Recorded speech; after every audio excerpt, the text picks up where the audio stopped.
going to spend a little time this morning, firstly going through some documents.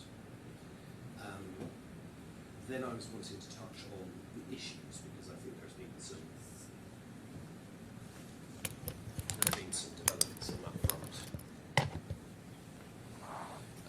in light of the skeleton arguments. Then I was going to touch on the application concerning the notice to admit, and then finally I was going to deal with some housekeeping points, including as the bundling situation. Shall we deal with the housekeeping Do that first? I just wonder if you want to get all of that out of the way. And actually, before then, let's just have a word about the timetable. We've had a bit of a late start, but I think we're all now on the same bundle, which is version 10.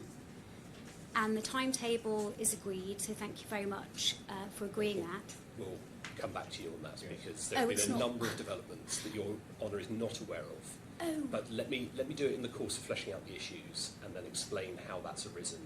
But I think the short point is, and my learned friend will say if he disagrees, we're not pressed for time.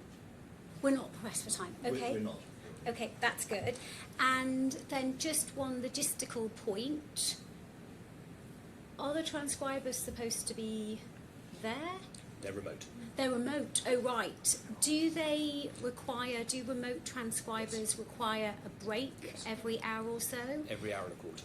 Every hour and a quarter, okay. So let's just make sure we're not pressed for time, which is good.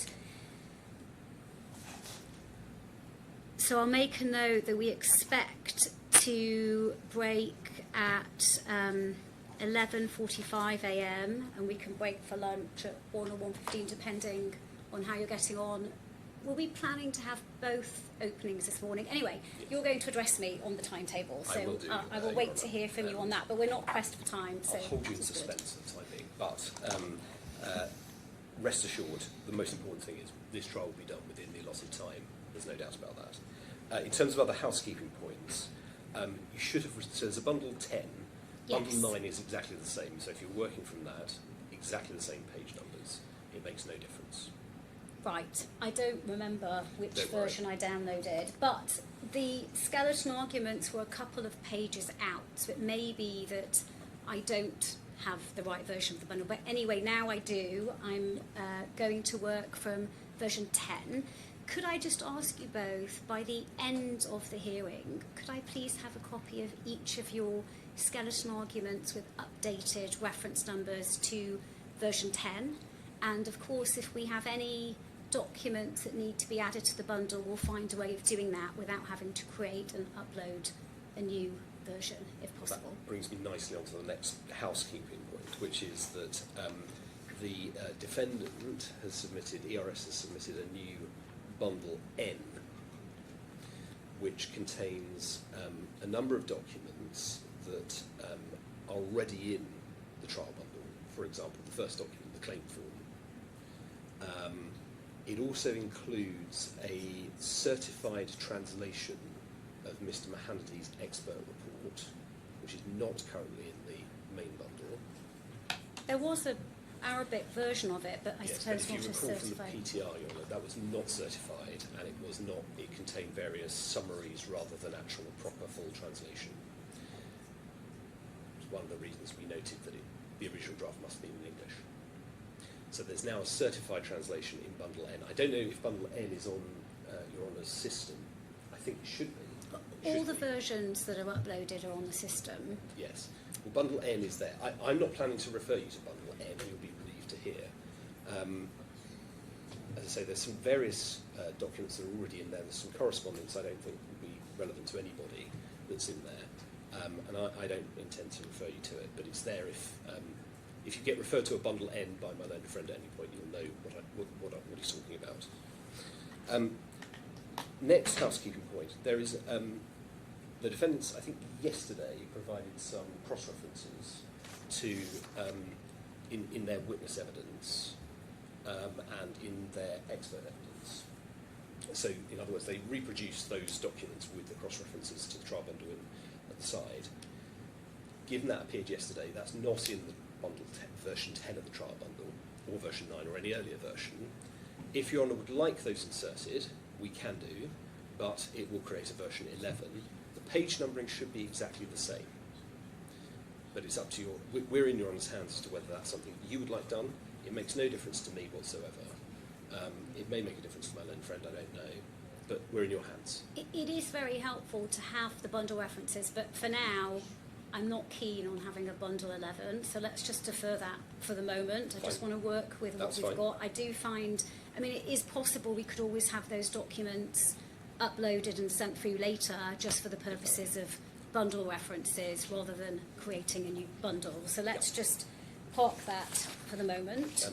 The other housekeeping issue, just to keep us all on our toes, is you'll have seen the DRS asked for the witnesses to have hard copies of their witness statement and the exhibit to their witness statement in front of them in the witness box when they give their evidence. Sorry, who requested that? ERS. Right. And you granted that application. Okay. And that's fine. We resisted the application on the basis that we didn't want to have parallel bundles, but we are where we are. The documents are there. They're unmarked. Obviously, it's not in the same form as the trial bundle.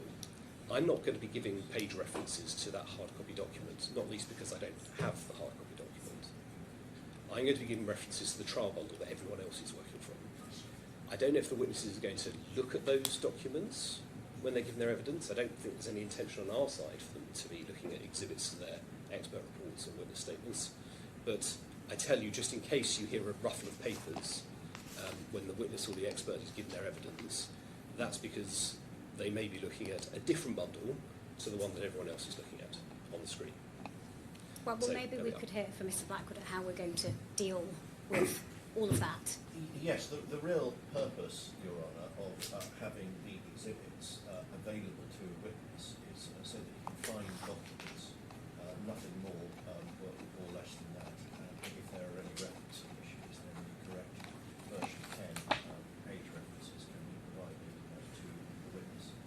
So it is really as an aid to the factual and expert witnesses, so they can find materials that they want to find, which is otherwise not a Herculean task, but substantial. I understand. So will someone be able to assist from the defendant in making sure, because from what I understand, your reference numbers are to the latest bundle and the hard copies are They will have the electronic bundle in front of them. Okay. And someone, either from Wordley in the case of my learned friends' witnesses, or from HFW in the case of my witnesses, will be there to tap in the number, Right. so that the page of the PDF that I'm referring to, my learned friend is referring to, appears in front of them.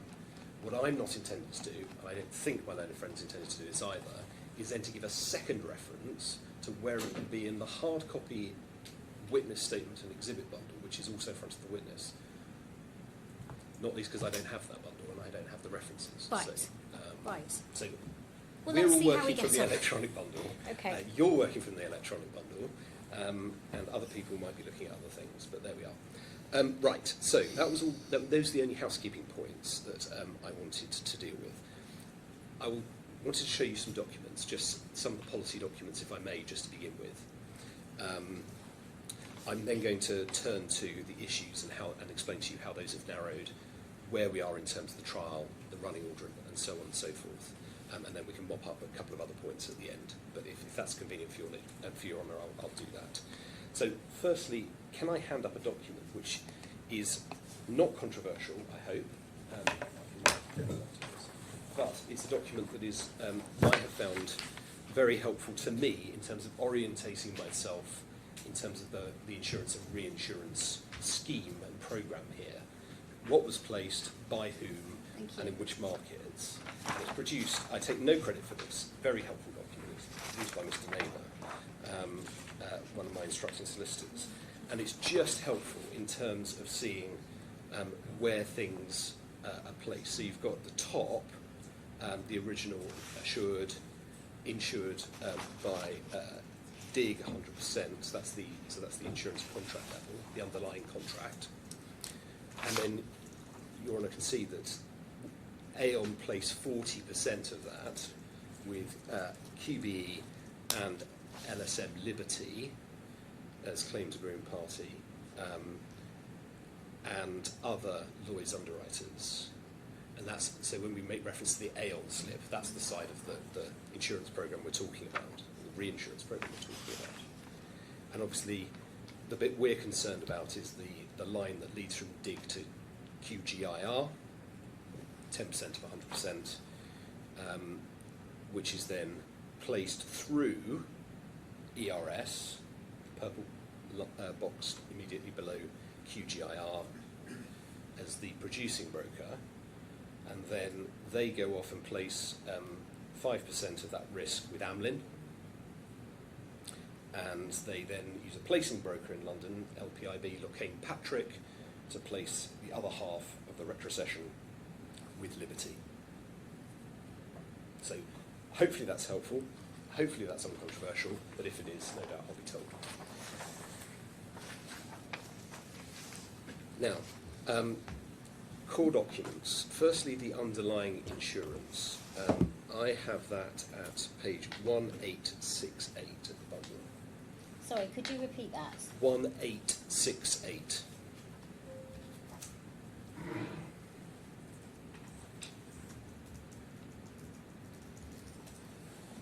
And now we have the test. Does Your Honour also have that at page 1868 of your bundle?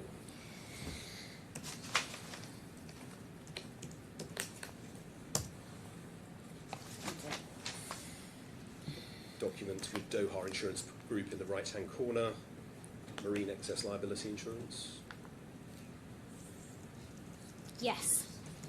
Excellent. We have cleared the first hurdle. So these are documents evidencing the underlying insurance. As I say, top right-hand corner is the insurer, Doha Insurance Group, or DIG. And if we scroll down, one can see that the name of the insured is Nakalat Shipyard, and the period of the insurance is for 2 years. And then over the page 1869, we see a list of the co-assureds, and they include Qatar Petroleum, which later became Qatar Energy.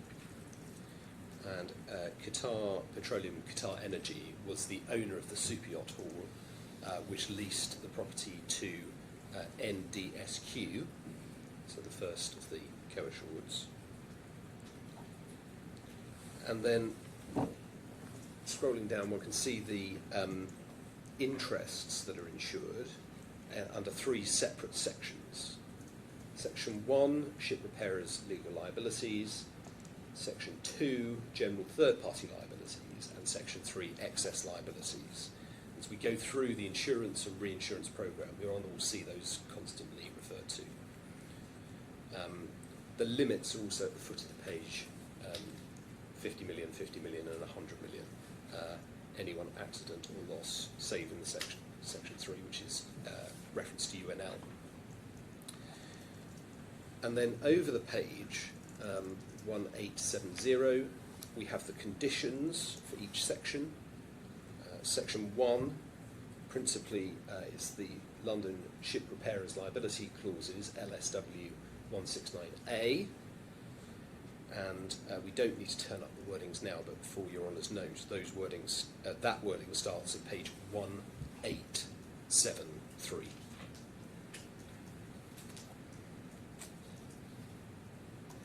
And then further down the page, onto the next page, 1871, section 2. That's the third-party liability wording, and that is the seed for that from the second bullet point, LSW 244. And again, for Your Honour's note, that starts, we don't need to turn it up now, but it starts at page 1880. And then section 3 also makes reference to that same wording, LSW 244. And then immediately below the reference to section 3, Your Honour will see the choice of law and jurisdiction provisions, which state that the insurance is to be governed by Qatar law and subject to the exclusive jurisdiction of the Qatar courts. So that's the insurance contract, this level, between the blue box and the green box on our diagram. And as we then move on, we want to look at the reinsurance, what we describe as the reinsurance. That's the reinsurance contract between DIG and my client, QGIR.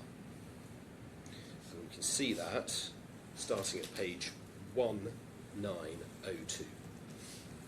Hopefully it's the same for Your Honour. And again, starting here, we see the original assureds exactly the same as we've just seen in the underlying. The period of cover is 2 years, and we can see the same sections of cover identified as well, 3 sections of cover. Goes over the page to 1903, familiar conditions now, under ship repairers liability, etc. And if we go down to page 1904, we see again Qatar law, Qatar jurisdiction. Also just want to show you briefly the other side of the reinsurance programme, the Aon risk. That begins at 1907. See it's an Aon document from the foot of that page. And if we go on to 1909, we see the Aon slip.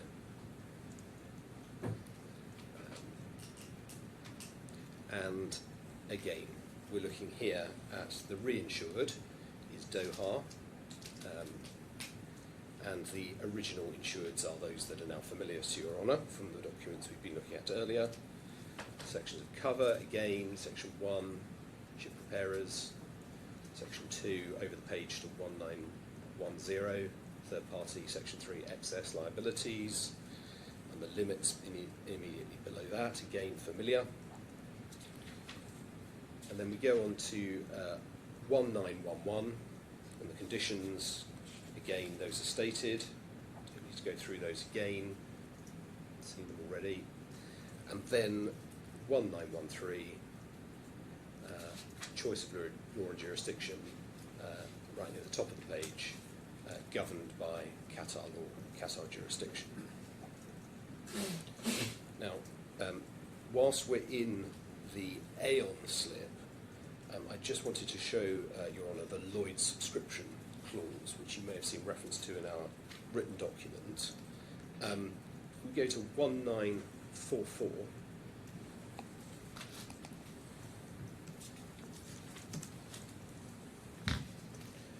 Should be a document that's headed Contract Administration and Advisory sections. Sorry, could you repeat that reference, please? 1944.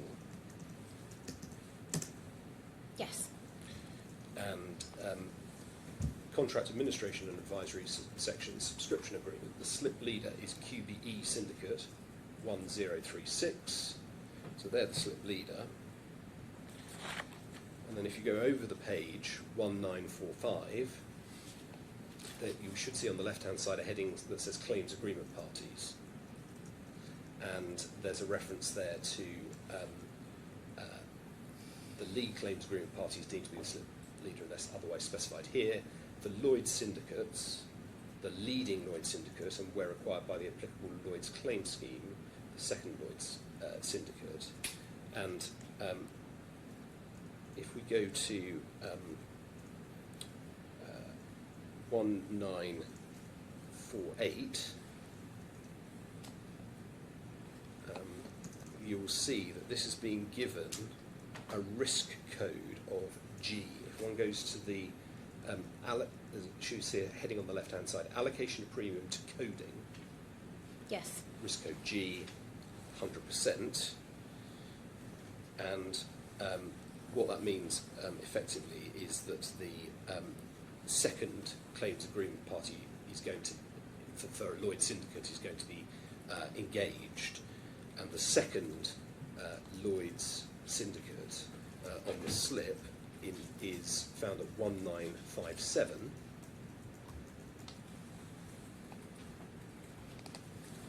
And you should see a signing schedule there, which has QBE as the first entry with the 16% line, and Liberty is the second with a 14% line, lib. And we explained in our skeleton that effectively, because the claim reaches above that complex threshold, the second claims agreement party, LSM, Liberty, is needed. And that is explained actually in a document from Aon at page 4600.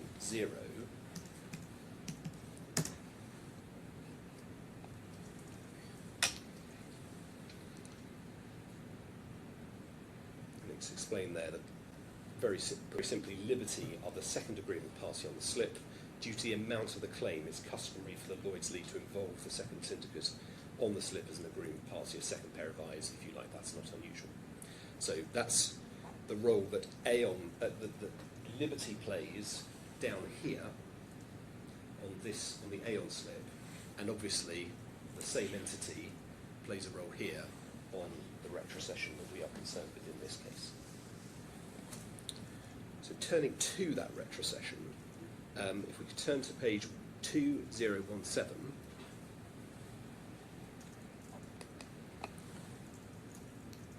hopefully a document headed Lockheed Patrick Insurance Brokers Limited. Yes. And so this is the risk that is produced by ERS and then placed into the London market, specifically Liberty at Lloyd's, through Lockheed Patrick. And again, you're going to see some very familiar terms now in terms of the reinsured, the original insureds, and the various sections of cover and the period of cover that's identified on this page of the document. You'll also see in the period a reference to, or a scratch, notice deemed given at inception. We'll come back to that later. But that obviously relates to the cancellation that was an issue in this case, but it doesn't look like it's very much an issue, if at all, now. And then, obviously, the same three sections we're now familiar with, same three limits we're now familiar with, just going over to the top of 2018, and then ditto in terms of the conditions that are replicated at the bottom from the middle of 2018 and on to 2019, and in fact over to 2020, which completes the conditions for section 3. And then again we see 2020, choice of law and jurisdiction, Qatar law, Qatar jurisdiction. So in all material respects and in most respects, what you have here is an insurance program which, as near as damn it, is back to back, both in terms of conditions and in terms of period and in terms of limits and in terms of governing law and jurisdiction. That's the idea. The cancellation notice, page 2053. Sorry, just one question to address when we talk about the issues. One of the issues that remained in the document that was filed with the court, agreed common ground and list of issues, was what were the terms of the reinsurance, and I wasn't sure why that needed to be determined or why it needed to be so wide, certainly, but perhaps we can address that later, just for my clarification and understanding as to, and hopefully narrowing what the court has to decide. Completely understand, and we're going to come to the list of issues that was produced, but matters have moved on. Yes. I suspect they could move on even further, but we'll see. 2053, we have at the bottom of that page notice of cancellation clause, and Your Honour will see two manuscript amendments to that clause. So, notwithstanding that this insurance is for a period of scratch 36 or 24 months, it may be cancelled by either the underwriters or the assured, giving 30 days notice to take effect from the anniversary of the inception. And then at the bottom, notice deemed given at inception, which is scratched by the Liberty underwriter.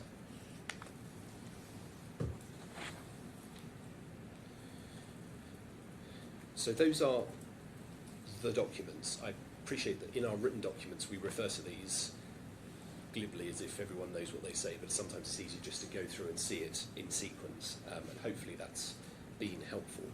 But now, if I may, turn to the issues and try and set out what we understand are the issues that are actually before the court of this trial, which I know Your Honour will be most keen to understand. Your Honour was right, there was an agreed list of common ground and issues, which was updated, and that begins at page 7047.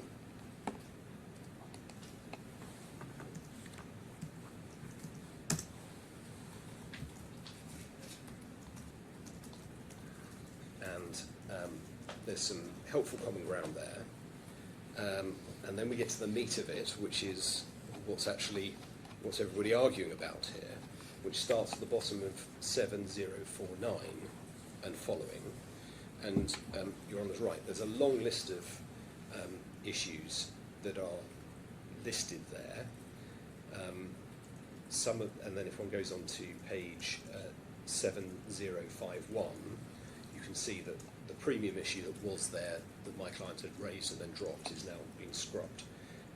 And then we've got the additional points in paragraph 20 that were included following the amendments made by ERS. And then there's a couple of further deletions and additions later on, which we may come back to. But it seemed to us, in light of ERS's skeleton argument, the points that were taken in that document, that a number of these issues in dispute may in fact have fallen away. And I just want to go through, if I may, the skeleton argument from ERS and pick up some of these points. Can I just check, there hasn't been any conferring between counsel on this, or has there? There's been some exchange through solicitors about various issues, which I'll explain in a moment. Okay. Apologies, I appreciate I'm keeping you waiting on exactly where this is all going, but it's important to set out what I think is an issue and then what impact that has on where we go with this trial. So there are 5 main points that are identified in my learned friend's skeleton argument, and the first begins at paragraph 34. Right. I don't know if have you got the skeleton argument separately? I do. I do as well, so I wasn't planning on giving you bundle references to it, but I'll just need a Learning moment. Junior is on standby if those are required.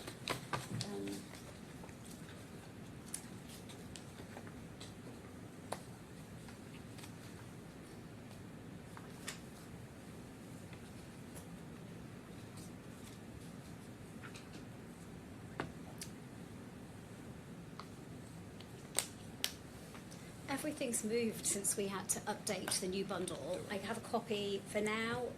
It's in the bundle. It is in the bundle. Why don't we look at it in the bundle? That might be easiest. It's at page 6955.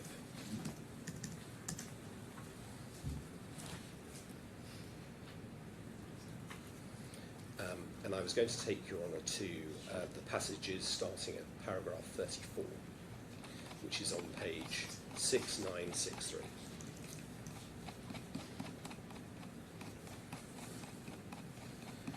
So the first point taken concerns coverage under the underlying insurance, so the DOHA or the DIG insurance at the top of our diagram.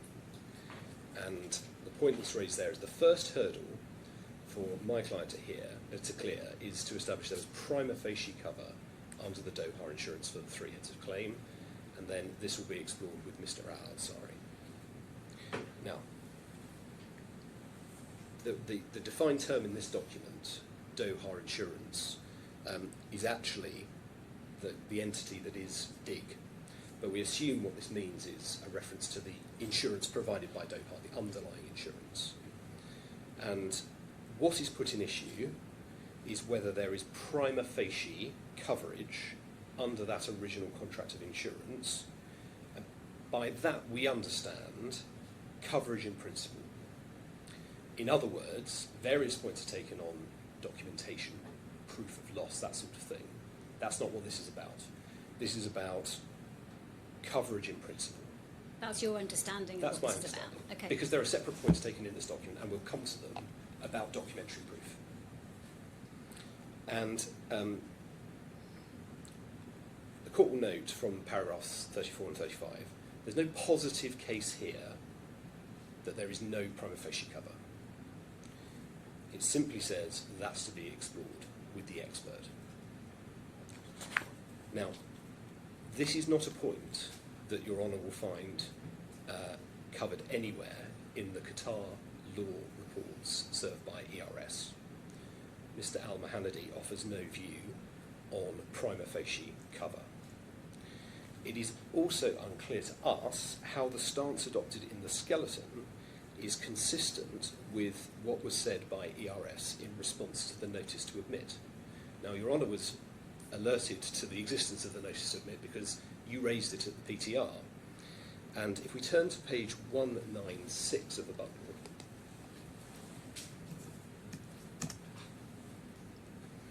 this is the notice to admit and the responses that were provided by ERS.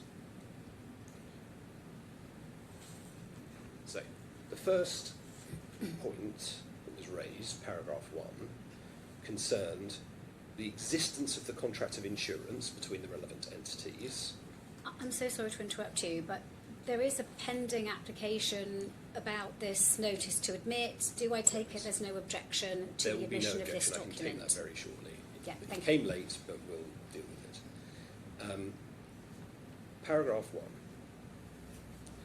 That there was a contract of insurance dated on or about 1st of June between the underlying assured for, among other things, ship repairers liability with DIG as the underlying insurer, and that it covered the underlying insureds from the 1st of June 2018 to the 31st of May 2020. And the answers given, whilst the claimants failed to disclose a copy of the underlying insurance or complete terms thereof, or the original communication, paragraph 1.1 is omitted.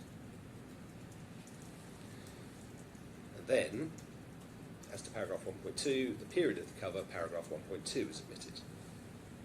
So we've stage 1 in this document, the existence of the contract of insurance is common ground, the period of cover is common ground.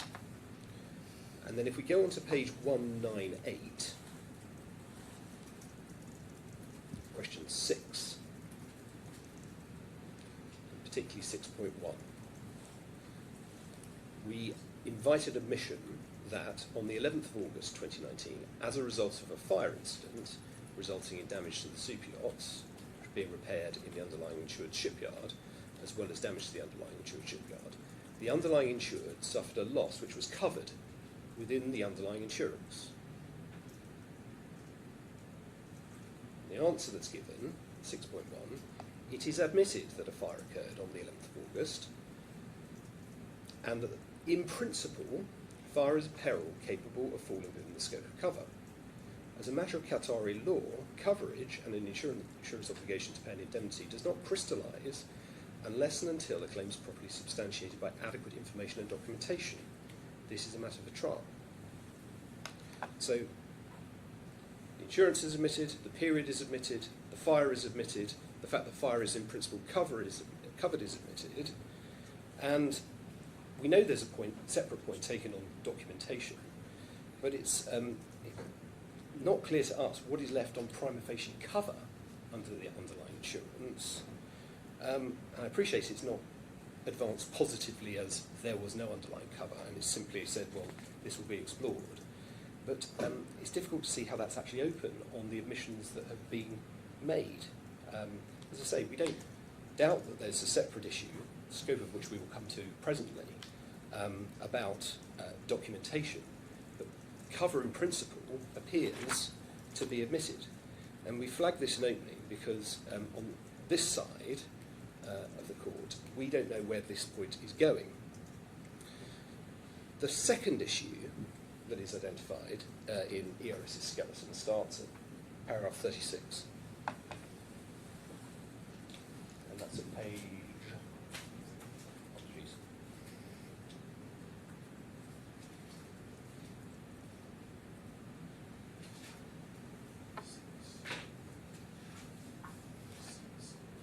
Six, 963. Right, just give me a moment.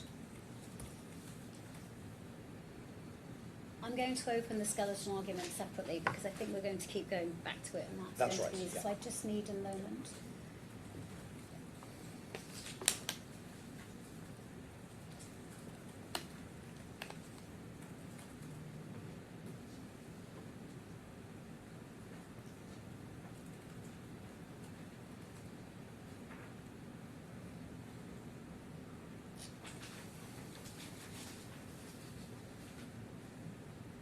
Right, which paragraph? 36. 36. Yes. So we're talking here about the deemed notice of cancellation scratch that I've taken your honour to this morning. And ERS says there's no debate on the applicable principles of Qatari law because they haven't served any expert evidence. And they very fairly, over the page, summarise at paragraph 38 what my client's expert says about the validity of cancellation. There is no tenable basis to argue that Liberty's notation is ineffective. And then it said that this will be explored with Mr. Al-Ansari in evidence. If the annotation was ineffective, then it fails. Now, if one looks at the defence, paragraph 21, page 182 at the bottom.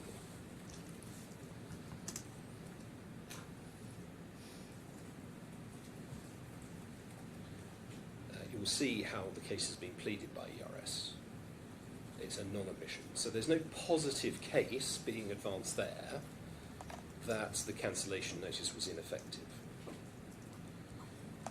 Moreover, when one looks at what happened contemporaneously, one can see what ERS thought. And I'll explain why I'm showing you this document in a moment. Page 2889.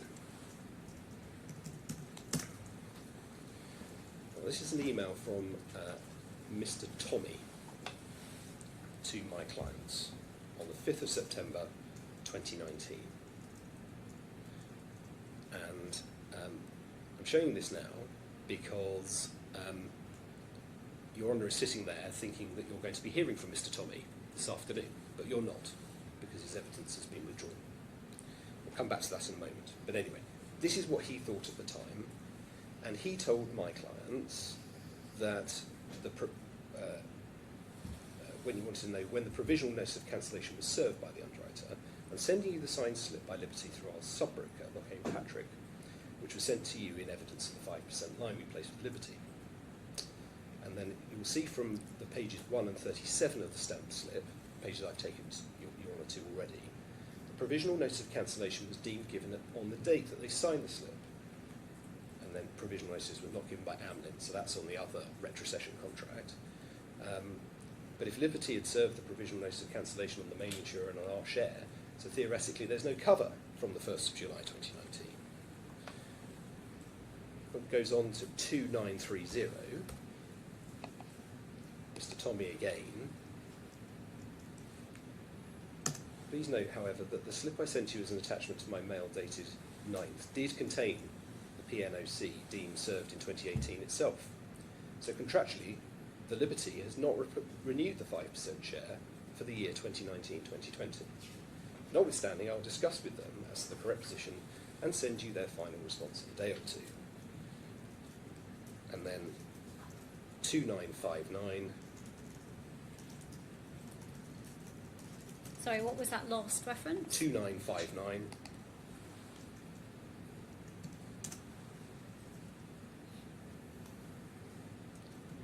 Again, Mr. Tommy, acknowledge receipt of your mail below. As conveyed to you and Mr. Mohammed Ali during our telephone conversation yesterday, we would be pleading for Liberty's continued coverage confirmation as your brokers. However, the notice of cancellation is deemed to be given at inception of the reinsurance, irrespective of change of terms and rates. The reinsurance sign slip by Liberty is enclosed once again for ready reference. As per the wording of the notice of cancellation clause, the rates, terms and conditions have to be agreed at the first anniversary. So technically, the reinsurer may decide to be off risk as there was no endorsement concluded confirming cover during the second year of the policy. So again, one other document to show you, Your Honour, 7071.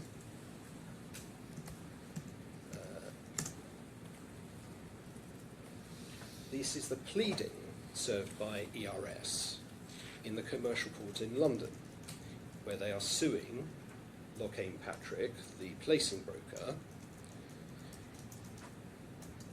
alleging Lockheed Patrick's negligence for failing to secure 2 years' worth of cover. And if one looks at page 7079 and paragraphs 29 and following, just invite Your Honour to read 29, please, through to paragraph 35.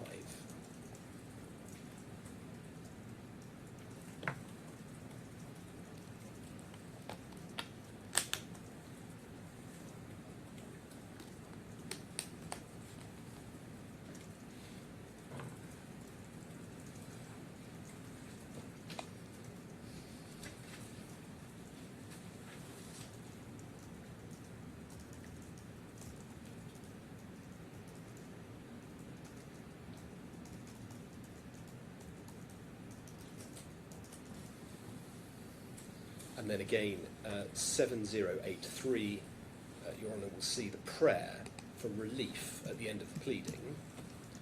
And in that prayer, ERS seeks a declaration it is entitled to damages and or damages by way of an indemnity from Lockheed Patrick for the loss and damage which it has sustained and to which it has been exposed by reason of Lockheed Patrick's breach of duty and failing to place reinsurance for QGIRC for a 24-month period. It's verified by a statement of truth, it's positively averred, and it's the basis of the claim against Lockheed Patrick. It's not conditional on my client winning these proceedings.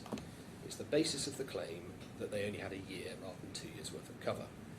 And again, we raise this in opening because we query, in light of the fact that this, as a pleading, is simply a non-admission, where this is going. We don't know.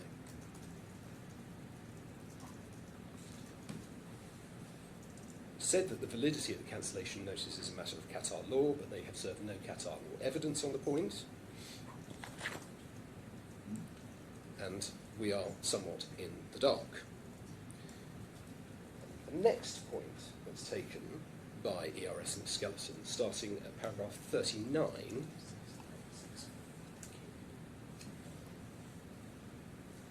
if you want the bundle reference, it's 6964. Right, so paragraph 39, when would Liberty's obligation to indemnify, if that's a typo, have arisen, if at all? That's right, and as you'll see from the paragraphs that follow, this is about documents and information. So it's not about prima facie cover, this is about, you've got your cause of action for your indemnity, but has the obligation to pay arisen because have you supplied the necessary documents? And that's the point effectively made in paragraph 40, which you'll all see. And there is some expert evidence on precisely how that works. Is a cause of action, is a condition precedent, which may or may not be of particular relevance. What I want to draw attention to in opening is this, paragraph 41, which, given the relative physical weights of the skeleton and the schedule, probably didn't escape your notice, which is that there's a reference here to a cross-referenced list of documentary discrepancies and missing claim documents, which the court is invited to read. And then paragraph 42, the submission is to invite the court to say that any obligation that Liberty had to pay the claim hasn't arisen, hasn't crystallised. So that's the third point. And if Your Honour has had the misfortune of looking at the schedule, you'll see it runs to some 15 pages of dense text, taking a number of points on documents, some of which are penetrable, readily understood, and others of which lack that quality. And the first time we saw that schedule was when it was landed on us with appended to eR's skeleton argument. But it is a detailed document. And if we turn to the pleading on this issue in the amended defence, page 184,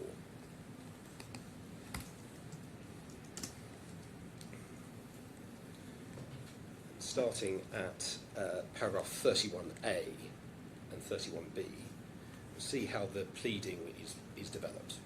So 31A sets out Article 790, which I'm sure Your Honour is now familiar with, and the proposition that effectively you need documentary evidence sufficient to, in order to maintain a claim for payment, and some examples given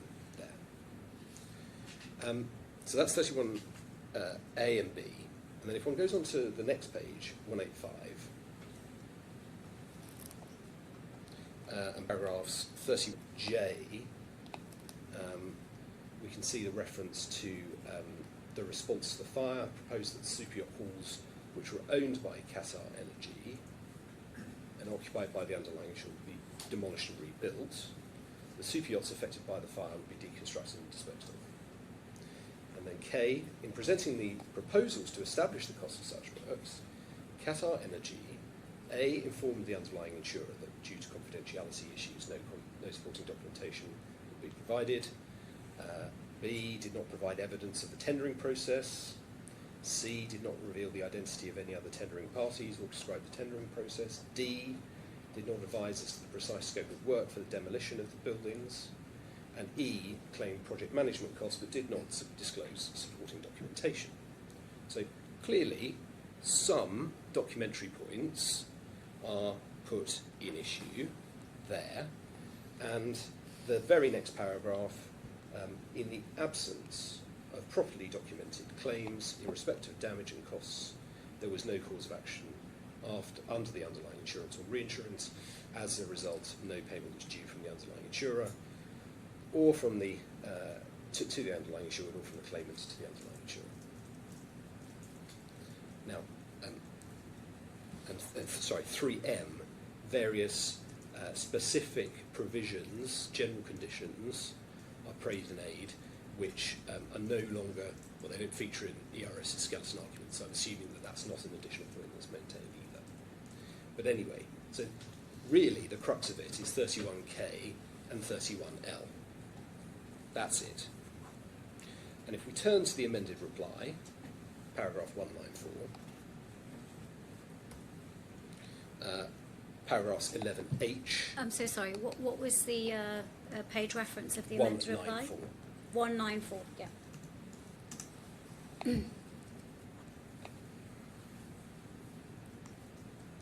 We respond to the paragraphs I've just shown, Your Honour, in paragraphs 11H to 11J, and in particular, paragraph 11H, we say, yes, that was the original proposal, but Qatar Energy has since decided it won't be rebuilding the hall, and therefore that claim will be decided on a completely different basis. Then 11I, the works appear to be focused on demolition work, and the relevance of the same is denied because of the reasons we've given above about the fact that that's not happening anymore, and so on. And L, we make similar points engaging with those, what we say were non-points raised in the defence. But that's the extent of the pleading. That frames the issues for disclosure, that frames the issues for the witnesses and the expert, and it frames the issues for the trial. What's not on is to have that as a pleading, and then, like a rabbit from a hat, pull 15 pages of dense text with submissions in it, saying, oh, well, these are the documentary problems that you had. I mean, I don't know. Is the intention to try and cross-examine Ms. Pereira on these points? If so, I will object. Weren't there some, sorry to interrupt you, there was some allegations between Ms. Pereira and the SEO of the defendant about there was lots of back and forth about the sufficiency of the documentation. That's right. And Ms. Kuznetsova deals with that in her witness evidence, and I will be cross-examining her on those points. They're not these points. They're points that are in her witness evidence. So you're saying the schedule is different the material? Yes. And it's not the same material. Okay, well, we'll hear from Correct. Ms. Blackwood on that. Okay? So, Your Honour's heard what I have to say. The fourth point concerns whether Liberty would have been bound by QBE's assessment of the claim. That's certainly how it's framed. It's at page 6965 of the bundle, or paragraph 43 and 44 of the skeleton. 44. 43 and 44. Okay. And this is an argument that is related to documentary sufficiency, but it's a slightly different point, which is to what extent is the fact that QBE and Liberty have agreed at the reinsurance level that the invoices are to be paid, relevant to how Liberty would then have decided things at the retrocession level. And we can deal with that. And I'm not sure that both sides are arguing on the same level on this. There seems to be an argument from the defendant that Liberty are not legally bound, and there seems to be an argument from the claimant, well, they're factually bound in the sense it would be very unrealistic to assume. So I just think there's it might be a ships in the night point. Yes. It might be a ships in the night point. But we can come. That's not. I don't want to argue. Your Honour may think differently. I hadn't come here with the intention of arguing the case enabling. My intention is to try and flag what issues actually we think are live and what are not. Yeah. That's a live issue, and we can deal with it at this trial. But is it a live issue? Are you saying that they're legally bound? No. I wasn't that. Not as a matter of privity. So if they're arguing they're not legally bound, but you're not arguing that they are legally bound, is it really an issue? I thought that it was more of a factual issue. Well, it may be. I Your Honour, had understood it very much to be both, having read Mr. Alansari's report. I suggest we'll hear from you then in response to all of these points, if we may, Mr. Blackwood, and then we can see whether it's live or not. If it helps, just by way of a heads up, Mr. Alansari's position is not that Liberty at the retrocession level are bound by a claims agreement clause in a reinsurance contract. Obviously not. His point is, as a matter of Qatar law, which the retrocession contract is subject to Qatar law, that imports a concept of good faith. And if you, at the reinsurance level, get an invoice in and you say, yep, that's fine, we'll pay that, and then when that very same invoice makes its way up the chain to you again, at the retrocession level, you say, inadequate proof. That doesn't pass the good faith test. That's his point. Right. But again, we can deal with that with the experts and submissions. So that is the way he puts it. He's not saying, and he's actually very careful not to say, that this is about a privity of contract issue and being bound by a contract elsewhere. That's not the point. It's about how you construe the retrocession contract and the obligations that imposes. And he says, summarising, but doesn't say it exactly this way, of course that wouldn't be acting in good faith to do an about turn as soon as it gets to the retrocession level. That's extremely helpful, because it may be that's where the issue lies. It's really about the good faith performance of the retrocession contract rather than some contractual obligation leading on from the initial insurance and reinsurance. That's extremely helpful. And Mr. Blackwood, maybe you can respond on that basis, or if you think there has been another basis set out in the report, by all means say so, but that is helpful. The final point taken by ERS is the non-disclosure argument. This is the previous incident, which Your Honour is familiar with from the PTR, and obviously we're not going to be exploring all of this case at this trial, because it's common ground that in order to actually succeed on the defence, there would need to be expert evidence from an underwriter. And my learned friend has said in the skeleton that he's going to be applying on the last day of the hearing for that to be admitted and for there to be us to come back on another day to explore that. But there are certain issues of Qatari law and submissions that we can make that are relevant to that point, and which we say feed into your discretion as to whether you should permit another outing for everybody, pleasant as it is to be in the DIFC. So we'll respond to that when it's made. But anyway, taking a step back, those are the 5 points taken by ERS's opening. ERS also responds to our case or the argument that we advance in our written opening, that we know that Liberty would have paid on the retrocession because look at what they did with the very same claims at the reinsurance level. And again, I know what the arguments are. We can address that and close it. We don't need to trouble you with it now. But just focusing on those 5 points,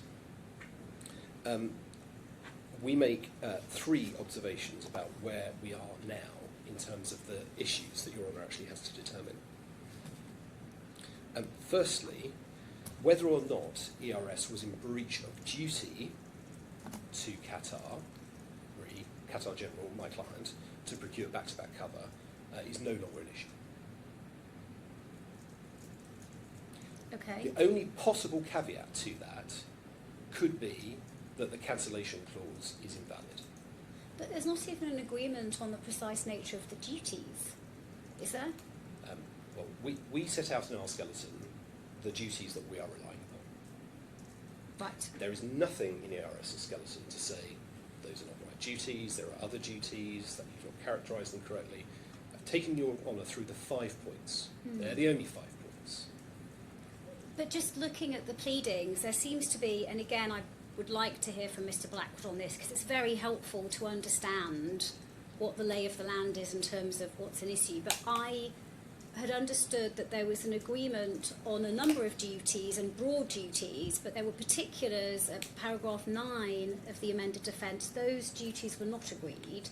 And so I'm just wondering how we jump to being incontrovertible that there's a breach of duties if we don't have agreement on what the duties are. And I know you've made submissions on why those duties are made out, and no doubt we can hear from you more about that in closing. There was, I know you covered it in your skeleton, but I'm really trying to, doing a decision tree in my head and trying to understand really what has to be determined here. And so a step back from breach is what are the duties, which is, there's some agreement, but there's not full agreement. Well, there's no disagreement as to the fact that insurance brokers are required to exercise reasonable skill and care.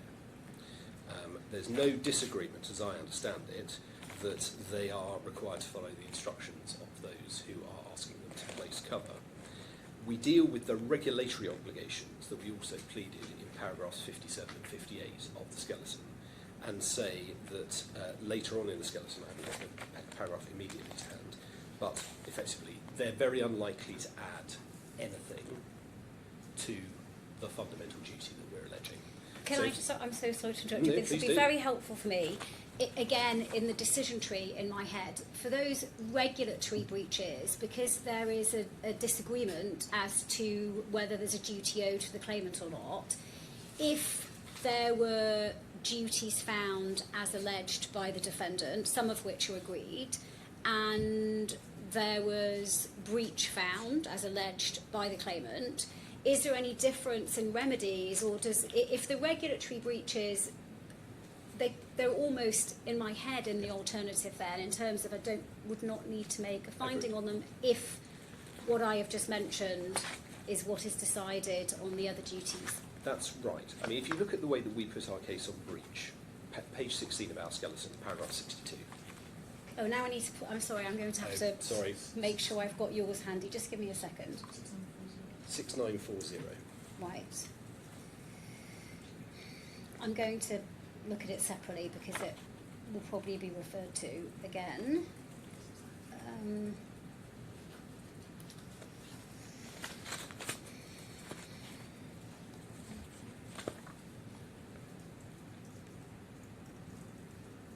the relevant passage, paragraph 62 is at 6939.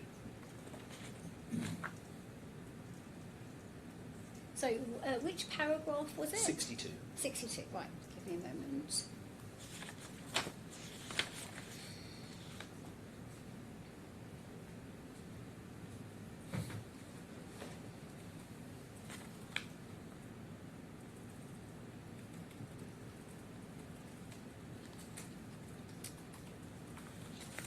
Right, yes, breach of duty. Yeah. So we set out the relevant duties that we rely on at this trial that we say were breached. Failed to procure back-to-back terms, which were the terms that we sought, and failed to inform us that the LSM retrocession cover was subject to the cancellation notice. And then if one goes on to paragraph 80,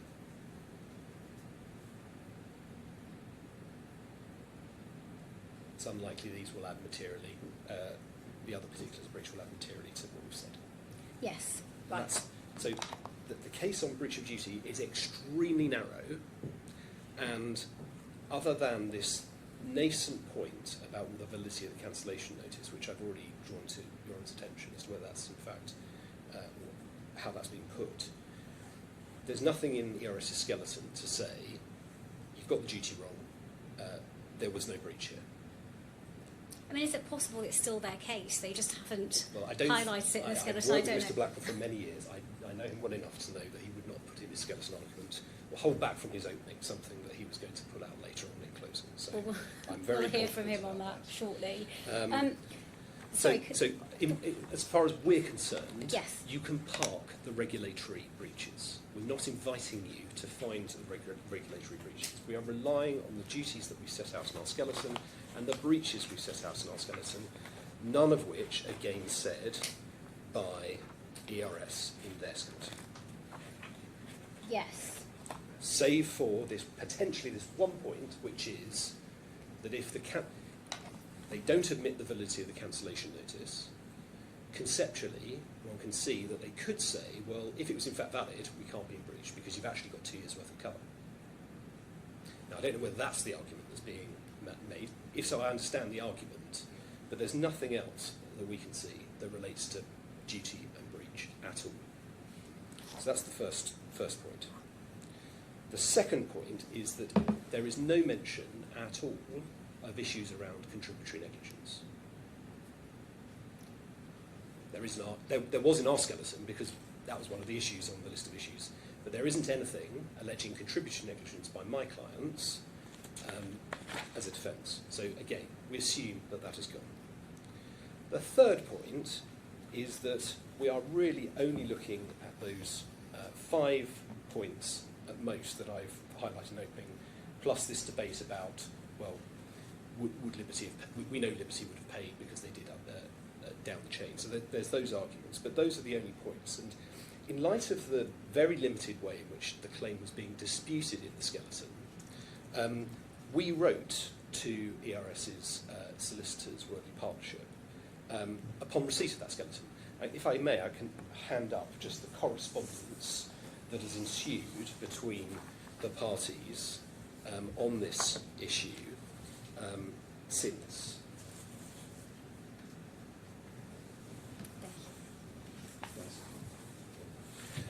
So you should have 2 stapled documents, John. Yes. Yep.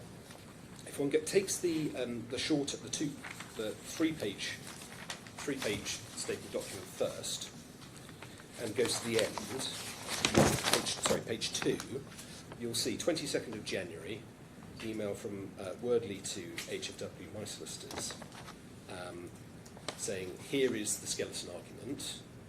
So that's the 22nd, that's last Thursday. And then on the same day, we'll look at bottom of page 1, this is the message from my solicitors.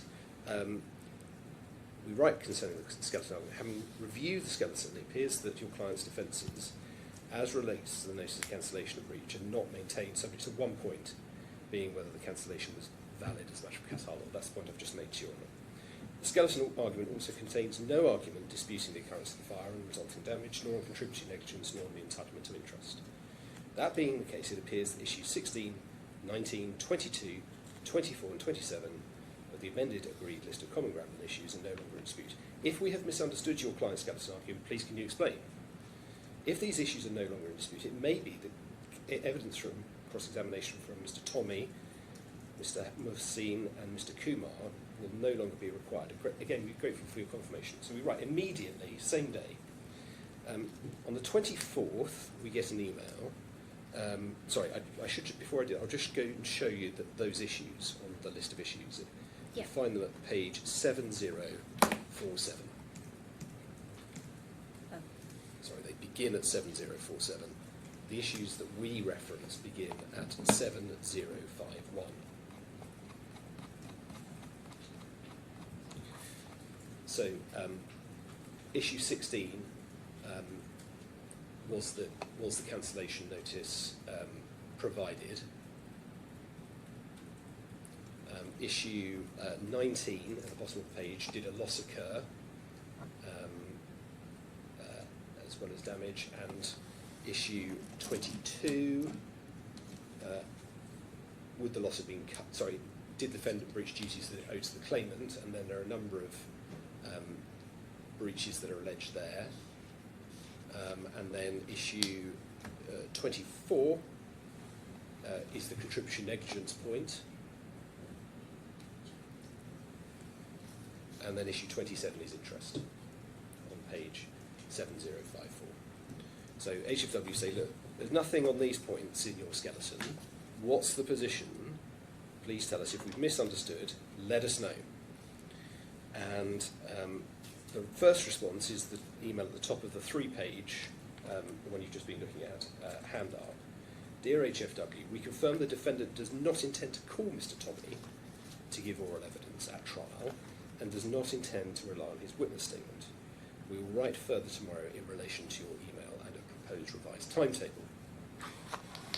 So, no, Mr. Tommy's evidence is no longer being relied upon and he's not coming, and no explanation as to why.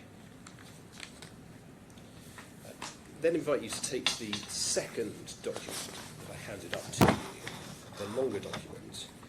And if you go to the third page of that at the bottom, you will see the email from HFW that I've just taken you to, which is seeking to flush out those issues and who's being cross-examined and not being cross-examined. And so again, so that's an email sent on the 22nd, last Thursday evening.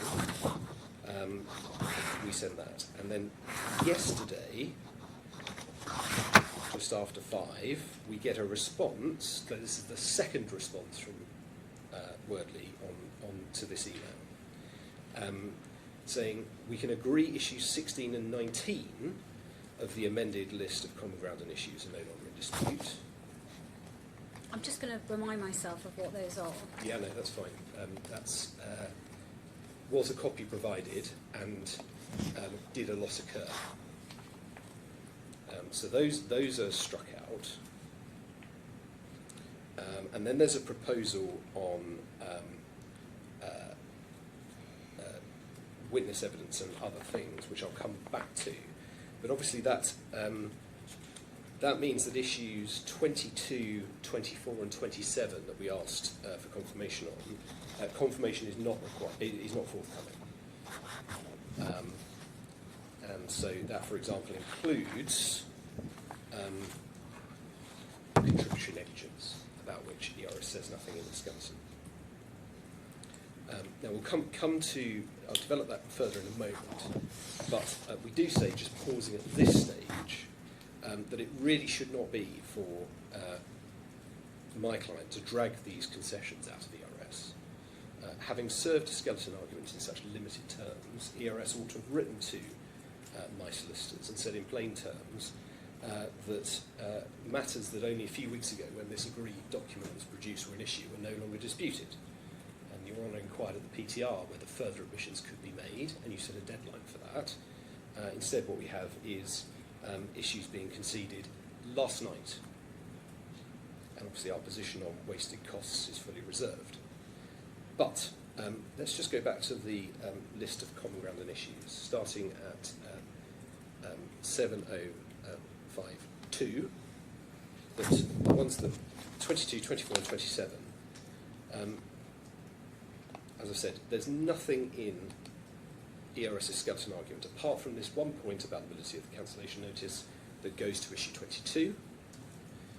There is nothing in ERS's skeleton that mentions contributory negligence, let alone what a case might be on it.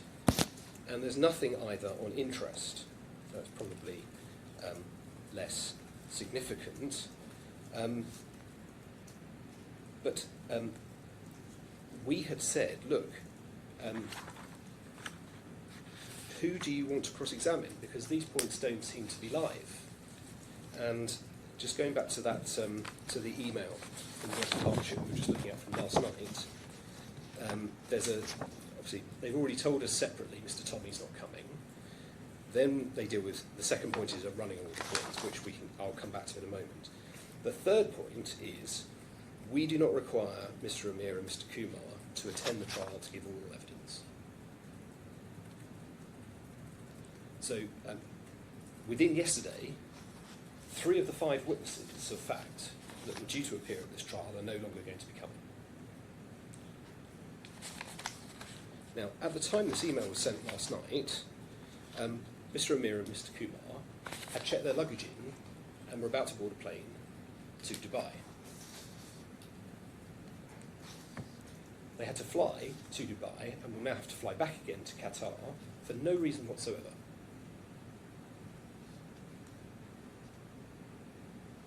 And if a moment's thought had been given to the issues that ERS was no longer pursuing, they would have appreciated last Thursday that these witnesses could be released. Instead, what happens is it's left until the very last moment last night to tell us, oh, we don't need them to come. And obviously also to say, Mr. Tommy's not coming, and we are withdrawing his evidence. And again, our position on wasted costs of all of that is observed. The final point raised in the email from Worthy Partnership last night is about the running order. Now, Your Honour rightly said at the start that the trial timetable had been the subject of an agreement. It was openings this morning, followed by Mr. Tommy being interposed remotely this afternoon. Then it was going to be my client's factual and expert witnesses, and then it was going to be Ms. Kuznetsova and ERS's expert. Now, given that Mr. Tommy had his evidence withdrawn, and our 2 witnesses are no longer required to attend for cross-examination, we had assumed that the agreed timetable would proceed on the same basis, but without those witnesses just taken out of the timetable. So, we have the agreement, this is the running order, you just take those witnesses out and you carry on in the order that's left. In other words, we had anticipated that we would start with Ms. Pereira, my witness of fact, because Mr. Tommy's not coming, and then Mr. Al-Ansari, my expert, and then we would follow with Ms. Kuznetsova and Mr. Mohammadi. But the email from Wordley suggests here that rather than starting with Ms. Pereira, we start with Ms. Kuznetsova. So suddenly, rather than my client's factual witnesses giving their evidence first in the normal way, actually it's Ms. Kuznetsova who's up first, and it may be possible to have Ms. Pereira available tomorrow. So we might get on to her. That's the proposal. Now, I am conscious of the time, but if I can just finish this point, and then I'm not far off finishing. We respond, page 2 of this hand up. As to your second point, as Mr. Tommy is no longer being called, we will revert to the original timetabling, i.e. the claimant's evidence first, followed by the defendant's evidence. The running order starting on Monday afternoon will be Ms. Pereira, followed by Mr. Ansari, then Ms. Kuznetsova, followed by Mr. Mohammadi. And then the response we get to that is, on the first page, I'll just invite Your Honour to read it because it's probably quicker.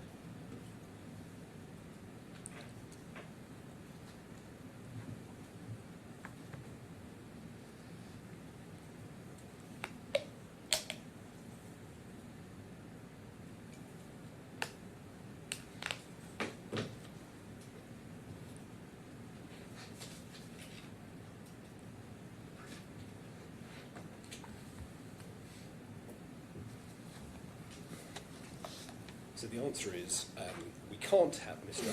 Ansari's evidence today because Mr. Mohanady, i.e. ERS's expert, isn't going to be here until tonight. I assume the point that's being made is, well, my learned friend doesn't want to cross-examine Mr. Al-Ansari without Mr. Mohanady here, and if he's not here, he can't cross-examine him. It doesn't deal with why Ms. Kuznetsova should go first, and we say she shouldn't.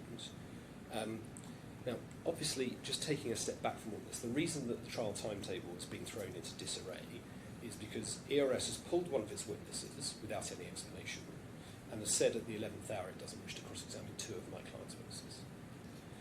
Therefore, if any party ought to bear the inconvenience that's been caused by all of this, it should be ERS. But if ERS really cannot cross-examine our expert today, we are content for the factuals to be heard today, this afternoon, i.e. Ms. Pereira first, followed by Ms. Kuznetsova, and for us to do the Qatar law experts tomorrow, Mr. Al-Ansari, followed by Mr. Mohanady. With the rate at which issues appear to be falling away, it may be that we can wrap up the evidence within Tuesday, but let's see how we go on all of that. But just a final point before we break, if I may, and for the avoidance of doubt, there's obviously a distinction between the position with Mr. Amir and Mr. Kumar's evidence and Mr. Tommy's evidence. Mr. Tommy's evidence has been withdrawn by ERS, so it no longer forms part of this case. Mr. Amir and Mr. Kumar's evidence is in the case unchallenged because ERS have said they don't wish to cross-examine. I might have a couple more points to wrap up, but I'm conscious I've overstepped the mark in terms of the transcribers, so would that be a convenient moment for a 10 or 15 That would be. break? So is it the position we'll take a break and then we'll come back to you? You have a couple more points, did you say? I just need to check a couple of points and then Sure. I will be done, but it won't be Right. more than 5 minutes, I can guarantee. Okay, and then we'll hear from Mr. Blackwood, and I think, do you know how long you need? An hour and a quarter, the same as Mr. Walsh, or? An hour and a quarter, I think, Your Honour. Possibly slightly longer. I've been given quite a little targets. Yes, and well, we have plenty of time. I'm happy to try and finish before lunch, or if needed, we can take a break and resume after lunch. As I said, we have plenty of We time. have certainly plenty of time for the trial. As my learned friend says, we have 4 days.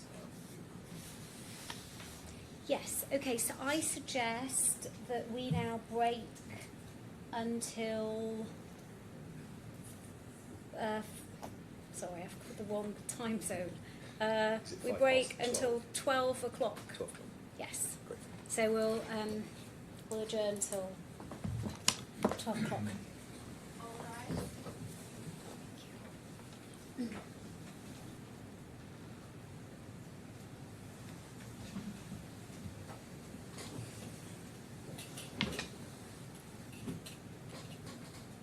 Your Honour, I can I be... just need a moment. Please do. I'm so sorry. Take a moment.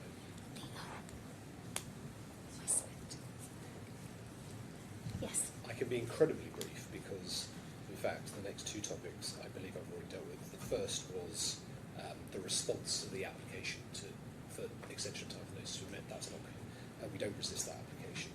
And the other point was housekeeping, which I've already dealt with. So unless I can assist in opening Your Honour any further, those are the points I wanted to raise at the outset. It's very helpful, thank you. Your Honour, I'll take you through each of the paragraphs of my skeletal argument, which my learned friend referred to earlier, just to make absolutely clear the points that are being taken and what we intend to do with them in this trial, and the points that are not being taken, so that there can be no doubt at all what the issues are, which I hope will be helpful to the court. The first point that my learned friend raised, paragraph 34 of my skeleton argument, coverage under the Doha insurance. And this is putting to proof my learned friend as to prima facie coverage. Your Honour will have seen that there is an admission that in principle fire, or more particularly, since this is a liability policy, liability for fire, is capable, we have admitted are falling within the terms of the scope of the Doha insurance cover. What is not admitted, and that which I will ask Mr. Al-Ansari questions on, is his analysis at page 932 and following of his expert report as to how the specific claims as recognised by the Qatar General are said to fall under the contracts of insurance, reinsurance and retrocession. And with that in mind, I do want to do a slightly more detailed review of those contracts than that which my learned friend addressed the court on earlier. So, for example, policy coverage, super yacht Hall's demolition claim, 4.25 million. You can see that Mr. Al-Ansari relies on various sections of the Doha insurance. He relies on the liability to Qatar Petroleum under an access and indemnification agreement, which I'm going to ask him about. He relies on the cross-indemnity clause in section 1 and 2 of the Doha insurance, the cross-liabilities clause, which we'll return to, stating this is relevant because Qatar Energy is an insured as well as Nakilat and NDSQ.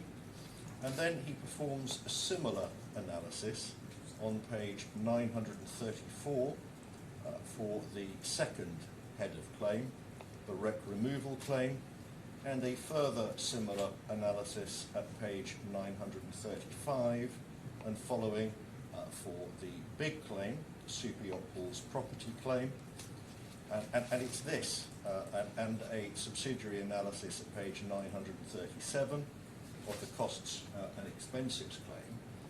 It's this that I am putting my learned friend to proof on, and I'd like to ask questions, as surely I'm entitled to, Mr. Al-Ansari. So there's no inconsistency, hopefully no lack of clarity. It is the heads of claim as recognised by Qatar General, for which they are seeking damages, that I want to assess and test whether or not all of these claims are covered, and if so, on what basis. So that is paragraphs 34 and 35. And I'd just like to explain how this arises under the various contracts, if I may. So to start at page 1868, and this is the direct insurance with the Doha Insurance Group, page 1868. You will see, if we start on that page, the due observance and fulfilment of the terms, provisions and conditions hereof, or attached hereto by insured as they relate to anything to be done or complied with by the insured, and the truth of all statements and answers in this proposal shall be conditions precedent to liability of the company to make payment under this policy. If we then turn over to page 1869, one has a list of the co-assureds under the policy, including Nakilat Damon Shipyards Qatar Limited and Qatar Petroleum, the state oil company of Qatar, now Qatar Energy. Also insured were contractors and subcontractors and consultants to the extent performing work for Nakilat as required by contract, officers, directors, employees, etc. Section 1 of the policy is the ship repairer's legal liabilities. Section 2 is general third-party liabilities, including cover for potential liabilities in respect of Qatar Petroleum's property and property leased, occupied, or in the care, custody and control of Nakilat. So that is the super yacht Hall, which was leased to Nakilat. If we turn over to page 1870, there is an amendment to which I'll return to exclusion 9 Roman numeral 1 in respect of Qatar Petroleum's property which is leased, occupied or in the care, control or custody of Nakilat. So that is the superyacht hall. You will see that the terms of section 1 of the policy end with primary insurance clause as attached. Section 2 of the policy is cover for third-party legal and contractual liability of the insured to pay damages, costs and expenses as a result of loss or damage to property, and this includes indemnity obligations in respect of similar losses under the contracts described herein or similar contracts entered into by Nakilat. And one can see further down, section 2 incorporates a cross-liability clause as attached, in contrast to section 1 of the policy, and also includes liability for loss or damage to the property of Qatar Petroleum under the access and indemnification agreement, including property leased, occupied or in the care, control or custody of the insured. So again, this relates to the superyacht hall claim. If one then turns over to page 1873, my lady, Your Honour, and one can see that coverage under clause 6 is underwriters hereby agree, subject to the limitations, terms, conditions hereinafter mentioned, to indemnify the assured for all sums which the assured shall become legally liable to pay by reason of the legal liability of the assured as ship repairers for 1. A loss of or damage to any vessel or craft which is in the care, control or custody of the assured. So this would, in principle, we accept, appear to encompass the claim for damage to the vessels. If one moves on, 5 is removal of wreck, 6 is loss of or damage to third-party property occurring in the course of or arising from the ship repairing operations of the assured, where such liability arises from negligence of the assured, his servants, agents or subcontractors occurring during the period of this insurance. And this is the provision relied upon in particular by Mr. Al-Ansari in the paragraphs of his report to which I have just referred. Exclusions in respect of property owned, used or leased to the assured. Now there is a carve-out from this exception as we've seen. This is exclusion 9(1)(a) for the superyacht hall, and or also excluded is property in the care, custody or control of the assured, other than property referred to in clause 6.1, 6.2 or 6.4 above, not including, for example, removal of wreck. If one turns on in this contract, one can see at page 1876 there is a due diligence obligation on all of the co-assureds. Roman numeral 6, it's the duty of the assured and his agents at all times to take such measures as may be reasonable for the purpose of averting or minimising a loss. That is something which will be part of my cross-examination, by reference not least to the earlier fire of the 27th of July. And if one then turns on, one can see at page 1880 the cross-liability clause. It's hereby understood and agreed in the event of one of the assured assureds incurring liability to any of the other assureds, this policy shall cover the assured against which the claim is made or may be made in the same manner as if separate policies have been issued, but this clause shall not operate to increase underwriters' limited liability on this policy. So this clause is in section 2 but not in section 1. If one then looks at section 2, LSW 244, the coverage is for liability imposed on the insured by law. I'm so sorry, where are you reading from now? 1880, Yes. clause 1 of LSW 244, the section 2 conditions. And coverage is for liability imposed upon the assured by law or assumed under an indemnification contract in respect of a claim for ... property damage. You've got a requirement either that the claim is first received by the insured during the policy period set out in item 5, or the insured gives written notification of such accident, which notification is received within 90 days of such accident. And then 1881, with respect to B and C above, underwriters will only provide indemnity for any claims relating to such notification, which claims are first received during a period of 7 years from the date of notification.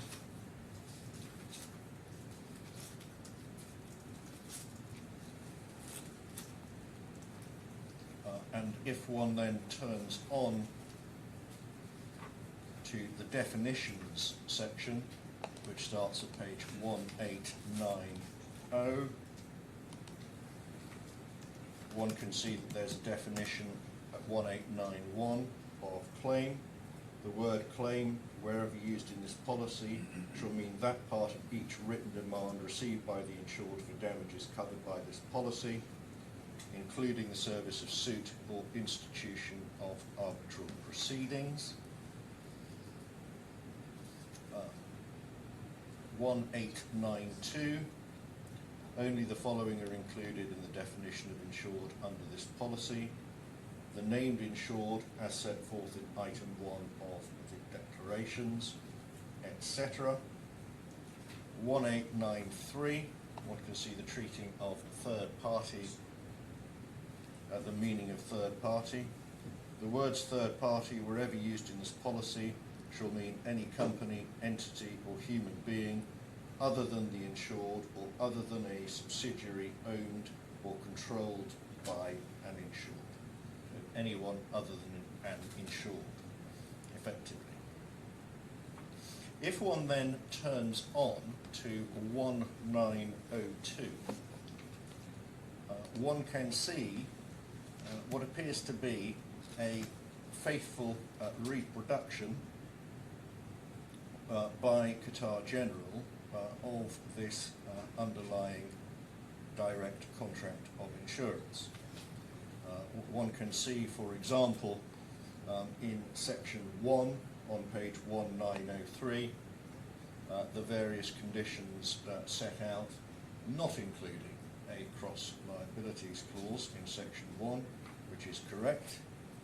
In section 2 on page 1904, one can see that the cross liability clause does feature, and this contract is also to be construed in accordance with the laws of Qatar. Turning on to the Aon contract, which starts at page 1907, there are a number of features of this contract which we say may be of interest, to which primarily I will return in closing submissions. But the first is that this is written, as one can see, from page 1909, pursuant to a delegated underwriting authority. In other words, Aon bind the risk, pass it by the particular underwriters concerned. The second feature of this is that when one gets to page 1911, one has the original conditions. This is of the Doha insurance. And one can see that for section 1, London ship repairers liability clauses as attached. One can then see primary insurance clause as attached, cross liability clause as attached. But of course, as we have seen, there is no cross liability clause in section 1 of the Doha insurance. So there seems to be some infelicity there in the recording of the underlying contract. And on page 1913, the reinsurance is also governed by and construed in accordance with the laws of Qatar. If one then turns on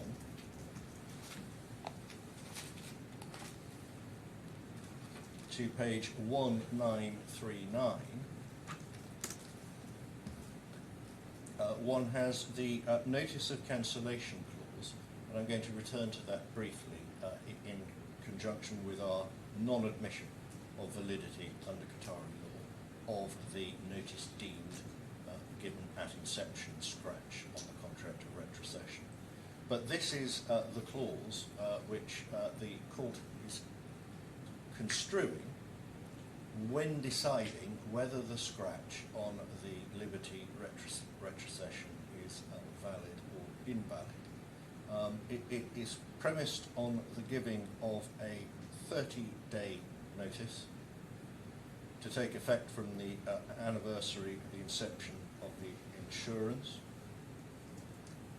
And it is also premised on there being an agreement, or at least a negotiation, prior to the expiry of the notice as to rate of premium and or conditions and or warranties. So what is very clear is that the purpose of this clause is to enable, this is 196A, the parties, underwriters and the assured, to assess the performance of a contract during the first 11 months, a multi-year contract, to see whether they are prepared to continue that contract, having regard to its performance, and hence the reference to adjusting rate of premium or imposing conditions or warranties, for example, if there's been a very big claim. And it also explains the 30-day notice period. There is also, at page 1939, a claims control clause, which of course is relied upon, albeit it is said, I think, not as a matter of contract, but as a matter of good faith performance of the liberty contract of retrocession. We're in the Aon slip Absolutely. now, so there's no issue with the claims control clause in the Aon slip. The good faith argument I thought was for the retrocession contract, which doesn't have a claims control clause. It is, absolutely, my lady. So that clearly, Liberty are not parties to this contract. I will need to examine with Mr. Al-Ansari exactly how it is said that the actions of the leading underwriter on this contract, which was QBE, are said to bear on performance of the contract of retrocession. But this is the claims control clause In the Aon. on the Aon contract, by which QBE had, as leading underwriter, the right to control and settle claims on this contract. But there's a claims agreement. Yes, I was going to come to Oh, that. you're going to come to Yes. that. The claims agreement provision is at page 1945.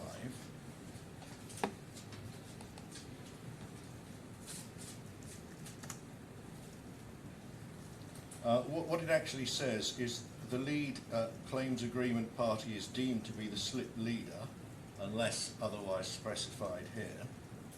for Lloyd's syndicates, the leading Lloyd's syndicate, and where required by the applicable Lloyd's claims scheme, the second Lloyd's syndicate.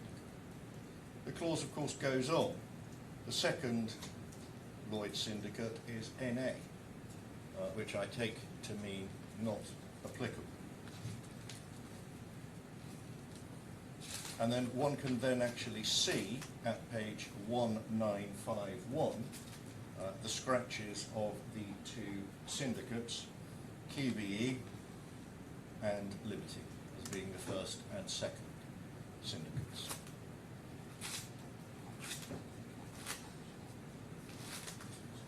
If one then turns on, please, to the Amlin slip of retrocession, and I just wanted to make a couple of points about this. That is to be found at page 1980.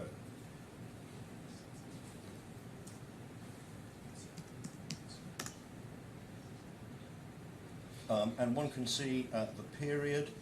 This also has a notice of cancellation clause, LSW 196A as attached. It's also subject to no known or reported losses. That's the acronym, Your Honour, as at 18 July 2018. One can see this is stamped by Amlin.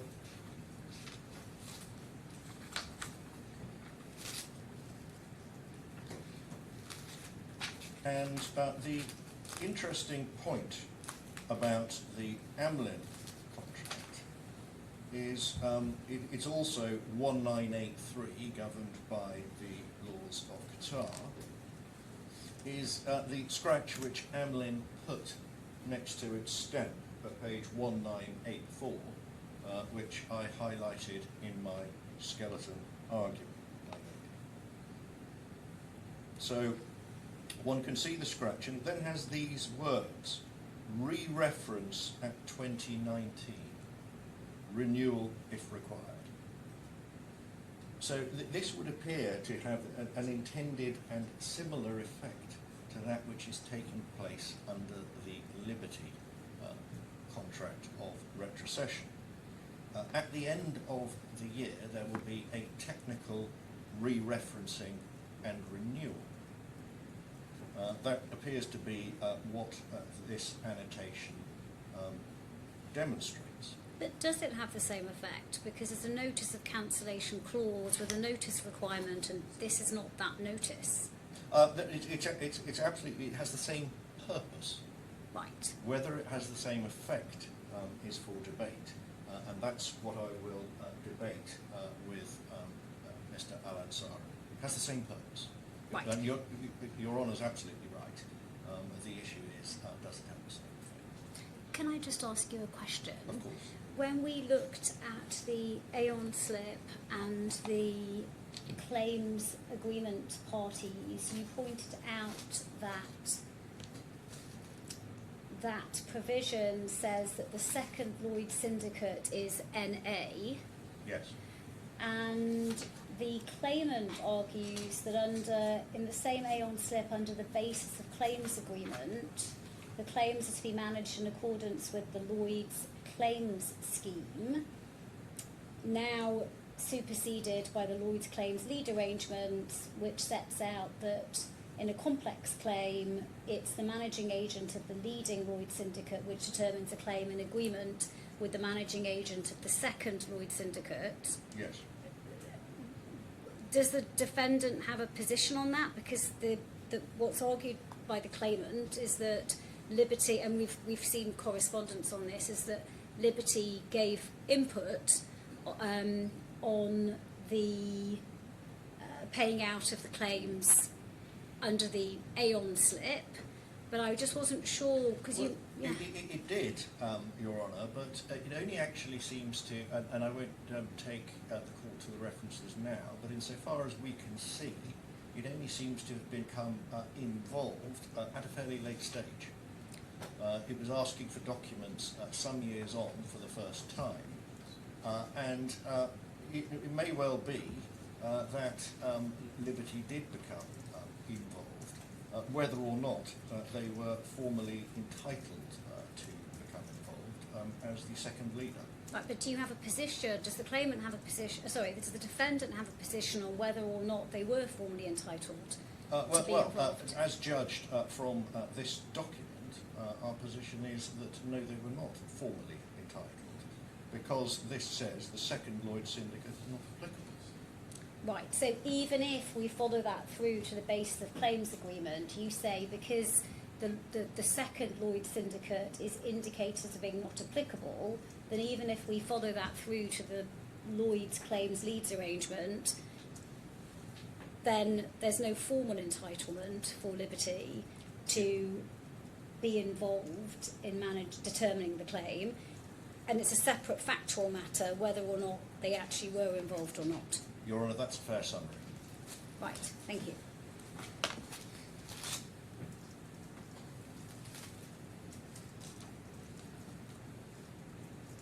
So, just returning to the Amlin contract of retrocession. Yes. One thing I wanted to draw the court's attention to was page 1984.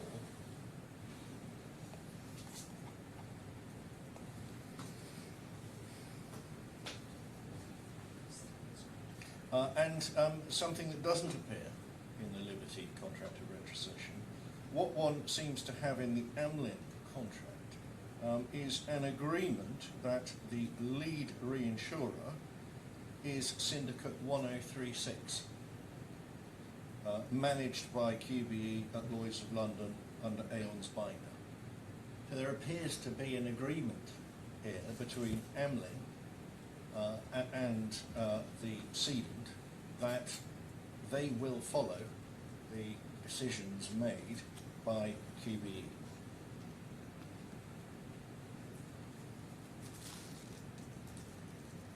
Or at the very least, a recognition that the leading reinsurer is QBE. Turning on to page 2017.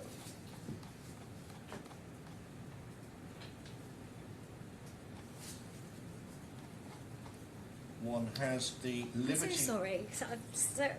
I can see, I understand why you say that there's a recognition that QBE is a lead reinsurer. Can I just make sure I understand what support is there for? Are you saying there's an inference by QBE being named as the lead reinsurer that they? Well, that appears to be the case. Otherwise, in a contract of retrocession, and bearing in mind this contract of retrocession is reinsuring Qatar General. It's got nothing to do with the Aon contract of reinsurance at all. So it is a slightly odd provision to find in a contract of retrocession, which is reinsuring a different cedant. So is the argument, what other reason could there be for having QBE it seems mentioned? to be at least an implicit recognition.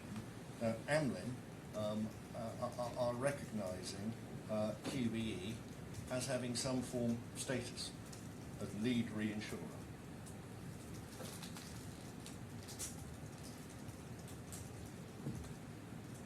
If one moves on to the contract of retrocession,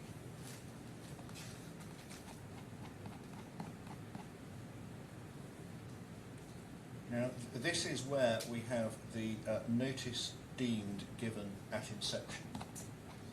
It's scratched up twice on the slip at page 2017.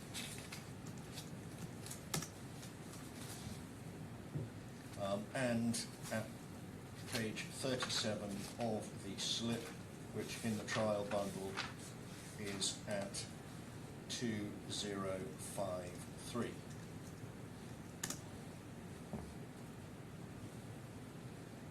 And since these are predominantly points of submission, although I will refer Mr. Al-Ansari to some of them, I will make them now.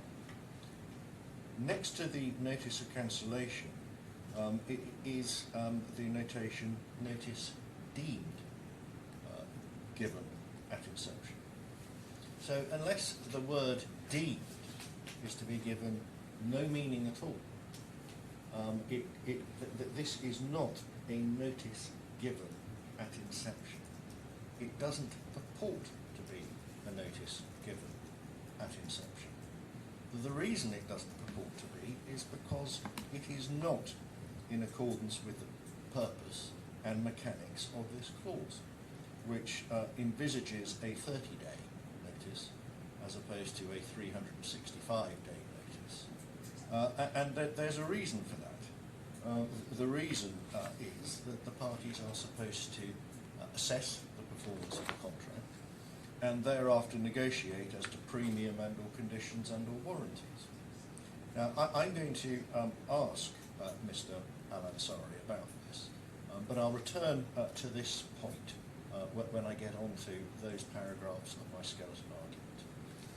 So Right. This is really, the reason for going through these documents, Your Honour, is to explain the point taken in paragraphs 34 and 35. That this is, we are testing prima facie coverage under the contract principally of insurance, the Doha insurance, for the heads of claim as recognised by Qatar General and as addressed by Mr. Al-Ansari, who I'll ask about this. Right, so I understand one of the reasons that the defendant says this notice is not effective because it says notice deemed given at inception. But there are a number of points that I will put to Mr. Al-Ansari, but that's certainly one of them, that it doesn't actually purport to be a notice.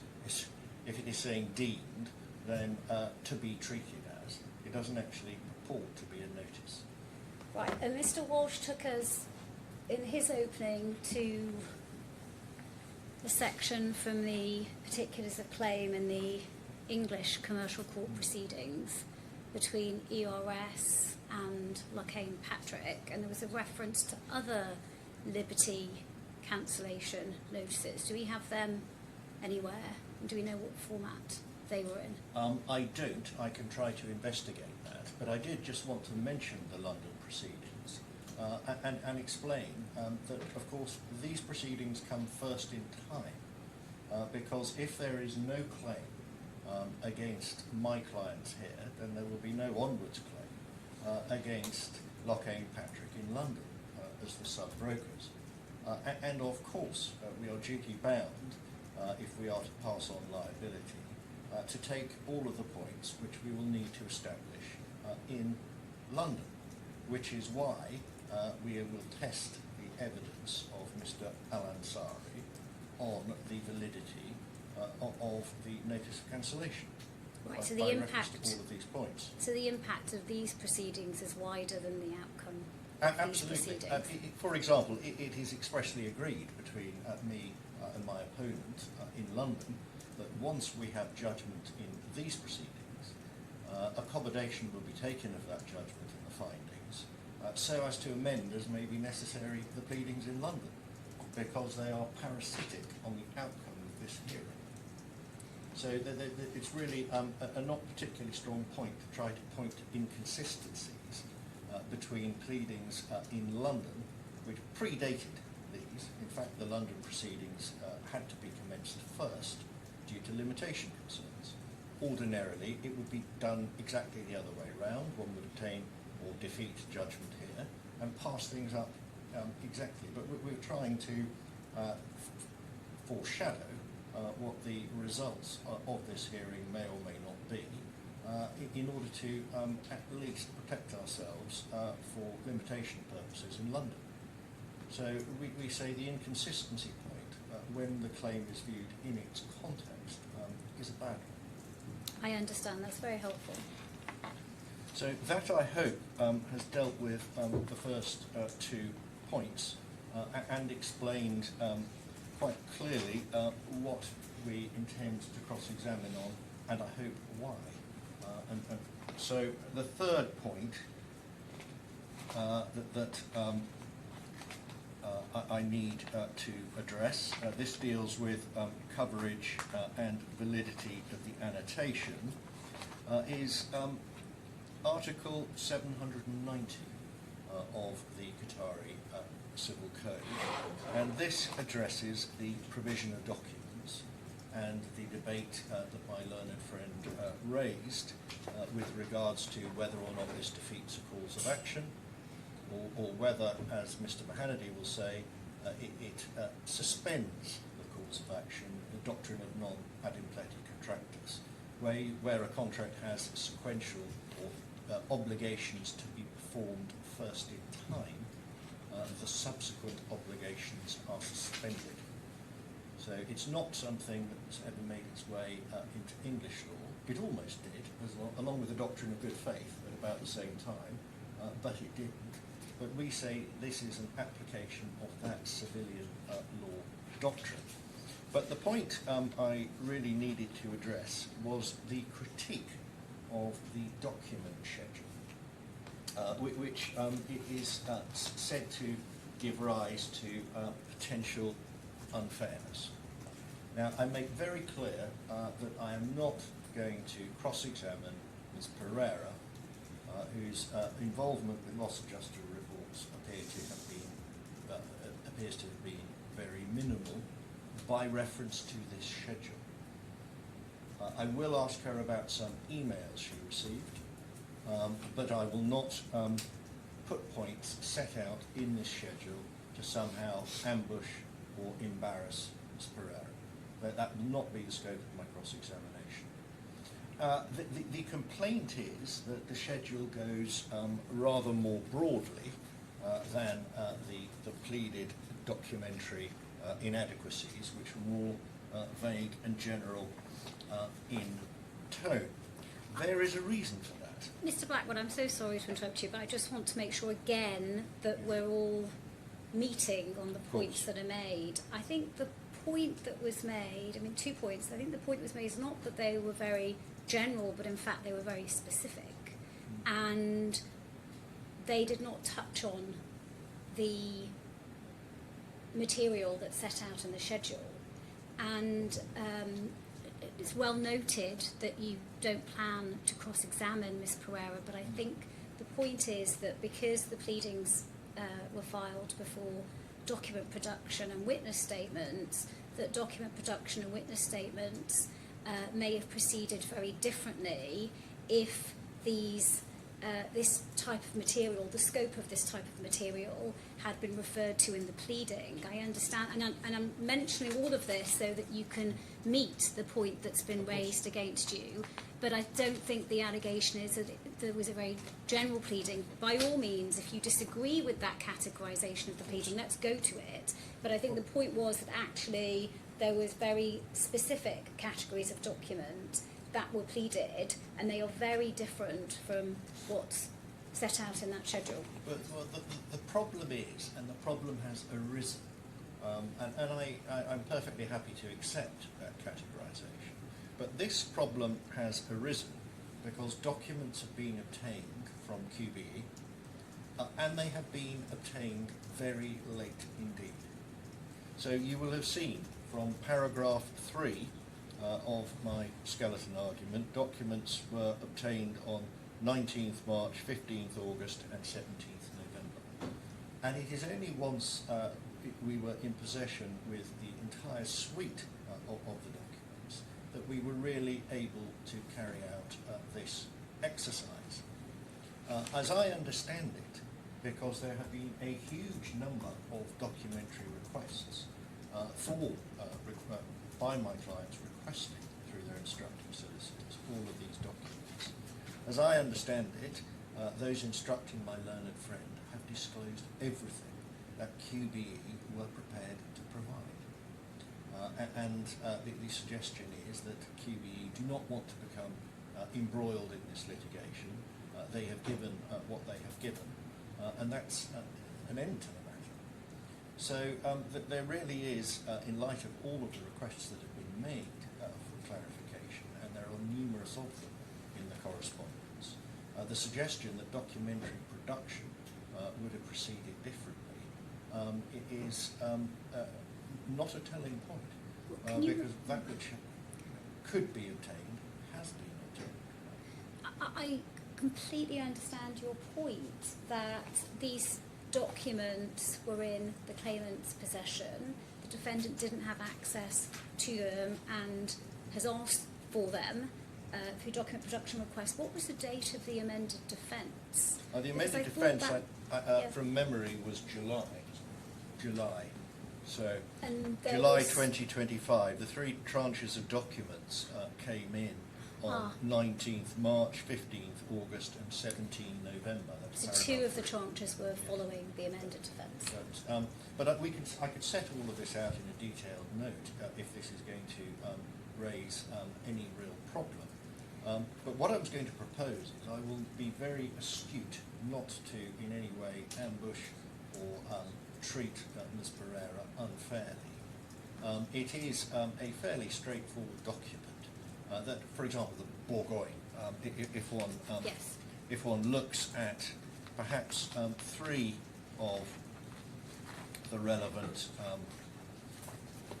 documents in the schedule, 6968. The Bourgogne initial advice of 28th August 2019. Oh, sorry. So 6968. 6968. Yes. And now this sets out a large, and the Bourgognes are the expert forensic fire investigators who were appointed. A large amount of documentation which Bourgognes were seeking, as we understand it, haven't been provided to anybody because Qatar Petroleum won't play ball, including, for example, copies of CCTV recordings that show the fire on the 27th of July. That's the first fire, which of course we are interested in our defence.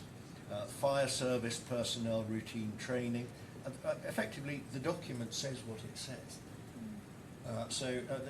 This is really just a helpful way, we had hoped, of summarising what Bourgognes were asking for and what they never got. Nobody has got, because Qatar Petroleum didn't seem very amenable to producing them. Whether that's because allegations about negligent firefighting, and I'll return to that in some of the documents, or fire service personnel records, etc., were not particularly popular at or about the time of the FIFA World Cup in Qatar. There's some reference to that in one of the lost justice reports. One might speculate, but the purpose of this document is really to set out what the existing disclosure says, nothing more. Well, it's been very helpful to hear your response on that, and I think at some point after your opening we'll hear from Mr. Walsh again as to whether that meets the concerns that he's raised. On page 6974, I just wanted to highlight another particularly important document, and that's a second fire expert was apparently appointed, IFIC Forensic Fire Investigation Report, and they were also requesting documents. So this sets out what this report itself is requesting. So details of the prime power air conditioning AC units, serial numbers, so details about the air conditioning units, recommending a strategy to recover all prime power air conditioning units. No reports have been provided to suggest that any of the units were recovered from the site. And then what one sees is that there may or appear to have been further reports from IFIC, the forensic fire investigator, that were not disclosed at all by, I presume, Qatar Petroleum. So if one looks at 6975, despite repeated requests to the insured, have still not been provided with any of the further IFIC reports or findings, nor any of the further conclusions that IFIC may have arrived at. I'm so sorry, where were you reading that from? 6975, the schedule, rather than, I can also take you to the original document, but this is just a... Sorry, where on, I was on 6974. And Sorry, so, 6975. right, okay.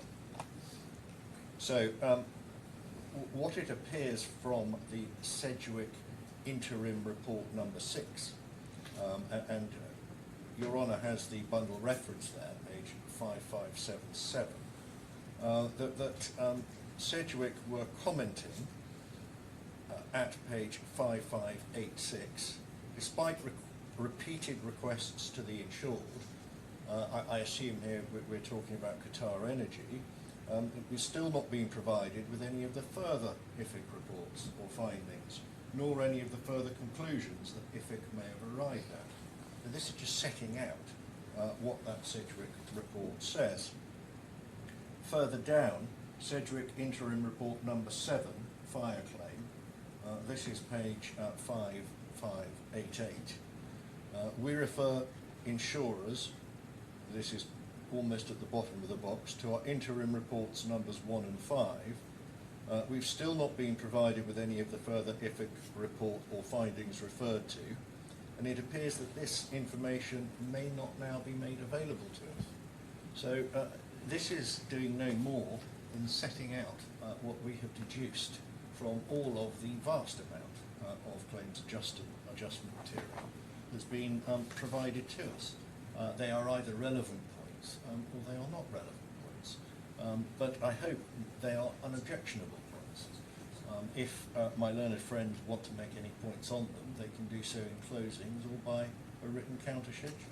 We'll provide this in any format they want. So we had hoped that that would be to some extent helpful. The alternative would have been me to raise all of these points afresh and unheralded with Mr. Al-Ansari, who does discuss, for example, the Bourgogne report. Oh, I suppose we could have gone through all of these in opening, but this is much more of a shortcut. So that I hope deals with the documentary point, or at least sets out my position. I hopefully am being fair to all and helpful rather than unhelpful. The other points, I think, my learned friend asked for my own response to. Would Liberty have been bound by the claim assessment of QBE? Well, that's really a matter for the expert evidence and to see exactly how it's put. I think Your Honour described it as a good faith means of performing the Liberty retrocession, even though QBE was on a different contract, and there's clearly no contractual nexus between the two. And obviously that will depend on Article 172 of the Qatari Civil Code, and the extent to which, if at all, good faith can create an obligation or modify an obligation rather than just prescribe the manner in which an obligation is to be performed. But that's something I was going to address with Mr. Al-Ansari. I think my learned friend accepts that this is a point, a live point, which causes no problem. Mr. Al-Ansari addresses this in considerable length, and I will ask him about it. Then Article 782 and the charging of more premium. Your Honour, you'll hear an application from me in view of the fact we were criticised at the PTR in my learned friend's skeleton for not serving a draft expert report. We have done so, and Your Honour may or may not have seen the conclusion that Mr. Hanna comes to on that point. Duty, and contributory negligence and interest. As regards duty, the main point is correctly identified by my learned friend. It concerns the effectiveness of the notice of cancellation, because if it was not effective and valid as a matter of Qatari law, then there's no breach of duty. And the reasonable skill and care point is admitted, and as far as we can see, unless I'm corrected, the regulatory obligations take matters no further. The beginning of issue 24, that is the contributory negligence point. It's a composite issue, it deals with several things, so we do not maintain a case of contributory negligence. So my learned friend is correct in his assessment of that. Just back to duties, because what I had understood was there was some agreement, but as I mentioned, there was a particularisation of duties at paragraph 9 of the particulars of claim, which, and those duties, those specific duties I had understood were denied. Are those duties now admitted? They were... We don't admit the way in which my learned friends categorised them, but I just don't see how the issue is live, because we do admit that a broker, unsurprisingly, had a duty to exercise reasonable care and skill. Right. So I'm not sure that for the purpose of trial anything can turn on it, particularly if there's said to be no additional or more punitive remedy available by reason of any regulatory breach. I mean, I suppose the issue is, in the context of this case, what does exercising reasonable care and skill mean? And I think that the claimant has particularised what that would mean in the context of what they say happened. But in any event, you're not admitting those particulars, but we're all in agreement about, yeah. I would be amazed if anything turns on it, in view of the fact that the evidence in Mr. Tommy's witness statement has not been relied on. I don't think it's likely to be a live issue. That's helpful, thank you.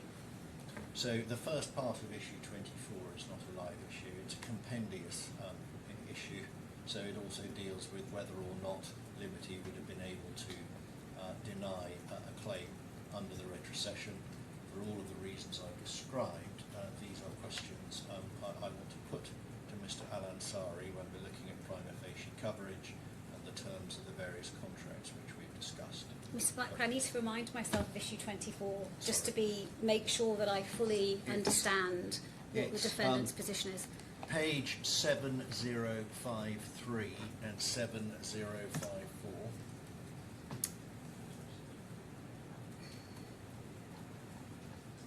Okay, 20, right. And I think, I thought you had just mentioned... So alternatively, yes. I beg your honour's pardon. No, not at all. What was any loss or damage caused or contributed to by the claimant's own contributory negligence in failing to renew the LSM retrocession cover? That is the point that is no longer live. It then continues, and or provide adjusted premium information before the expiry of the first year of the retrocession cover and before the loss. That's also contributory negligence. It is not live. But the point then continues, and or would LSM have been able to defend the claim, deny liability? Well, that, for the reasons I've just explained, liability of Liberty and prima facie liability under the insuring clauses is not admitted. Right. Thank you. And the other point related to interest. Is the claimant entitled to interest for its losses, and if so, what rate and level of compounding? Well, there are a number of issues here, not least about when if any right of indemnity did arise, when on the provision of documents the start date for accrual of interest may well be in issue, given that documents were provided in 3 tranches as Your Honour has seen, and this is a discretionary remedy. This is not common ground, but for obvious reasons, where liability is an issue. So this is very much live, and will you be addressing the court in closing on what you say the relevant dates are, and will you be addressing these issues as... I will, of course, Your Honour. It's quite a complicated one because, of course, if the result is that there is no liability, then interest doesn't arise at all. There may be liability for one or two of the heads of claim, but not the third. And there may well be a stay or rest in interest pending provision of adequate documentation. So the start date of interest will be an issue, but I will set all of those out, those alternatives, clearly in closing.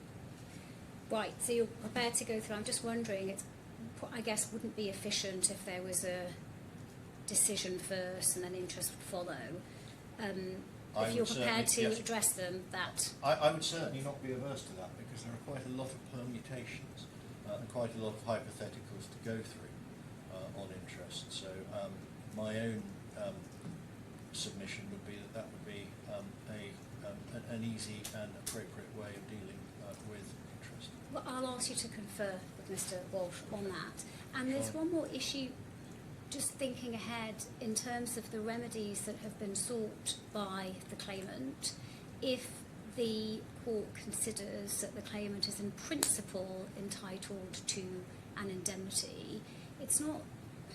I want the parties to give some thought to what that would look like, because the defendant's position is that under Qatari law, it's not as if a claim is made for payment to the under the retrocession agreement and then it's just paid. There has to be documentation. So what does that indemnity look like going forward? That upon, if the court were to make an order for an indemnity upon provision of sufficient documentation, that's going to be a very difficult order to police. Well, I would submit, and one is thinking about the uncrystallised liabilities and the declaratory relief sort going forwards, that there would be simply no utility in the court making a declaration of that nature for exactly the reason Your Honour has just identified. It would be an impossible order to police.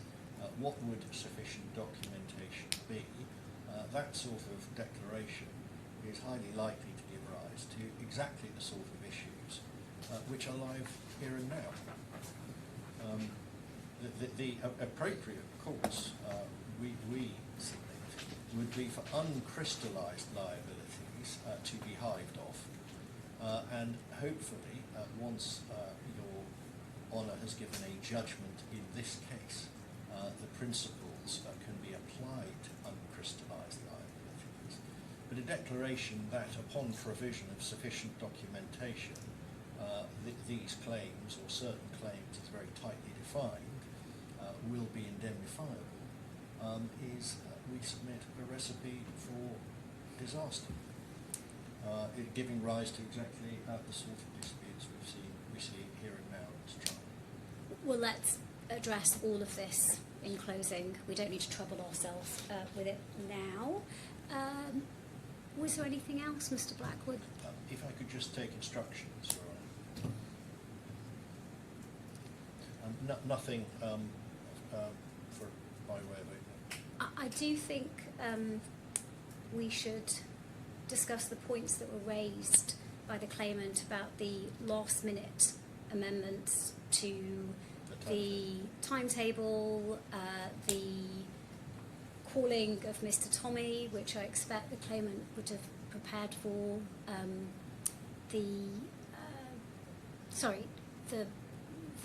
yes, and just the very last minute withdrawal of the need even for the two of the claimant's witnesses to be cross-examined. It's all quite last minute.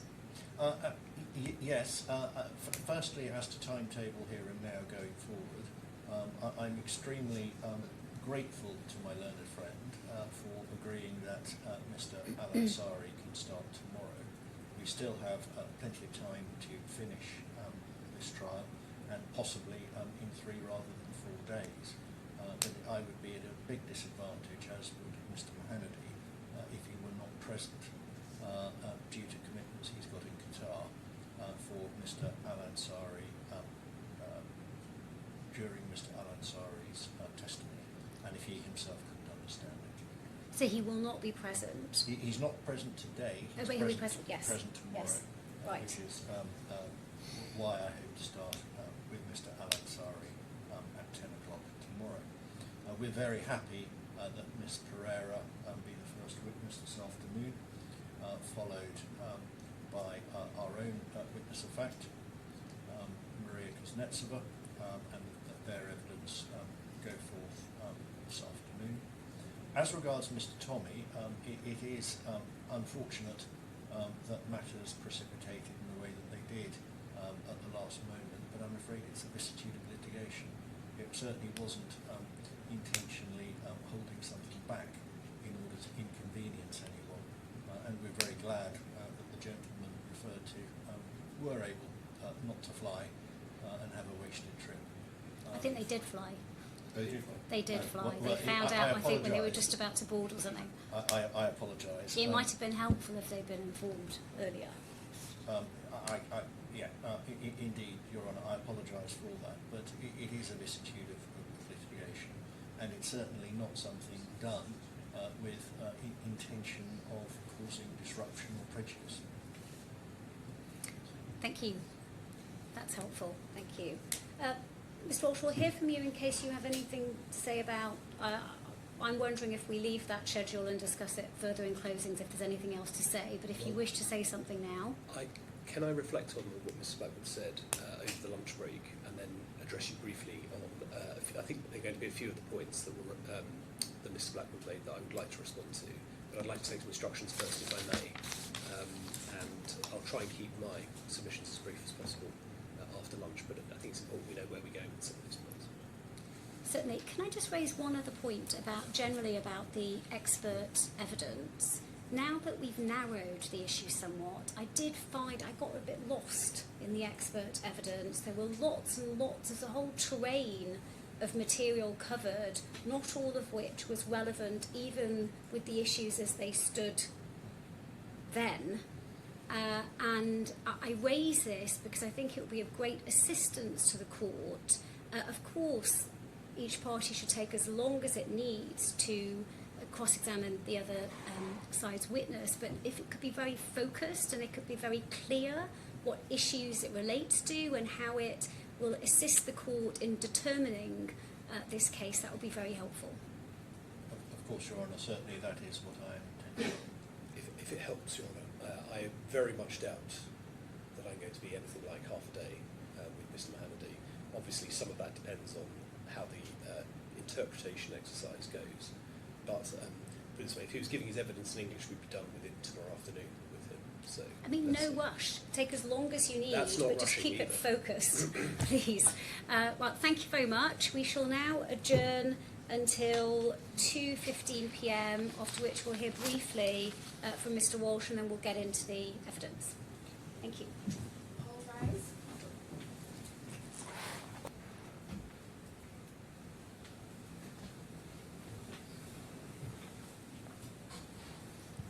Your Honour, Yes. just on the points that my learned friend made, and that I think it's appropriate for me to come back on. I raised the 5 points. There's been clarification on a number of these. The first 2, i.e. the prima facie cover point and the notice of cancellation point, I understand, and we can come back to that in closing. Don't need to trouble you further with that.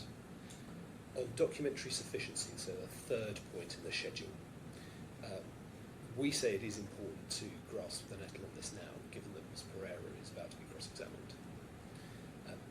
As Your Honour appreciates, our complaint is that very specific points were taken in the pleading, which we addressed. It was not a general plea, it was a specific one, and none of those specific points are pursued in ERS's skeleton.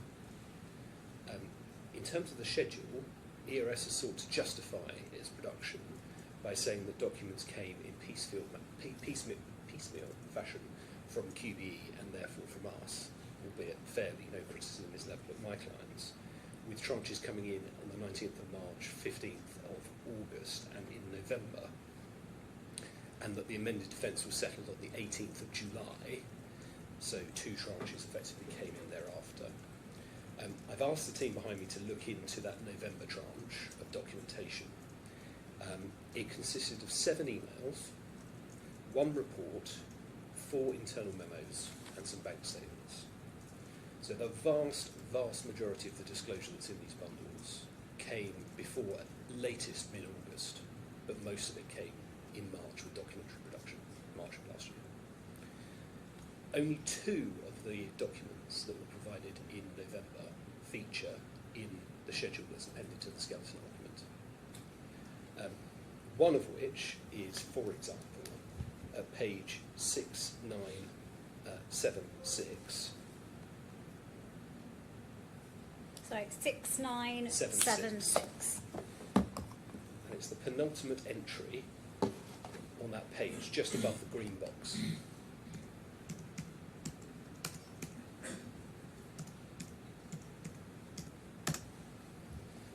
Before we read it, let's just bear in mind what these points are apparently about. It's about insufficient documents to justify paying the claim. And this is a Stige XP third and final report. And apparently in the missing documents column, it says, now that a settlement has been reached with QE, if agreement on the outstanding recovery balance is not concluded promptly with NACALAT, or their reinsurers, and their adjuster, GRS, it will be necessary to initiate proceedings to recover the remainder paid to QE. So this is one of 2 documents in the November tranche that feature in this schedule. It is completely opaque what relevance that has to sufficiency of documents.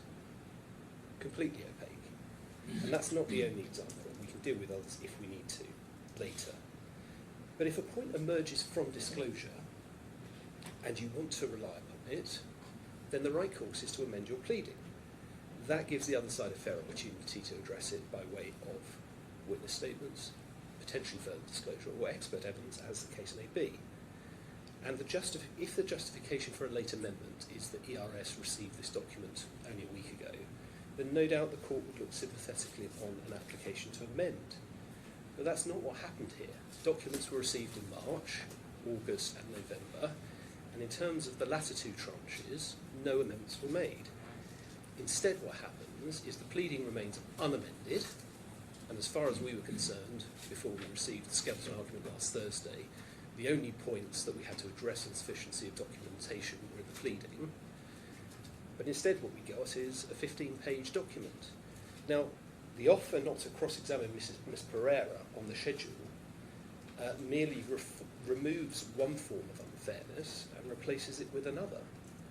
On the one hand, she is not having material sprung upon her for the first time, about which she's not given any witness evidence. But that injustice is merely replaced with the unfairness of depriving my client of a proper opportunity for its claims handler to address criticisms of its claims handling, which ERS says is a basis for refusing my client's claim in this trial. ERS says these documentary insufficiencies mean that no payment should be made. My client has a witness, which is tendering next, who's a claims handler, who at least should have been given the opportunity to give some evidence on this. So it's not an answer simply to say, oh, well, we won't cross-examine Ms. Pereira on these points, because then we have the regrettable situation where we close the case, my witness hasn't been able to address any of the criticisms that were put to her, but of course the other option, if the point's alive, is that she's cross-examined on material that she's only learnt about for the first time over the weekend. So if ERS had wanted to run the points in the schedule, they should have amended in the ordinary way, whether that be after the initial tranche, after the August tranche, or after the November tranche. And the fact that they did not means the points aren't open to them at all, not just as a matter of cross-examination, but at all. And so, because this affects where this trial is going next, we do say the nettle needs to be grasped on that. Can I ask a question? I'm not on top of what was specifically disclosed in March and August and November. Do you have, and I appreciate you've only had a lunchtime to deal with this, but do you have information as to documents disclosed in August? So, for example, Mr. Blackwood took the court to references to the Stige that yes, the first entry on that schedule. A deficiency of documents. And I suppose the other point is, and we'll hear from Mr. Blackwood on this, but it seems to be that the case that actually what's being alleged is that the documents were not handed over at source, not necessarily. Of course, the claimant to be paid, the argument is, would have to produce documents, but there is a suggestion that there's not been enough documents provided at the insurance level, but I see how, nevertheless, this may be relevant on cross-examination, but I'm just trying to navigate through because I'm not very familiar with this schedule. My initial impression is not to exclude it at this stage. I understand what you're saying, that it affects how we move forward. Are there any proposals as to how we may move forward? Bearing in mind we do have more time, but my initial impression and view is that I don't feel that the court's in a position to exclude this document at this stage. And in fact, I have to hear from Mr. Blackwell, but I want to see where this may lead us. So, just a couple of responses to that. Firstly, in terms of the breakdown of documentation that was received in March, August and November, I know that the November tranche was those 7 documents, plus a couple of others that I mentioned earlier. I don't have the numbers for August, but what I do know is that because the vast majority of the documents were produced at the initial disclosure stage, that still represents the majority, and certainly even if one took August as the relevant date, we know there's only, I can't remember what I said now, 7 emails, 1 report, 4 internal memos and some bank statements that are disclosed in November, and only 2 of those documents are referred to in the schedule. So that shows the scale of where the balance of the disclosure comes. In terms of excluding things, it's not really a question, it's not really a problem for me, or the court really. The pleadings set out which points are being taken. None of these points are in the pleadings. It's not really for you to exclude the schedule per se. Mr. Blackwood said he's not going to cross-examine on it. I'm sure he won't. But it's just, these points are just not live at this hearing. If ERS want to make an application to amend now, we'll hear it and can be resisted. But in a sense, it's not for you to exclude a schedule to a skeleton argument. It's just these points simply aren't live unless there's an amendment application. So I don't need to invite Your Honour to exclude anything today. All I'm saying is, if the offer is, I won't cross-examine Ms. Pereira and then all the problems are solved, the answer is, that's not right, because if the points are thought to be live, the problem of injustice still remains, because she's not given an opportunity to provide witness statement which says, look, ERS complained about this report, the Burgoyne's initial advice and the documents that are requested there at 6968. There's nothing in these points, or they were addressed later, or even if these documents had provided, it would have had no bearing on the claim. All these sorts of points are things that you would want your claims handler to say, this is the answer. But you can't do that if you're only told about them on the Thursday before you start a trial on the Monday for the first time. So, as I say, it's not for Your Honour to exclude anything. The points are simply not live, and I know that they're not going to be cross-examined on, but I don't expect to see them in closing either. In terms of the 4th and 5th points, again, I think I said in my opening, we know the shape of those arguments anyway. It's the QBEs, whether you're bound by what the QBEs say, and the non-disclosure point. We can address those later in the trial. But just taking a step back, because the point of raising these 5 issues was trying to tease out what's left. And particularly, is there anything beyond the 5 points that we haven't been told about, that don't appear in the opening, that we need to be aware of? Breach of duty, firstly. I agree with my learned friend, the scope of the duties will not be something that troubles the court. If it helps, I think the court can simply proceed on the basis of the common ground set out in paragraph 6 and following at 7048. In terms of breach of duty, my learned friend said the main point is the validity of the notice of cancellation. And I said that I could understand if that was the point that was being taken, that I could understand where that was going. And if by main point he means the only point, well then we're content that we understand that case. If it's there might be others that might crop up later, then perhaps we can be told about what those are.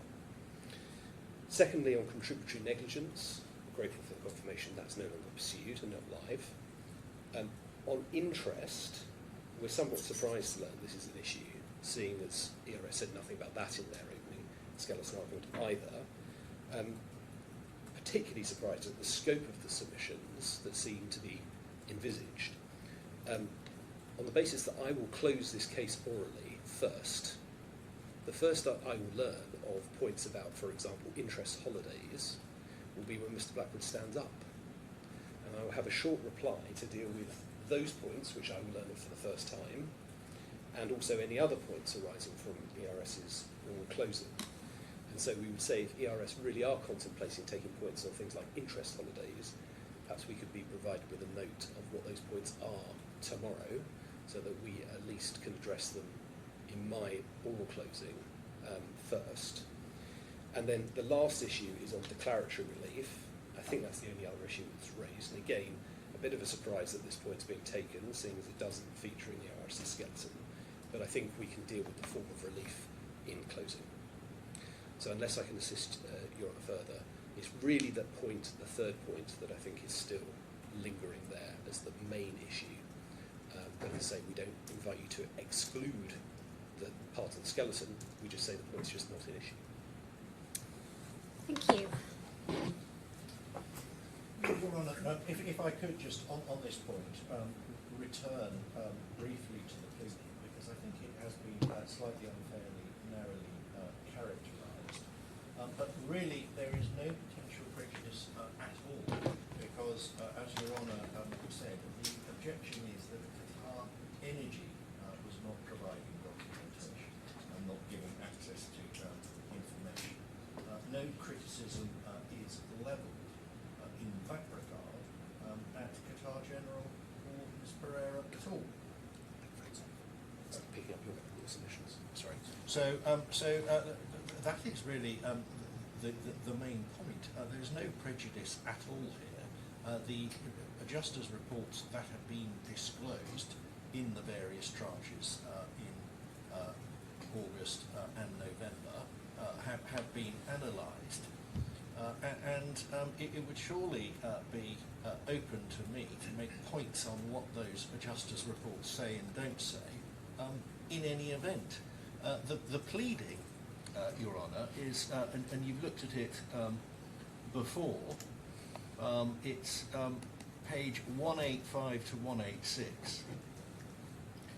Articles 790 and 782 are addressed above. And then one has relevant facts. The super yachts being repaired at the underlying insured's shipyard were kept within tents. Each tent had a portable air conditioning unit which maintained the atmosphere inside the tent for the purpose of facilitating paint spraying operations. On 27 July, 15 days before the alleged fire, one of the AC units was witnessed to have caused a small fire due to a resistive heating defect. As far as the defendants are aware, this incident was not reported by the underlying insured to the underlying insurer, or by the underlying insurer to the claimant at the time the incident occurred. Just pausing there, of course, the investigation of the initial fire, which we are particularly interested in, at 27th of July, is the subject of the Burgoyne report and of the IFIC report, which I mentioned to Your Honour earlier this morning. One then has the proposal for deconstructing disposal and demolition of the yard, the specific lack of information in response to that, and then a more general pleading in the absence of properly documented claims in respect of damage and cost associated with the alleged fire, there was no cause of action, etc. So I think it is a little unfair to characterise this as being specific or limiting, in particular, Your Honour, in circumstances where this disclosure has been piecemeal and not fully analysed. We could, of course, produce another copy of the schedule showing exactly when every document was disclosed. But the important point is that the fire of the 27th of July was always an issue, at least as from the date of the amendment, July. And this is what the Burgoyne and the IFIC report and the two that I mentioned specifically go to. That there was an earlier fire, that there may have been a common cause, and that issues may have arisen from that. So in circumstances where the criticism is not levelled at Qatar General, and documents have been disclosed in the way that they have by reason of QBE's recalcitrance in providing documents, and in view of the existing pleading, we do urge the court that the correct course would be to permit us to rely on this schedule, and submissions can be made in circumstances where we are not criticising Qatar, we are not criticising the insurance company Qatar General. This is a criticism directed at Qatar Energy or Qatar Petroleum, as was, as an underlying assured, which elected not to disclose a lot of matters, or to permit investigation of, so far as we can see, the cause of the earlier fire, which is what the majority, for example, of the Burgoyne's documentary requests pertain to. And so, in our submission, the fair course is to allow in our schedule. It can be addressed in any way my learned friend sees fit in oral closings, or even in a counter-schedule or written document, to which we wouldn't object. It simply sets out what these reports state, and is not going to prejudice my learned friend's client at all. Thank you. So I understand it's not being suggested that this schedule should be excluded. The real issue is whether or not it goes to any live issue. I'm not in a position to make that decision. I'll have to revisit the pleadings. So the question really is, what do we do now? It seems to me that you're able to rely on it, but I don't know where that leaves us, because I think it was suggested by you that if the schedule covered live issues, then you would have wanted to have the opportunity to cross-examine on the schedule. Is that correct? No. Or can we No. proceed? And No. If these points have been pleaded, and it is ambitious to try and shoehorn a 15-page schedule into the paragraphs that you have just been referred to, Your Honour. But if these points have been pleaded, then no doubt Ms Pereira would have produced a witness statement saying, for example, that first entry, this goes nowhere, this isn't relevant, the claim would have been payable in any event, or whatever other explanation that she may give. I don't know what she would say in response to it, because it's never been put to her. And so the prejudice that we suffer is that she's here, she's ready to give evidence, but she hasn't given evidence on these points. If they're not live, that's fine, it doesn't matter, we can carry on. If they are live, and she starts her cross-examination, and points aren't put to her, well then at the end of the trial I will say that it's unfair for you to consider these points which are not pleaded, which my witness didn't have an opportunity to put a witness statement in response to. And so that's where we are. You don't need to hold up the cross-examination. You're not being told that, don't worry, we will amend, we're going to include this, so that's not going to happen. So in the end, we say you're left with a position where a variety of points over 15 pages have been set out, none of which are pleaded, none of which Ms. Pereira has had an opportunity to comment on. They're just not live issues in the case. And once Ms. Pereira gives her evidence, that'll be it. And she's not going to be asked about it, but we can maybe we can pick it up tomorrow or in closing. It's up to you on how you want to deal with it further. Obviously, it would be helpful, I think, to have a steer before we close orally as to whether these are points I need to address or not. Not least because I know the friend's suggesting we put a counter schedule in. Well, generous as that offer is, there's limited time for us to do that when we have other things to prepare in this trial. Dealing orally, 15 pages orally, we've got half a day each to close the case orally. I've got other points I need to address. Are we really suggesting that we spend most of that time going through a schedule which has never been pleaded and I've seen for the first time? How's it going to work? It just doesn't work. So I say we carry on, and in the end it's not, with the greatest of respect, it's not my problem because these points aren't pleaded and aren't live. So if we carry on, that'll be my position in closing as well. Noted. Thank you. Your Honour, as to the suggestion that Ms. Pereira, as a factual witness, would want to come back and dispute the relevance of any of this, is simply not her function. She's not here as an expert. She's simply explaining what, in fact, Qatar General did in order to obtain and pass on information. And so any evidence by way of submission, which is what it would be, on the relevance or otherwise of the points, would be completely irrelevant. Those points are made by lawyers, not witnesses of fact. So there really is no prejudice. We are, if required, of course, prepared to formally seek permission to amend, but we don't say that there is a necessity to do so.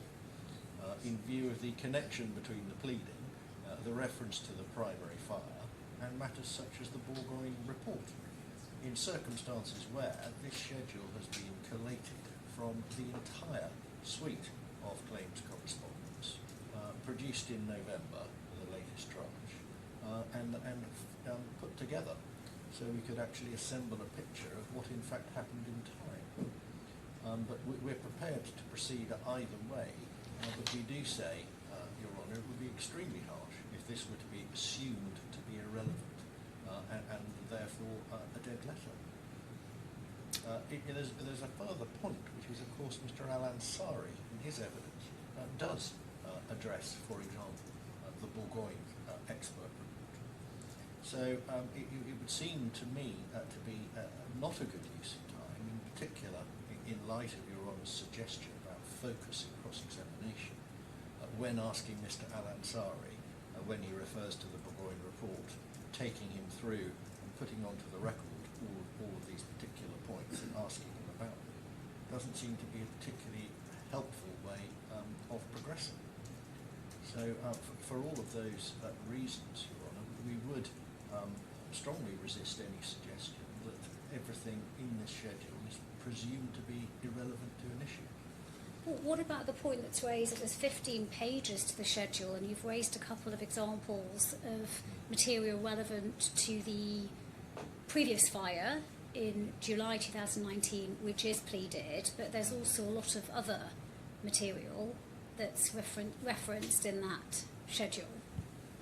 The vast majority of it, and the vast majority of the lack of clarity, goes to the other point, which is pleaded.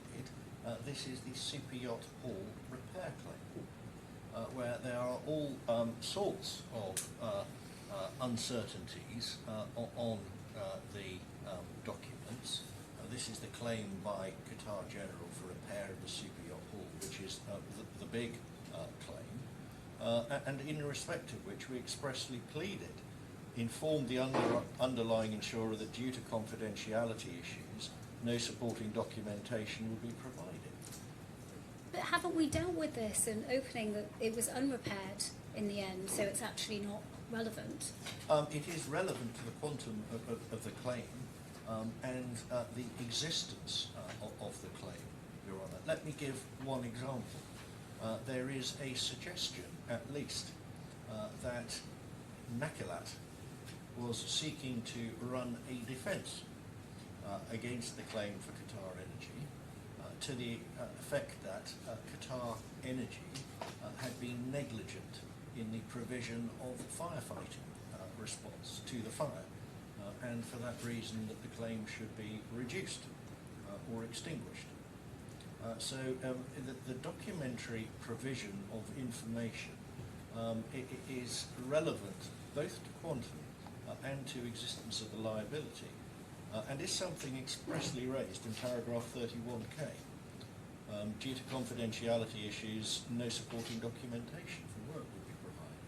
This is where most of the problem in terms of documentary absence in fact exists. But that's the cost of the works to demolish and rebuild, isn't it? Yes, and if one goes through the schedule, the majority of the entries in the schedule are dealing with exactly that, the cost of the works, etc., the cost of the wreck removal. Right, and you'll say, so I understand your point is that even on an unrepaired basis, all of those costs are relevant. Yes. Is that correct? Yes. Right.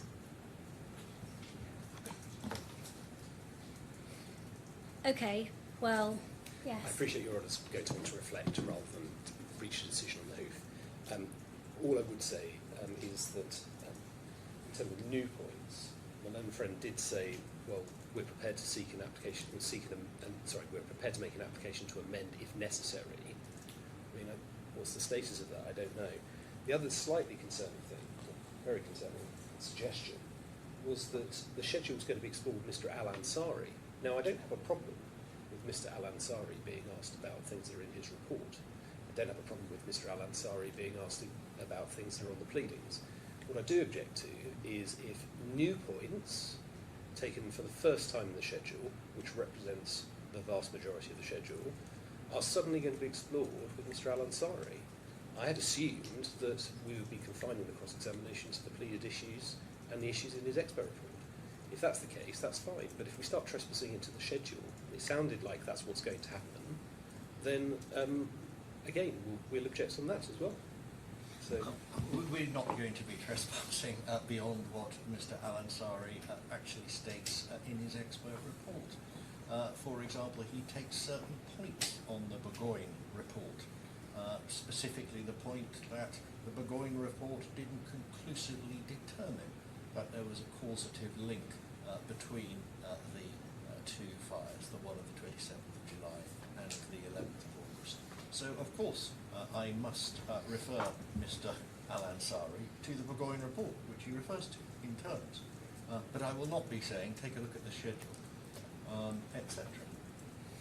Mr. Blackwood, I think the point made by Mr. Walsh is well made, which is it's a matter for you to consider whether it is necessary to make an application for an amended defence.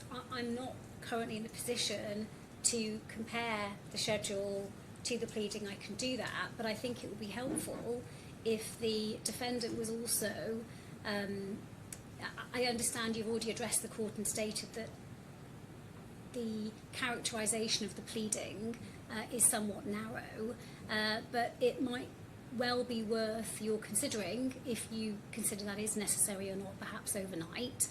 In the meantime, I will look at the pleading, the schedule, everything that the court has been addressed on, but I suggest that for now we move on to the evidence. We'll park this issue, but I've heard both of you and I think I understand both your points of view.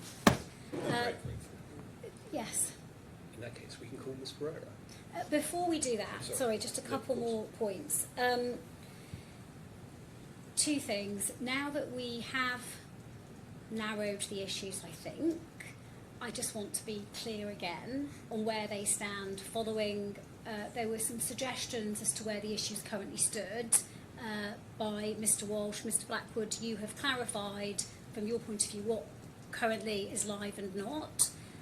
Could you liaise this evening and just give me an updated list? I know some issues have got in completely. I think it was the issue on contributory negligence, part of it's left. Just please update the court, that would be very helpful. And the second point is, given the timetable that we have discussed, I'm envisaging experts tomorrow and closings on Wednesday, is that correct?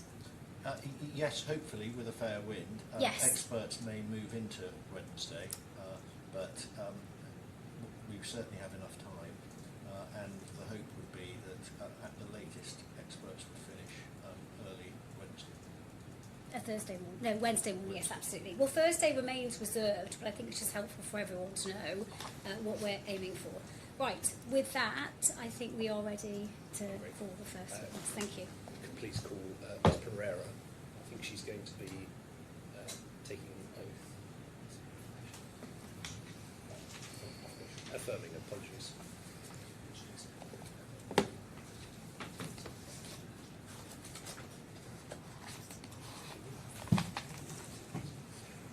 Just before we start, Your Honour, just a reminder that Ian from HFW is going to be sitting with Ms. Pereira to just get the bundle up as we look at the pages. Do you want to get yourself ready?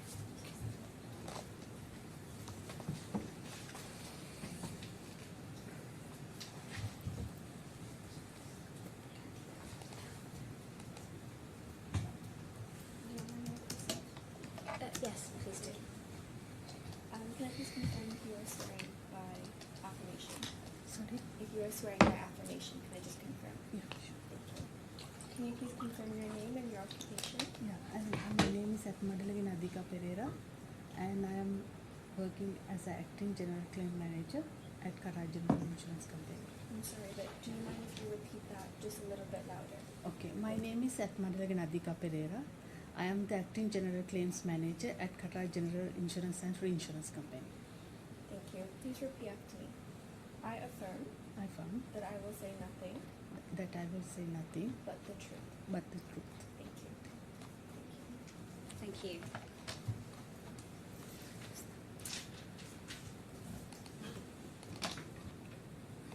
Ms. Pereira, please do speak up so that we Sure. can hear you properly. Thank you. Please could we have page 846 of the bundle on the page for Ms. Pereira? Ms. Pereira, do you recognise that as your first witness statement in this matter? Yes, correct. And then could we please turn to page 856? Is that your signature? Yes, correct. And could we please look at page 889? Do you recognise that as your second witness statement? Yes, And if we could turn to page 902, is that your signature? yes, it's my signature. And are the contents of your witness statement true to the best of your knowledge and belief? Yes. Thank you very much. Mr. Blackwood will have some questions for you. Good afternoon, Ms. Pereira. Good afternoon. Now, I think it's right you joined Qatar General as a claims supervisor in March 2020, is that right? Correct. Yes. What were you doing, please, before you joined Qatar General? I was working in another insurance company, same position as supervisor. And when you started, you had a claims settlement authority, I think, of up to 2,500 Qatari reals. Is that Yes. correct? Yes, correct. 2020. So your position, is it fair to say, was a very junior one? In the Qatar General Insurance Company? Yes, between It's a supervisor. between 2020 and 2025, you had very limited claims authority. Yes, 2,500. You say that in paragraph 12 of your first statement that you would, is the word you use, confirm the accuracy of assessment by reviewing supporting documents such as invoices, settlement agreements, and any other documents provided. you would also check coverage trigger and policy terms with loss adjusters' reports to check in principle that the claim was covered. The review process is conducted by internal face-to-face discussions. Yes. Now, I understand from the way you phrase this that you're saying what you think would have happened. You don't actually remember any of these discussions, for example, about policy coverage triggers. Yeah, this is beyond my limit, so most of discussion I didn't involve. It was happened with the head of claim. I that see. time. So this was beyond your limit, so these Yes. discussions Yes. were not conducted by you. Yes.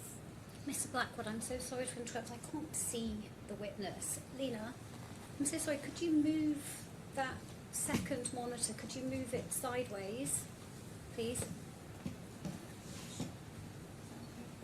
Is that yes? Okay. That's much better. Thank you.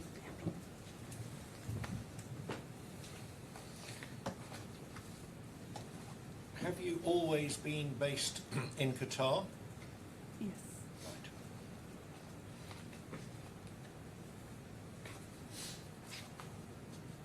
Now, I'd like to ask you about a particular document which you received.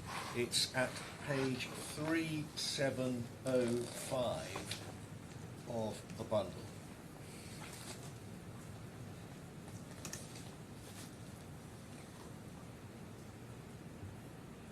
Do you see an email there sent to you by Doha on the 20th of August 2023? Yes.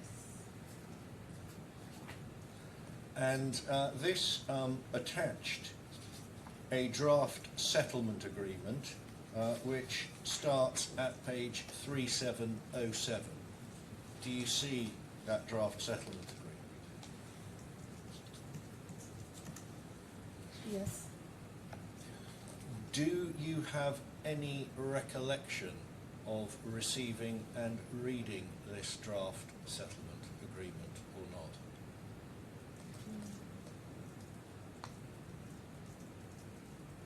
I don't recall. Maybe I read.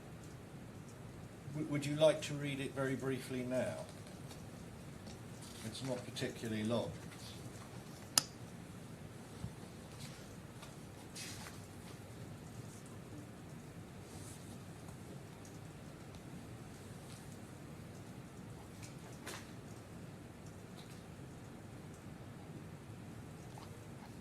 Yes, I think this one I read. After that also, I think we have received the same agreement. So you have read, you remember reading this before? Before, I'm not sure. I'm not recall that. Sorry, so I understand, you don't remember whether you read this at the time in 2023 or not? Yeah. So, do you remember, well, if you don't remember reading it, presumably you don't remember thinking about any of the particular clauses in the agreement either?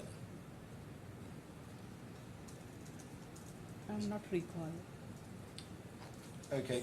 Well, what you can see from this agreement, if you read it very briefly now, is that it appears to be a settlement agreement between Qatar Energy, Nakilat, and the various parties. One can see that in recital F there's a reference to a total loss of 3 vessels which were destroyed in the fire. In recital G, a super yacht haul. In recital H, to an agency agreement. And in recital J, there is a reference to Qatar Energy being responsible for the firefighting equipment and personnel at the facility. The occupiers, it's Nakilat, alleged that the firefighting response was inadequate and incompetent. The occupiers hold Qatar Energy liable for all losses and claims arising out of or in connection with the alleged negligent firefighting. Do you see that? Yes. And then you have a proposed settlement sum on page 3710 of $18.4 million. Do you Yes. see that? Yes. So this was an important document, wasn't it? It's a draft. Yes, it can be. So it is, insofar as we can tell, something that you never sent on to Arabri ERS. We don't think we ever received this until this litigation. Can you explain why that might be, please? I'm not recall that I have is because I didn't raise this question before me. But even this one, if I'm not sure, it can be inadequately because this is document has been released by the DIG to the market. Then it's willing to we have to share with the ERS. But if I'm not shared, it can be inadequately. I have done. I'm shared. sorry, I didn't understand. It can be... It can be by mistakenly I'm not shared because this information we have received from the Doha Insurance. Yes. That meaning is we are right to the share with the ERS. So you agree that this should have been shared? Yeah, it should be. But inadequately, if I'm not shared, maybe it can be.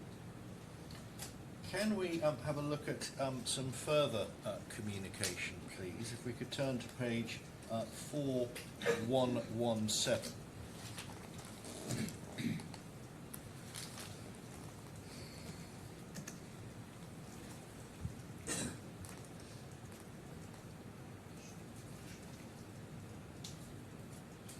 And what you see here is another communication from DIG to yourself. Do you see that?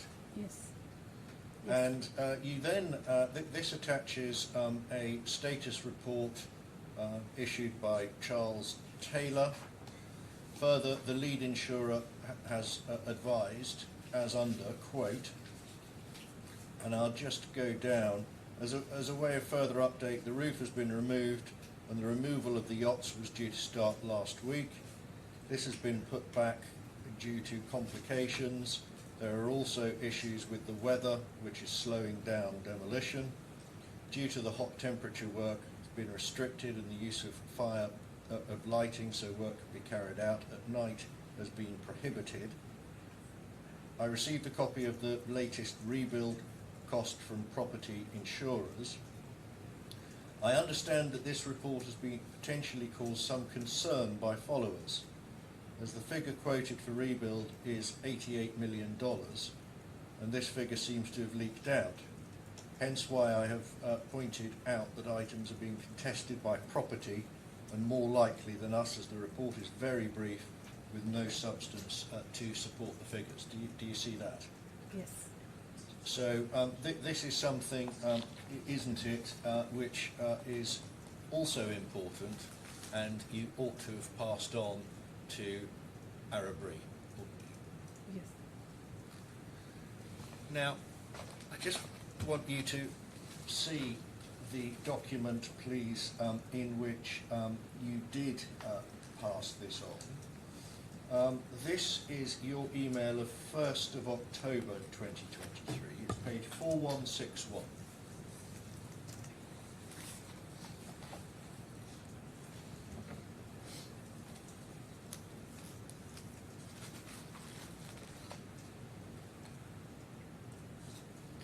And you can see that this is forwarded to Alina Lewis and Maria Kuznetsova, who we'll see from later. Yes. And you've got your quote here.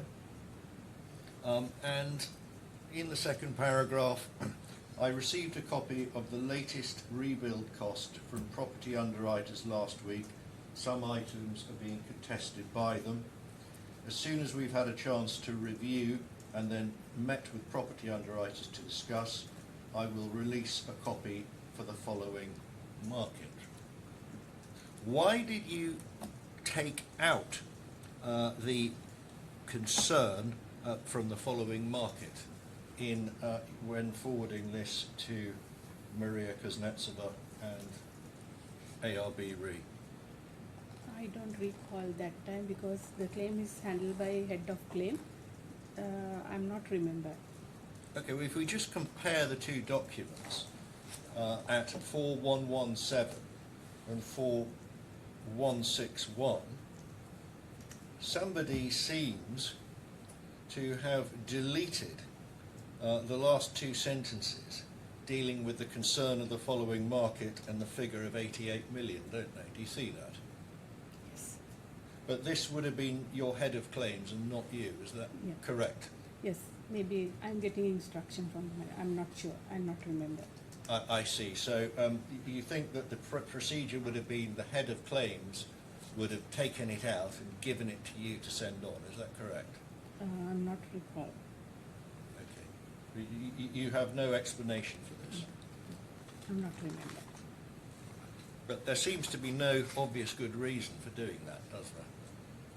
Yes. Now, as I understand it, Qatar General retained no risk. It only earned money from a seeding commission of about 10% on this reinsurance. Is that correct? Maybe because I'm not involved for that part. I think This is a placement of the policy. I think that's what you tell us in your witness statement, actually. But in any event, what you seem to have done is simply relied, as regards the loss adjustment, on QBE. That's correct, isn't it? Yes, correct. It's the leader. So you relied on QBE. Yes. As per the slip, we have to follow the leader instruction. Well, there were two different slips, weren't there? There was the Aon slip, and then there was your contract with the retrocessionaires, wasn't there? Yes, this one I'm not aware of it because I'm getting the slip from underwriters. We follow what our underwriter gave to me. Right. Okay. And can I just ask about your experience? Which other insurance company did you work for? From my beginning, I was working in Sri Lanka, insurance companies. It belongs to Sri Lanka Asian Alliance Insurance Company. And after that, I joined to Doha Bank Assurance in Qatar. And when was that? 2011. 2011.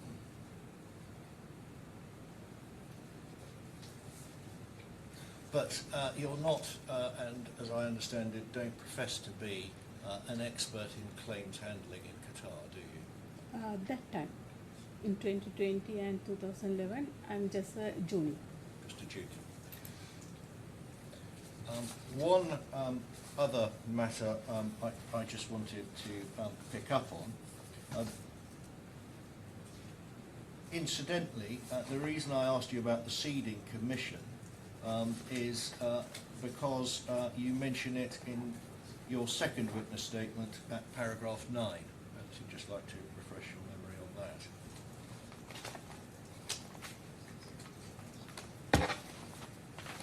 Have you got a page reference for that? It's 891. I apologise.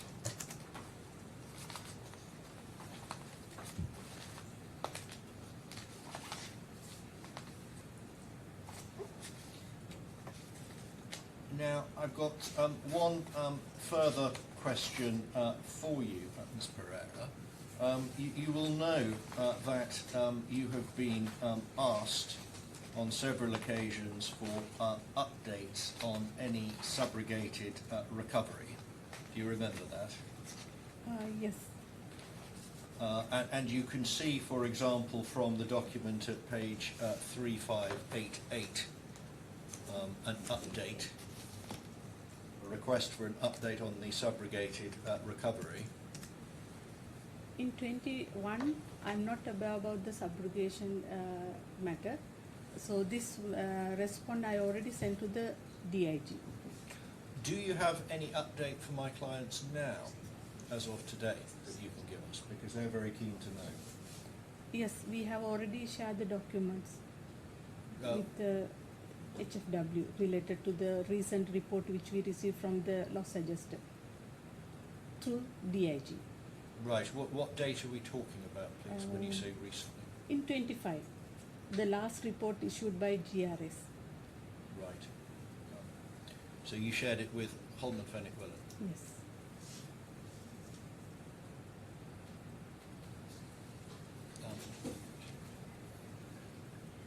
I have no further questions for you. Thank you, Ms. Pereira. You've been very clear. Thank you. Thank you. I don't have any re-examination. Well, I don't have any questions, so thank you very much. Thank you. Would this be a good time to take a break? Yes? So we'll start at 3:30. Thank you.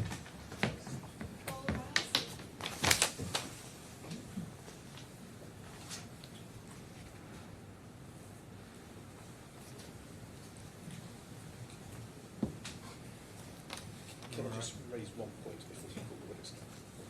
Sorry, during Ms. Pereira's cross-examination, Your Honour, she was taken to a document at 3705.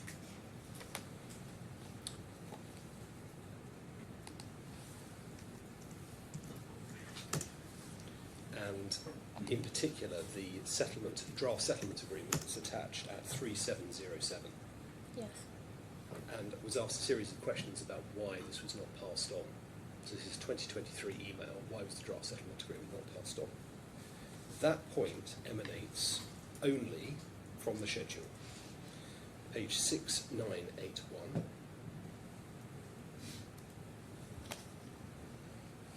And the first entry on that page. There was some... Okay, so that's not mentioned in the witness statement. So there are various settlement agreements that are discussed, but not this one in 2023. And it was put to her that she should have passed it on. It was a very important document. And this point, obviously it's not pleaded, arises solely from the schedule. And we've spent the break checking that. I raise this now because Mr. Al-Ansari is apparently not going to be cross-examined on points solely in the schedule. That was the promise with Ms. Pereira as well.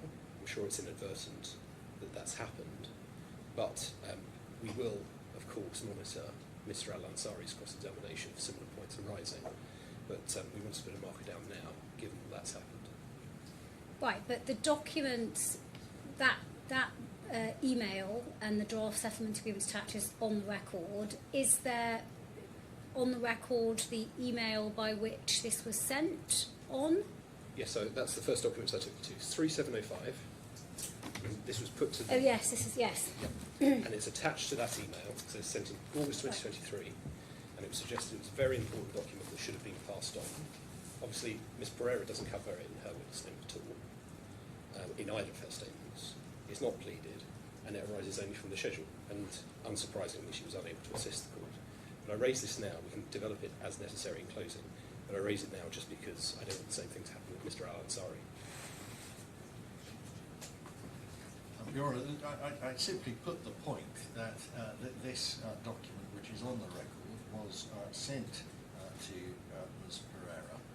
I asked her if she could help in any way and made the point that it wasn't passed on, which is a matter of fact only. I did not extend my cross-examination into lines of documentary inquiry which might have been made by reference to the subject. So I don't believe I crossed the Rubicon. I was quite careful not to.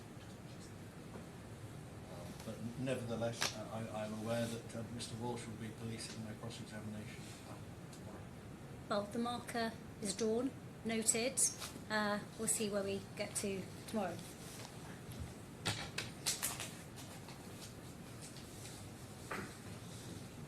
Your Honour, shall I now call Ms. Maria Kuznetsova? And could you please repeat her surname? I want to make sure that I pronounce it correctly. I think I have also not pronounced it correctly. I think it's Kuznetsova. Kuznetsova. Yes. Wonderful. Possibly I still got it wrong, but I will Maybe ask. she can help us on that.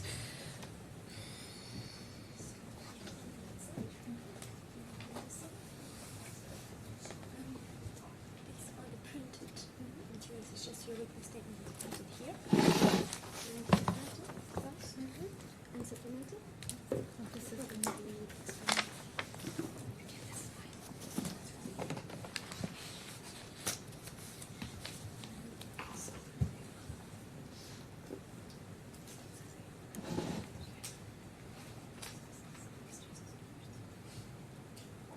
Now, may I please proceed?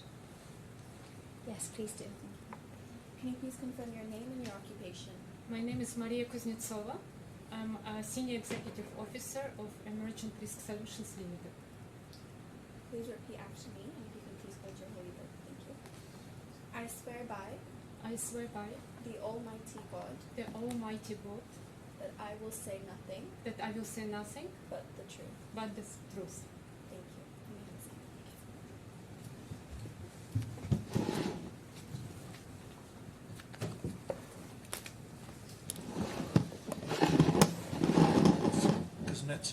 Kuznetsova. Kuznetsova. That's right. I think you've served 2 witness statements of fact in this matter. That's correct, isn't it? That's correct. Is your microphone on? I can't hear you very well.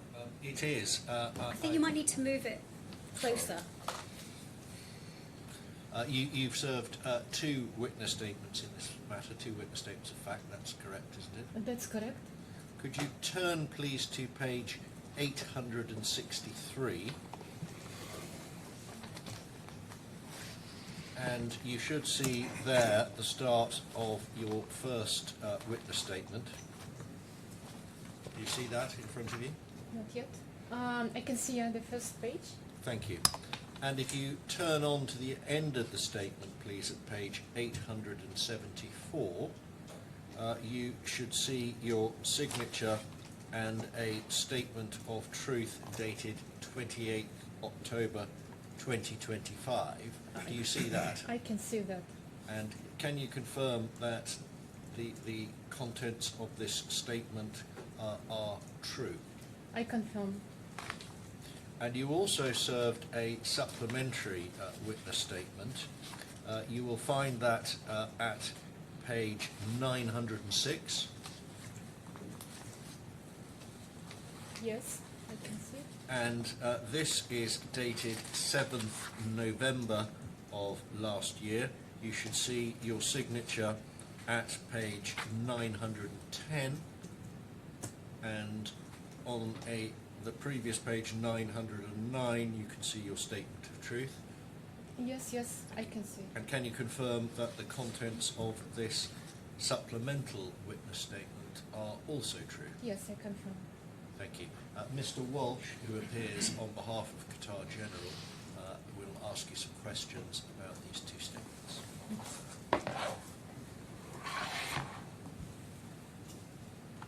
Good afternoon, Ms. Kuznetsova. Afternoon. You recall that QGIR had a 10% share on its reinsurance. So I recall that Doha Insurance reinsured 10% into Qatar General Insurance Reinsurance Company. That's correct. And ERS was tasked with obtaining retrocession cover for that 10% share.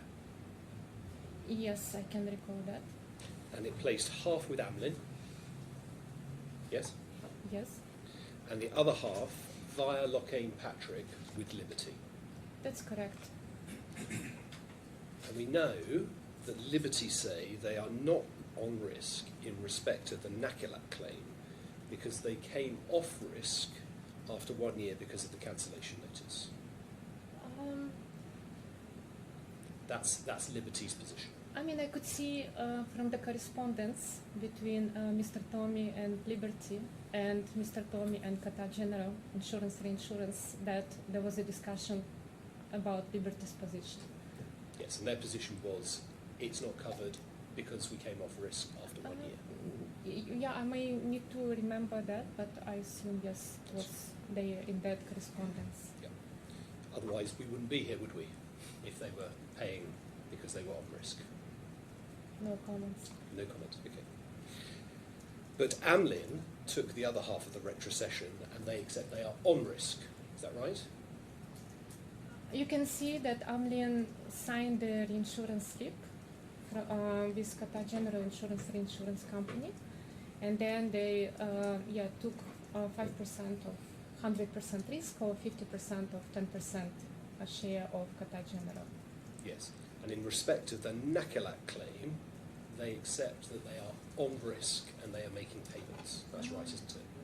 Do you have any particular document I can check off? No, I'm just this asking for discussion? your understanding. You understand because you placed the retrocession with Amlin, half the retrocession with Amlin, that Amlin are paying claims in respect of the Nakilat loss. That's right, isn't it?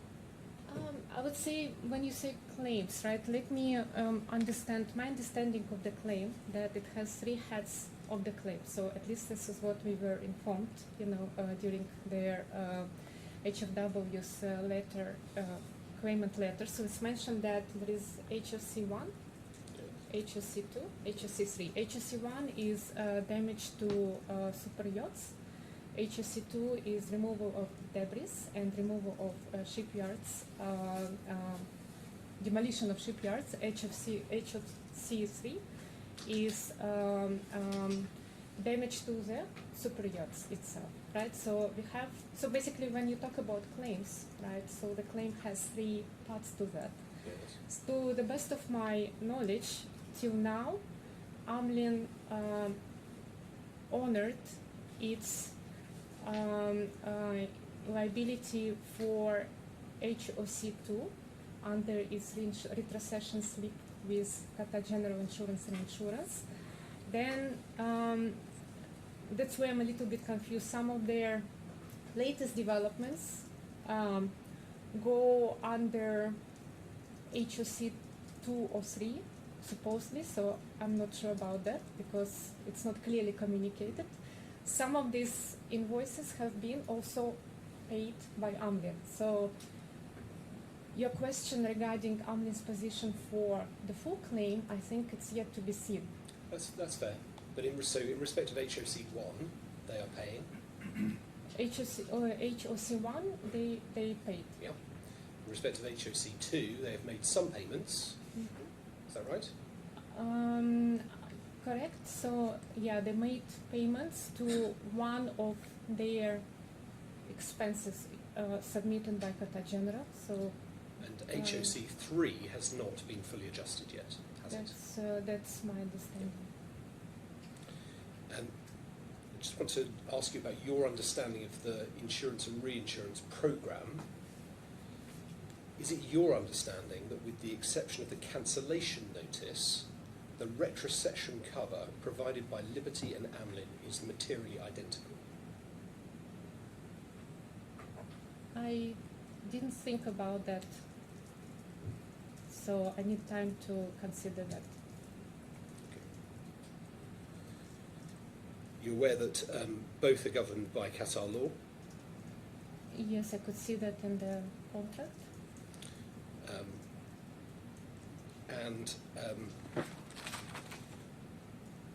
If we look at Ms. Pereira's statement at 9:01, we see what she says about Amlin's payments at paragraph 55. Can you see that? Yes, I can. If you need to move the chair close to the screen, feel free No, to I do can so. see. It's No, quite a but long way away yeah, from yeah, you. no, I can see. And she says, Amlin has paid its share of the claim to date on the basis of the information documentation provided to ERS, except for Amlin's share of the latest fifth payment request. I do not know the status of this payment request with Amlin, as ERS has not responded to any of my emails, of the 9th or the 13th of October relating to that payment.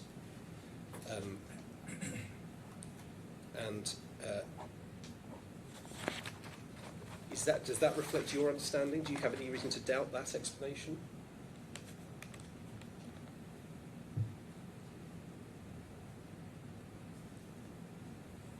I mean, I'm not sure exactly. There are a couple of things mentioned like including the last sentence. I don't know the status and things like that, so I'm not sure. You asked me about this sentence or what exactly? So Can you paraphrase, please? So she says that other than payment requests made on the 9th and 13th of October, Amlin has paid its share of the claim to date. Now, the question to you is that your understanding or don't you know? As I mentioned before, Amlin honored or paid the amount that was requested under settlement agreement, which was HOC 1, right? And Amlin paid some of the risk engineer's fee that were also requested by Qatar General. So I think I'm clear. Yes. Would you accept that where Amlin has made payments, it has been satisfied with the documentary evidence supplied in support of those payment requests? I'd like to mention and clarify that retrocession from Qatar General Insurance Reinsurance to Amlin is a separate independent contract, right? So Amlin takes the position according to the contract that they signed with Qatar General Insurance Reinsurance Company. So they made their decision according to this contract with regards to payment request from Qatar General. Yes, and it must follow, mustn't it, that where they have fulfilled those payment requests, they have been satisfied with the extent of the documentation provided in support of those requests. I disagree, because if you follow some of my statements, Amlin was asking questions from Qatar General Insurance Reinsurance Company, and these questions were not answered to the satisfaction of Amlin. So whether Amlin decided to admit claim or not, I think it's not up as to me at this stage to comment on, because the fact that payment was done but questions were not answered, to me it doesn't mean that they admit the claim. So Right, well, we're going to come to the detail of what you say in your statement in a little while, but it must follow, surely, that if they got to the stage where they were willing to remit funds, they were satisfied with what they had received for those particular payment requests. again, I cannot respond on behalf of You don't. Amlin. Are you aware that Liberty is a reinsurer on the Aon slip? Yes, I could see that Liberty's signature was stamped as part of their reinsurance panel on the facility arranged by Aon. Do you know whether Liberty is a second claims agreement party on that slip or not?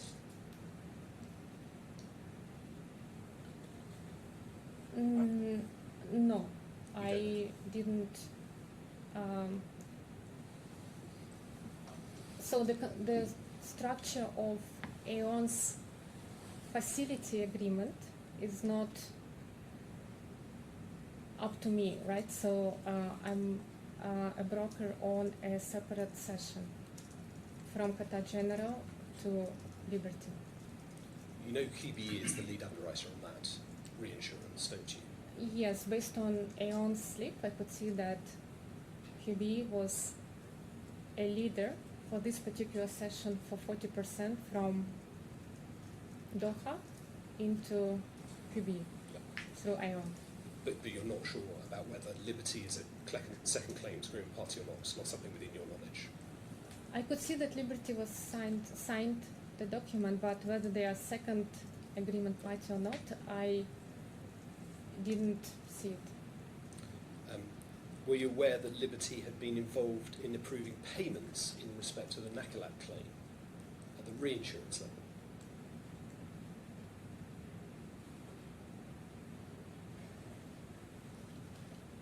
I may need to look at it. So give me a minute. I need to look at some of their approvals that Qatar General was sending to us, right? So I saw that these approvals mainly came from QB. So if you give me a minute, I need to see if something came also from Liberty.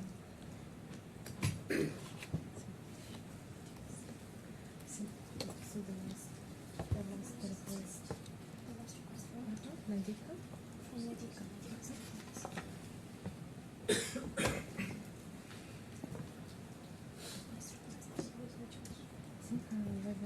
She sent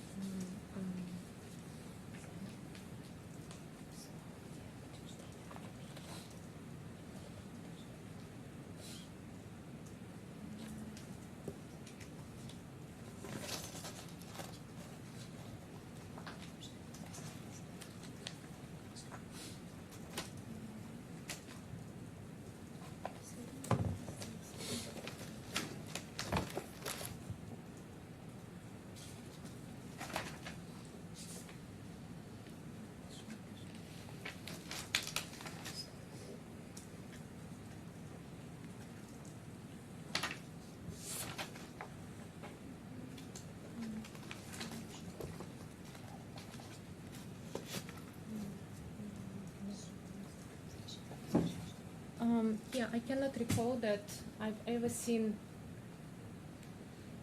a document from Qatar General with Liberty confirming some of the payments. Okay. Can I show you an example? And Please. you can. Please. You may or may not have seen this before, but page 5751.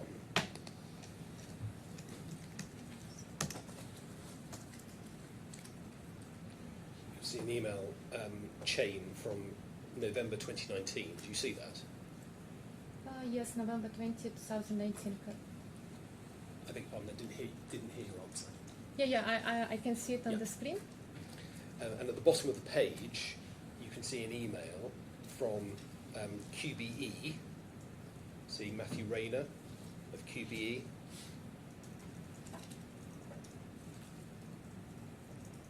Yes, I can. Do you see that? Yeah. And he says all the CJC fees are approved subject to second agreement parties' approval. Await the ECF entry in due course. And then if you look at the top of the page, you see an email from Greg Davis at Liberty saying, chaps, as second Liberty agree to the presented fee costs. Do you see that? Yes, I can. Yeah. And there are lots of examples of that, which we can go to in due course if you need to. But assuming that Liberty were involved in the approval of invoices at the reinsurance level, do you agree it would be unreal to suggest that in respect of those same sums, they would be denying a claim at the retrocession level?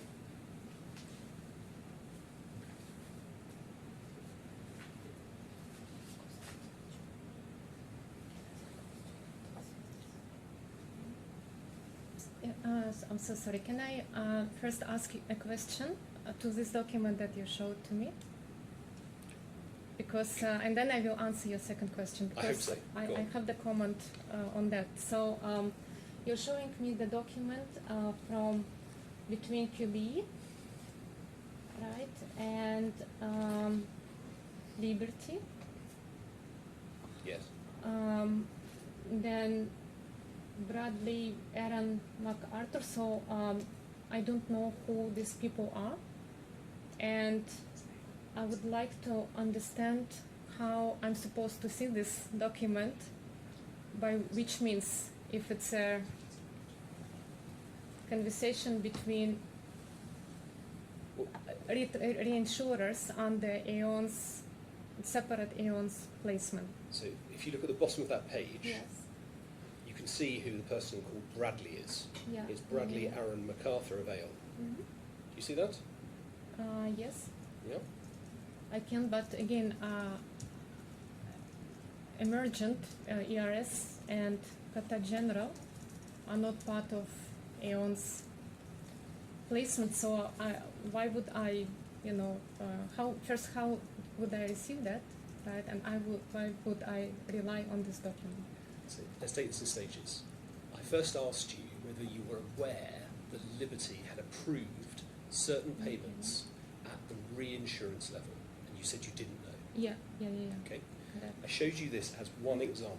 Okay. Okay. There are lots of others, but this is an example. Okay. It's obviously about the Aon slip because we see who's involved in the chain. Okay. It's sent to QBE, and Okay. they give their approval. Okay. Yes. Yeah. I can see it. And then they say, but subject to the second agreement party's approval. And then Liberty come along and say, i.e. second agreement party, Liberty agree the presented fee costs. Okay? I'm not saying that you saw this at the time. I'm not saying that you studied this in preparation for this case. Okay? This is an example. Yeah, I understand. You understand? Okay. An example to a particular fee costs, Of course. like which we don't know about. Of course. I don't understand which fee costs are That's these. fine. Okay. But it's an example. Okay. Yeah. I do apologize. The computer has died, so I need to. I can't hear you saying sorry. Sorry, I need to log in the. Oh, sorry. Because the witness doesn't see the transcript, if that's okay. I Oh, of apologize course, to the yes. court. I don't know when you want to sit to this evening, Your Honour. Sorry. I think the sitting time was until 4 o'clock. So we're not pressed for time. If it's convenient, given the witness has no access to transcripts, to break now, we can pick this up in the morning. That's fine. Alternatively, if you want to sit later, that's fine. But I think there's a need to sit late. I would prefer to finish the evidence and then our witness is free to go, but it depends how long you have, and if that's not convenient, then I'm certainly open to hearing your preferences. Well, I've probably got about 45 minutes of questions. So, if Are you happy to continue? I don't mind continuing. Yeah. It's up to everybody else. I don't want to impose. One thing we should check though is what time the transcriber's booked to, because I don't know the answer to that. The Can transcriber's they only booked extend? at 4. Do you know? They're going to be released earlier, so Yes, it's in their interest. so it's in their interest to. I mean, also, might not sit on Thursday, so I would prefer to push on if possible. Should we just check to see whether they're Yes. clocking off in 1 minute or whether they can? Has our witness now got access to the transcript? Yes. That's sorted, okay. So why don't we just wait Yeah. while we get confirmation?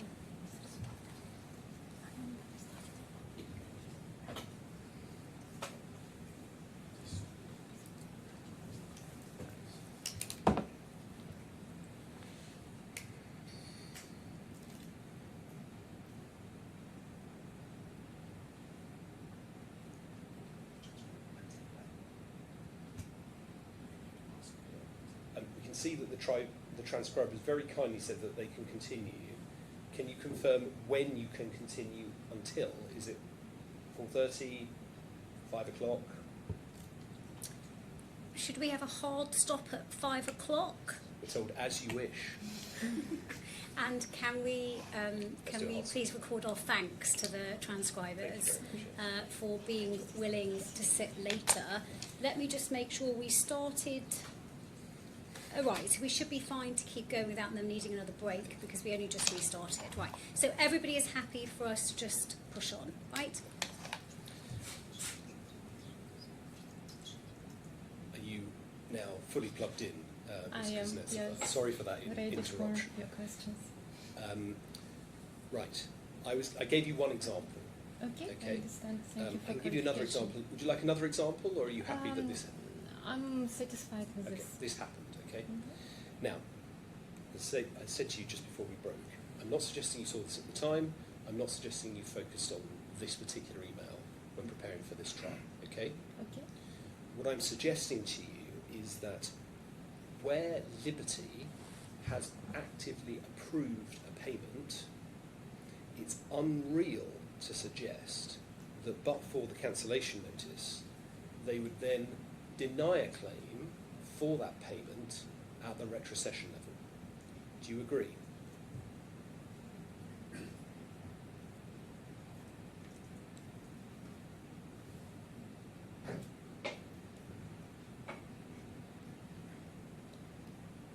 Liberty's agreement to the claim is on a separate session from Doha on the Aeon's facility agreement into QBE, into Liberty, into other underwriters. So I cannot comment, to your suggestion that there should be no objections on some other independent sessions, because in my opinion these are two different contractual agreements, two different reinsurance chains done through two different, completely different brokers. So for that reason I cannot answer your question, because I think it's not correctly asking, it's not correctly asked that. If the retrocession was on materially identical terms to the reinsurance, do you accept it would be unreal if Liberty had approved a payment at the reinsurance level for it then to turn around at the retrocession level and say that's insufficiently evidenced?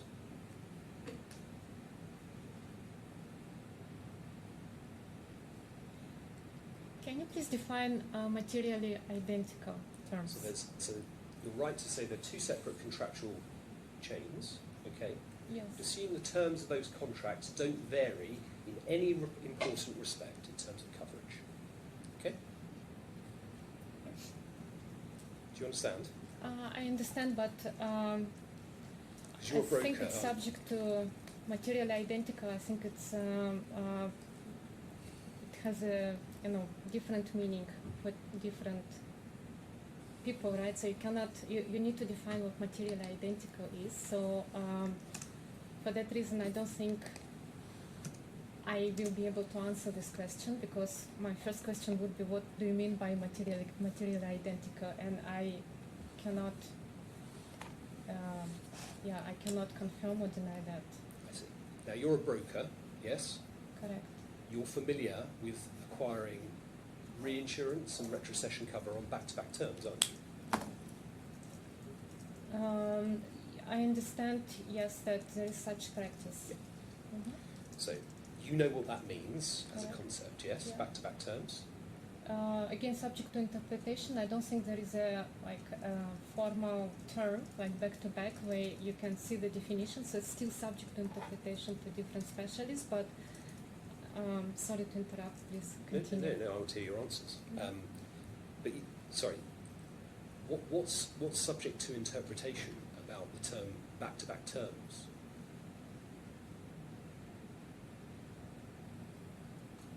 So, in my opinion, back-to-back terms, it's not only about the scope of cover, but also about the reinsurance terms and conditions that's attaching to the scope of cover.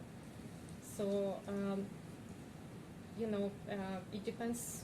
When you say back-to-back, what do you mean exactly in this particular situation? Well, if you're referring to the terms and conditions, the terms and conditions are the same.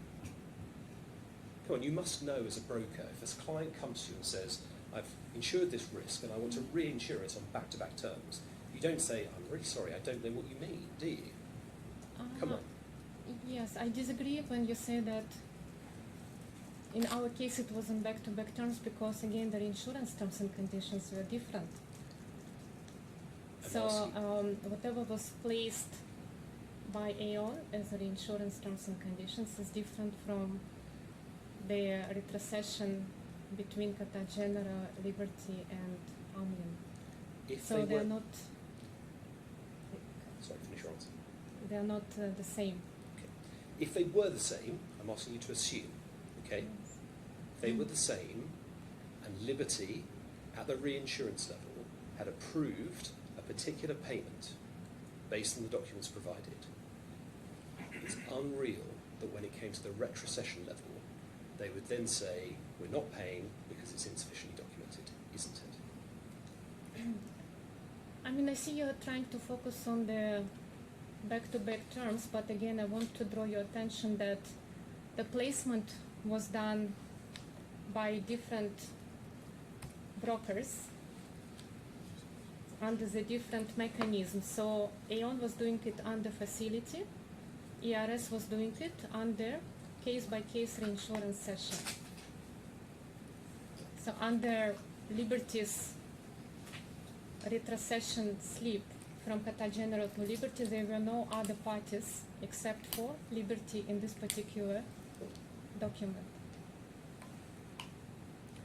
Can we please look at page 867 of the bundle, paragraph 16 of your first statement.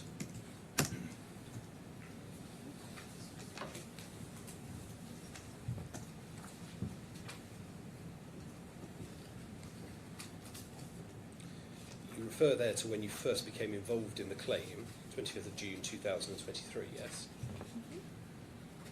Yes, See that? yes, I can. And you say that was when you received a letter. We can see that letter at 3663 of the bundle.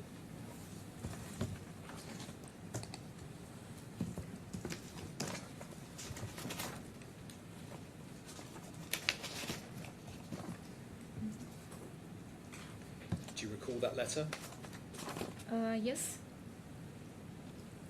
So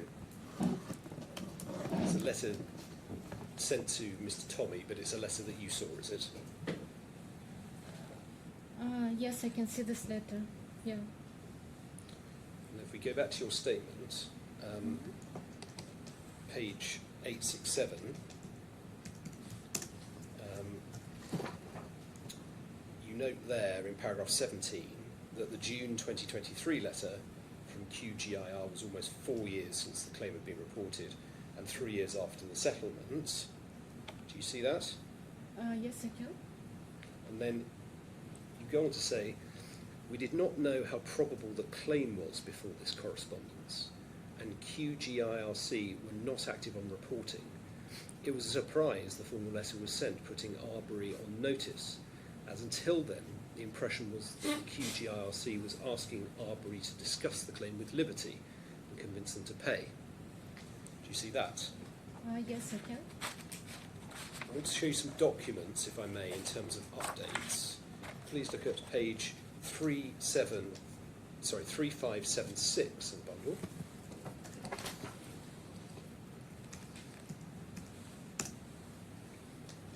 This is an email from Ms. Pereira to Mr. Tommy on the 21st of January 2021. Sorry, the 20th of January 2021. And it's following up with a request for an update. Please note our Stephen has not come forward with a further update. We sent a chaser and we'll keep you posted. And then 3582. This is a message back from Elena Lewis at Arbery to Ms. Pereira. Please note we've shared the contents of your email to Amlin accordingly. We shall hear from you if there's any further update. It's on the 26th of January 2021. And then 3585, have a letter from Ms. Lewis to Ms. Pereira.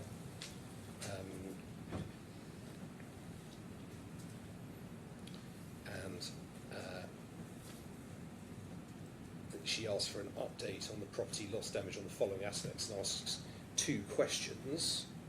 See those. 11th of February 2021. And if we go then to 3586, next page, we see Ms. Pereira's action on that, where she writes to Ms.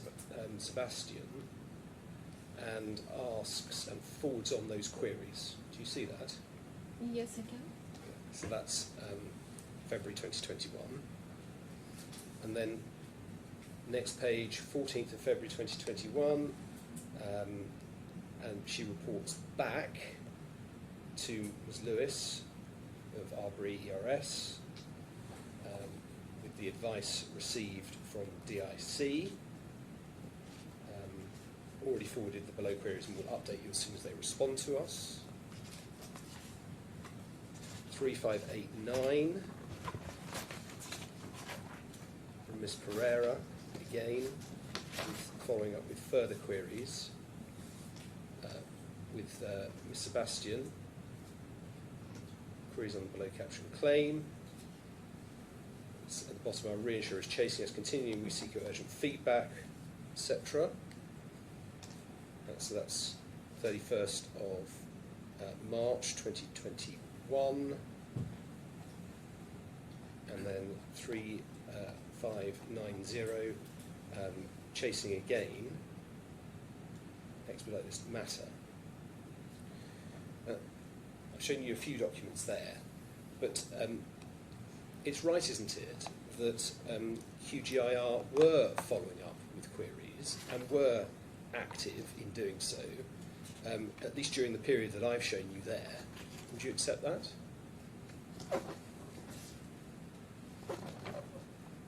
I'd like to go back to one step. So I think there were some questions raised by Miss Elina Tonadika.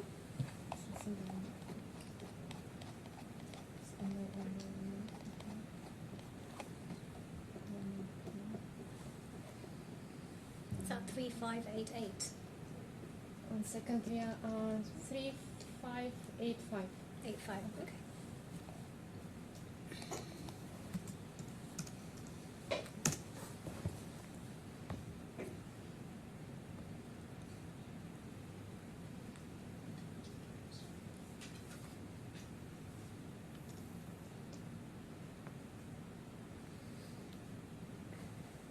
So basically, I just want to draw your attention here, right, that Miss Elina asking, passing on questions from Amlin and asking Miss Nadika to provide update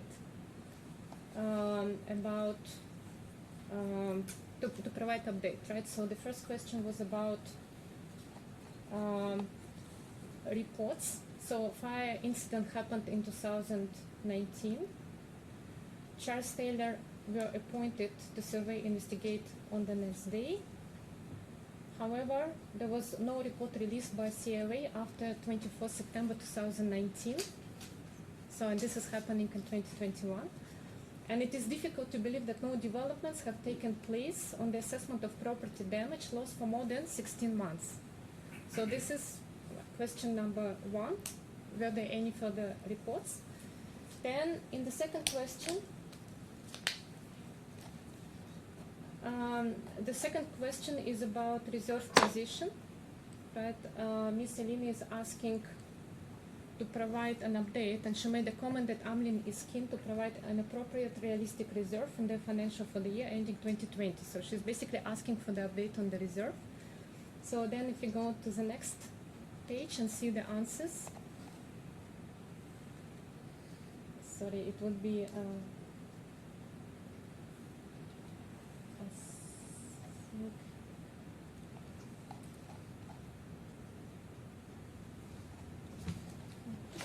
I think it's better. Yeah, I'm we're just going. looking at the printing Bible because this one.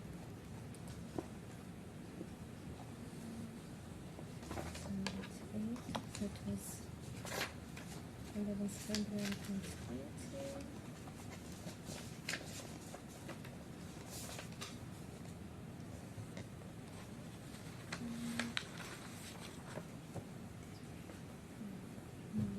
Did you see this document? I'm just trying to see the response. Isn't that page 3587?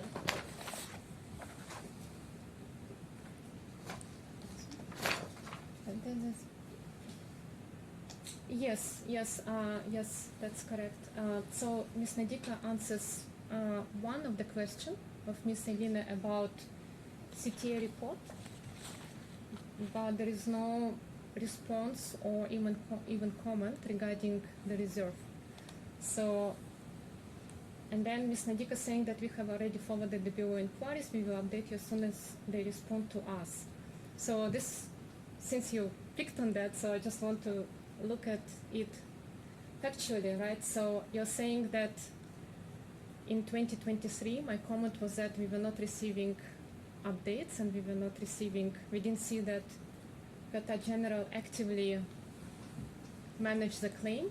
So even taking this as an example that you pointed out, we can see that there was no response provided by Ms. Nadika to the question on reserve, for example. So it's fair to say that as of 2023, there was no update received from Qatar General about the claim. If you look on to paragraph 18 of your statement, 867, you refer at the bottom of that page to a settlement agreement that you had not seen but knew of its existence. Mm-hmm. Do you see that? Yes, I can. So this is in 2023, is it? That's correct, June 2023. And then over the page, you say that is why you ask QGIR to send you a copy. Mm-hmm. Yes. You were aware that the settlement agreement had been sent to Mr. Tommy, were you? Yes, I recall that he mentioned that there was a cash call for damage to super yachts. Yeah. We see that at 3363.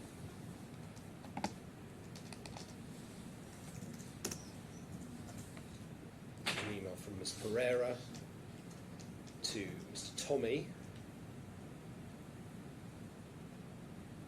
And it attaches, you can see the attachment, settlement agreement, Mm-hmm. and that settlement agreement is the settlement agreement over the page at 3364. Mm-hmm. Yes?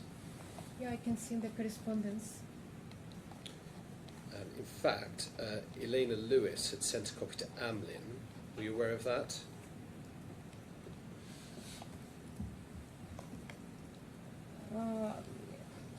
Yes, I mean, I would assume she did. Yeah. Mm-hmm. See that at 3569.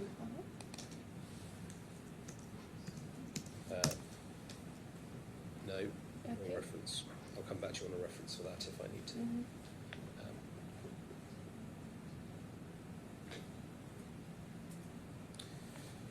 Then going back to paragraph 20 of your statement, 868, Mm-hmm. 20? you say that you would expect any reinsurer would seek to protect its own rights, including understanding and evidencing why a claim is being settled in a particular way. That responsibility extends to ensuring that any claims presented to retrocessionaires are properly supported and can be justified if challenged. However, QGRC appears to have bypassed this process entirely, and there were multiple instances where, because of a lack of information and sporadic reporting, I had to seek further clarifications from QGRC. Do you see that? Yes. And just so I'm clear, those are clarifications in order to receive payments from Amlin. Is that right?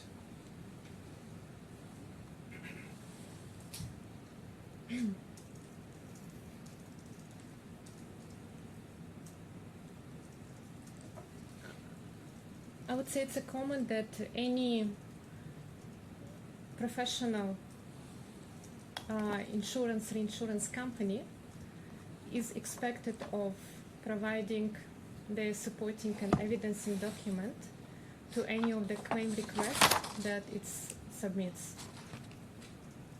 Yes, but I'm asking you, you say here, I had to seek further clarifications from QGIRC. Yes, correct. Is that because you were presenting the claim to Amlin under the retrocession and asking for payment from Amlin? I mean, if you can go back to this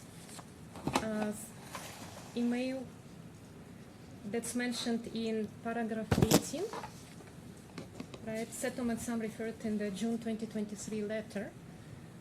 Example, the reason I'm asking for these documents is because I was aware there was a cash call, right? And there is now a request from Qatar General, came by letter dated June 2023 for this payment. So as a broker, I needed to make sure that there is a, you know, I understand what the payment is for, what we are asked to do. So that's the reason that I asked Qatar General to send a number of documents which some of them were not actually provided, by the way. So just if you want to look into that particular response of mine, we can also do. But the reason you're asking for these clarifications is because you want Amlin to pay out under the retrocession. That's right, isn't it? The reason I'm asking that, I think it's every professional insurer or broker would require to substantiate the claim with the supporting documents, right? So Qatar General asked us to do immediate payment. So as a broker, I need to understand what this payment is for, and I need to have their supporting documents correct. That's right. It's not, later on, I need to submit to retrocessioners. right, that's my point. That's correct. It's not for your own edification, it's not for your own interest that you're asking these questions. It's because you've got a job to do. Yes. You've got a correct. job to go to Amlin, in this case, and say, look, you've got to pay the claim. Here are the documents, yes? Yes, I need to inform Amlin that, yeah, the claim request came in, and I need to provide the supporting documents.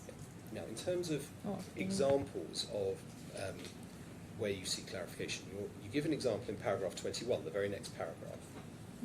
Okay, you Yes. say, for example, in relation to the settlement of the first head of claim, as I explained in paragraph 18 above, when on the 4th of July 2023 I contacted QGIRC, besides asking them to provide various settlement agreements, I also asked for the settlement of the sum of $3 million odd under the ship repairer's liability policy, asked if that was final, and a total Arbery share under the NACILAT placement, and if Doha Insurance had issued payment requests and debit notes to QGIRC for their share.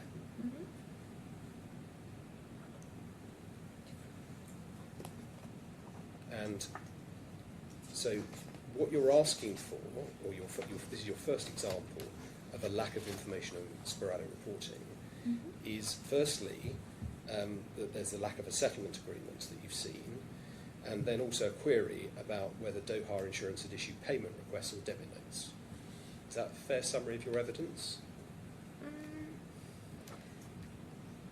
I mean, I can refer to my email response to Ms. Nadika, dated July 4, 2023. So, in this, I think, 3664. 3664.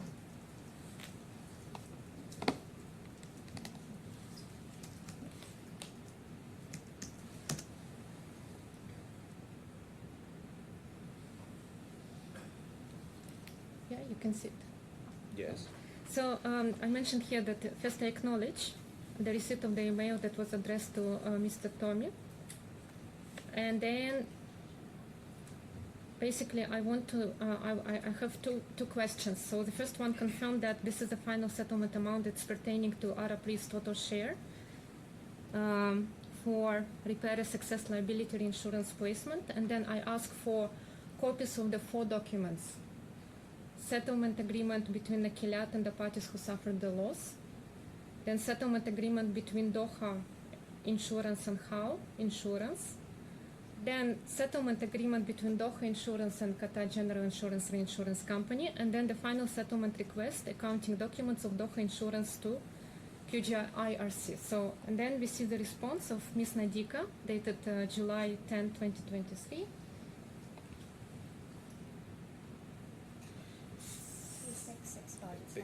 Before we get to that, we've seen, and I think you just said you acknowledged, that the settlement agreement had been sent to you a long time beforehand, yes? I mean, I can see that I asked for copies of final settlement agreements between Nakilat and the parties who suffered loss, Doha and HAL, and Doha and QGRC. Yes, and you asked for the settlement agreements that you've already been sent, and you also asked for whether Doha Insurance had issued payment requests or debit notes, as you say in paragraph 21. Yeah, if you don't mind, we can go to response of Ms. Nadika and look at these documents. We may go to that in a moment. I'm just asking about your paragraph 21, and because this is your first example of a lack of information and sporadic reporting. Okay. Can you remind me, sorry, of the page number? Yeah, 868. So paragraph 20, you say there's multiple instances of a lack of information and sporadic reporting. That's at the end of paragraph 20. And then your first example is in paragraph 21, and you ask for settlement agreements and whether the settlement's final. Okay, and we've already looked at the fact that you've been sent the settlement agreement sometime before. Mr. Tommy had been seen it, and Ms. Lewis had passed it on to Amlin. And the second criticism you have is about payment requests and debit notes, and I wanted to show you a document in relation to that. We turn to 3561.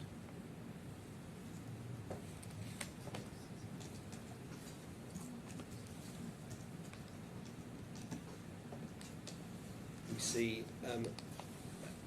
Ms. Pereira sending Ms. Lewis and Ms. Tommy back in 2020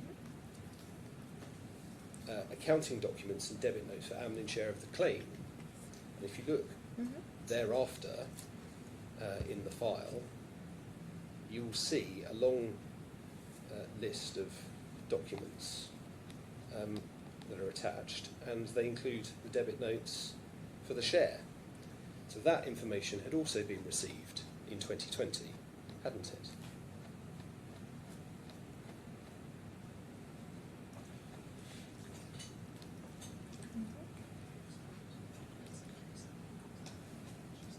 So I'd like to take step by step, right? So, I mean, since we are on the point of the accounting documents, so you can see that, and there is a, which one? So if you can go to 3566.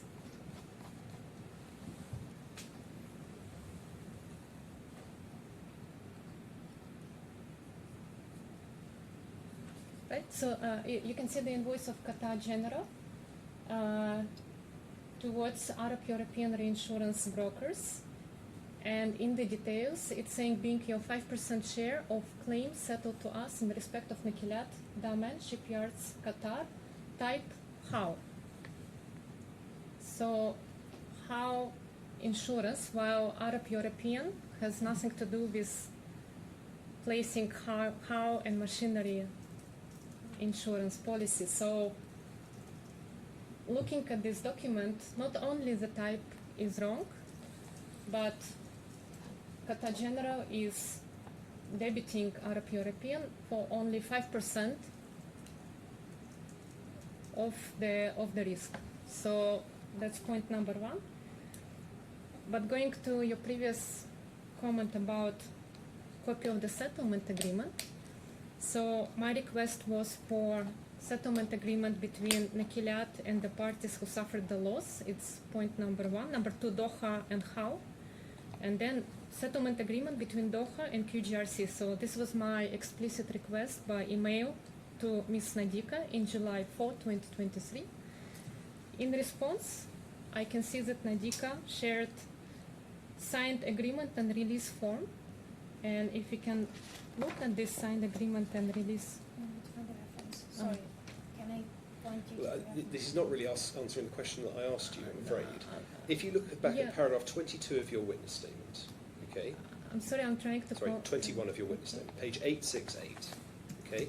You're dealing with a settlement sum of US dollars 3.3 million or thereabouts, okay? And you're asking questions about it and how it's being calculated. Was it a final sum, okay? And whether payment requests and debit notes have been issued to QGIRC for their share, okay? Bear that number, 3.36 million, in mind.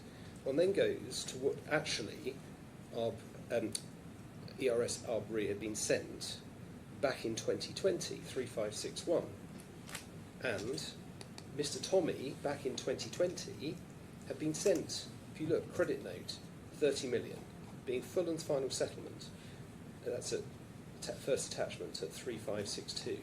Second attachment, your share, 10% share, 3 million, 3563. And then a further debit for the $336,000. This information had all been provided to Mr. Tommy back in 2020. Do you accept that, at least? I mean, you're asking me, right, about my comment towards the documentation. Yeah. Right? Yeah. So I again want to refer to my letter, because I cannot comment on the documents and what's happened in 2019, right? Because I was not at the company. So for that reason, I can only respond about my witness statement, about documentation that I've asked, and about the documentation that I've received in response. So, for example, I've asked for the final state settlement agreements between Doha Insurance and QGRC. So this was point number 3 of my email to Ms. Nadika on July 4th, 2023. So this document was not provided, nor any response to this point was provided. So that's what I mean, right, when I mentioned. Did you review the file when you took over this file in 2023?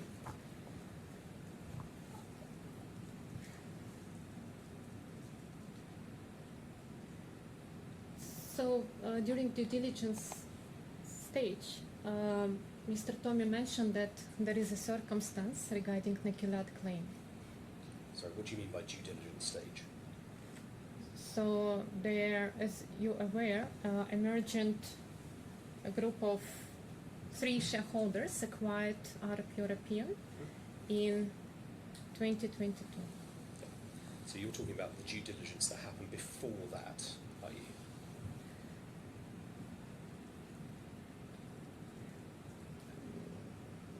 Yeah, so the due diligence during sales and purchase. Correct. And Mr. Tommy told you, did he, that there was this claim out there? Is that right? He mentioned that there is a circumstance in relation to Nakilat claim. Right. But you didn't go back through his documents and review the file and what had happened prior to 2023? I mean, at that point of time, we were aware that there is a circumstance, right? And as I mentioned in my witness statement,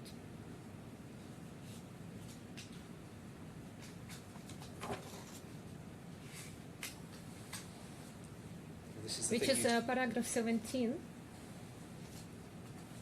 we didn't know how probable a claim was before this correspondence, and Qatar General Insurance and Insurance Company were not active on reporting.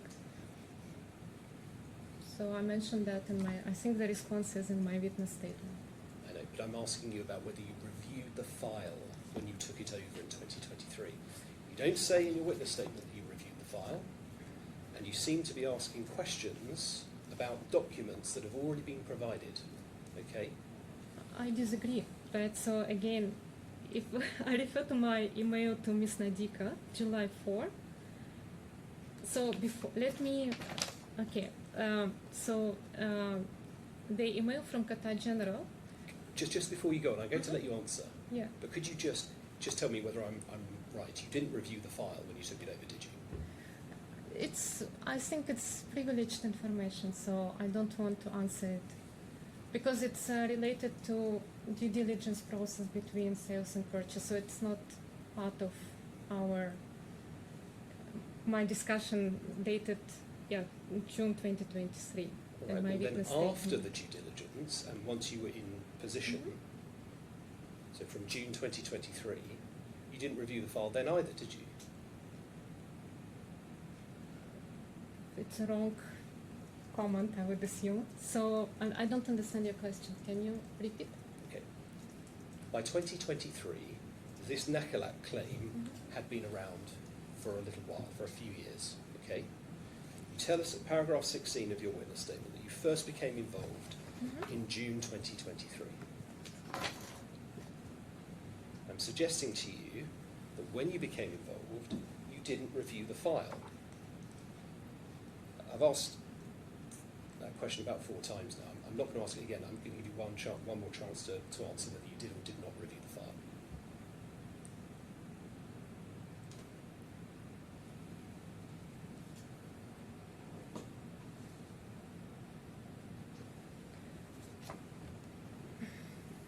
I mean, I was aware, so as I mentioned before, right, I was aware that there is a circumstance. So I was aware that there were cash call arranged by Doha Insurance that came to Qatar General Insurance Reinsurance Company, and some documents were sent across. So did I specifically, you should also understand, right? So I became the SCO of the company in May 2022. So when you become a CEO of the company, you have a lot of other tasks to do, right? So in terms of setting the company, changing the company name, changing the strategy of the company, you know, taking over basically the whole portfolio. So for me, I was not actively involved in the claim until we received a letter on 25th June 2023 with the request to do the payment. So from that point onward, once I saw the request to do the payment, I wanted to understand what's the latest status update, because we didn't receive any status update till then. Therefore, I've asked a number of documents from Qatar General Insurance Reinsurance Company, and as you can see, as I mentioned before, some of the responses are not provided. Okay, I won't ask a fifth time. Paragraph 24 of your statement, page 869. You make another criticism. You say QGIRC also failed to respond to questions raised by eMRGent either at all or within a reasonable time frame. Do you see that? Paragraph 24. Yes, I can. And then you give an example in the second sentence. You refer to an email chain. And then if you look over the page, do you see where, well, why don't I just invite you to read paragraph 24 to the end, just so you're familiar with it.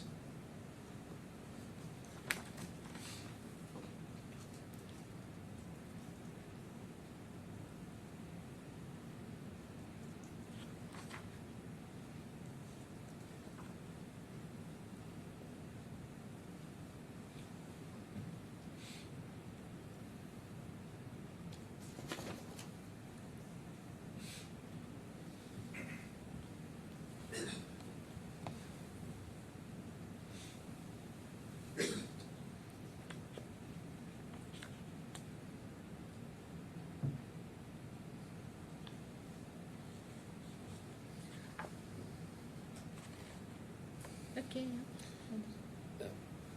What I'm interested in is what you say towards the end of that paragraph.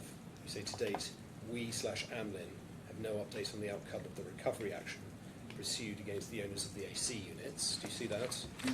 Yeah. I'm aware that QGIR is not involved in the recovery action, or in any recovery action.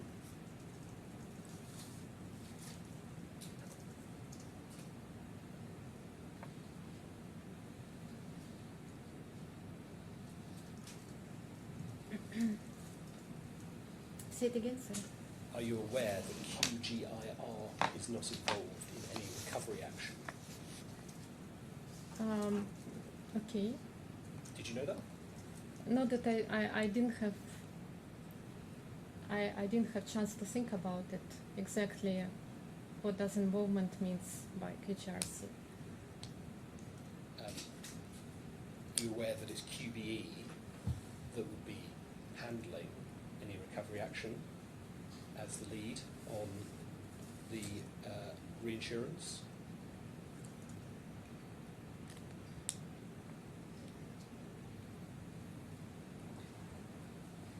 Let me take a step back. So we can see that on the 26th January 2021, and I'd like to refer to this email.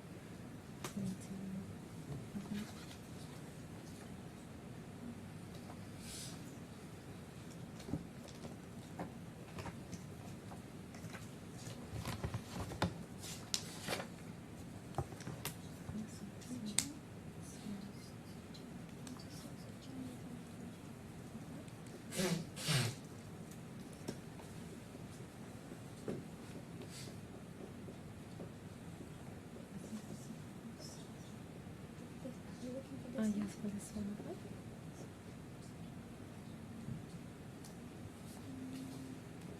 Sorry, we're looking for the reference to provide to everyone. It's 3581.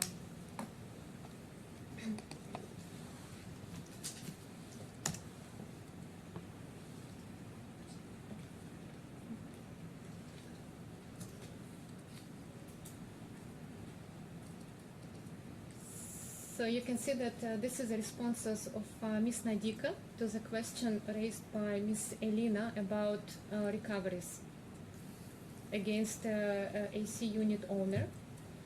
And if you read this email, at present we have not, so please know that we have received the following from the leader on Amlin's query. So at present we like, first of all, the question, I assume we would be Qatar General Insurance and Insurance Company, right? Received the following from the leader on Amlin's, so I'm not sure who the leader here is, because I'm not, in my understanding that Qatar General is not in the direct contractual relationship with QBE. So then, you know, reading that, it's interpretation that the update would be from Doha. I mean, this is my assumption. And then quote is, at present we have not yet started any kind of recovery action against the owners of AC units, as it is felt that it is better for us to be aligned with them at present. Once any potential claim for the damage to the property has been dealt with, property underwriters have put us on notice only. We will of course turn our attention to any recovery action open to us. So I've only seen information about recoveries based on this historical email of Ms. Nadika dated 26 January 2021. So the only question I asked you Yes. was, are you aware that it's QBE that would be in charge of handling any recovery action, not QGIR? I'm asking what you know, so the email won't help you. Yeah. Do you know that that's what I've said is right, or do you not know? I would know it only if Qatar General would inform us about it, correct? So this is the email I received from Ms. Nadika. Okay. Do you know whether recovery actions are being handled by QBE? Don't worry about the email. What do you know? I know what Qatar General told us, Yes, right? okay, so what do you know from that?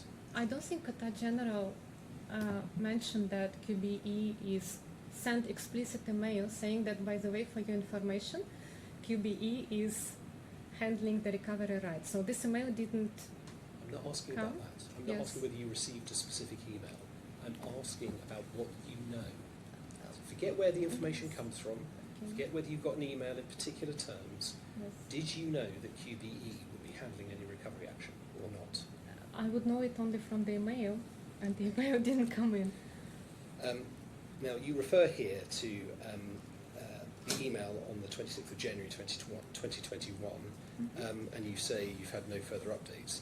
It's right, isn't it, that you have never, since this date, 26th of January 2021, raised any questions about that recovery action with QGIR?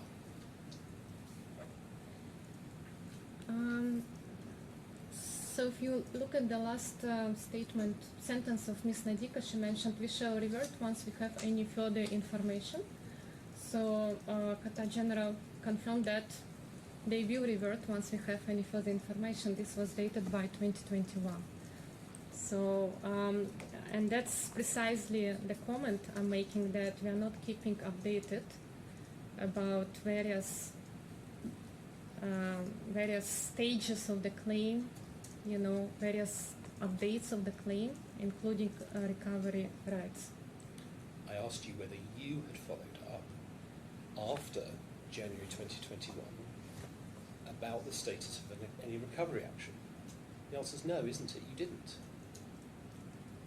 There was, I mean, we were asking about status update all the time, right? So then we would expect that following this email, that if Qatar General is saying that they should revert to us with any further information about recovery rights, we would be receiving this information once it's available for Qatar General.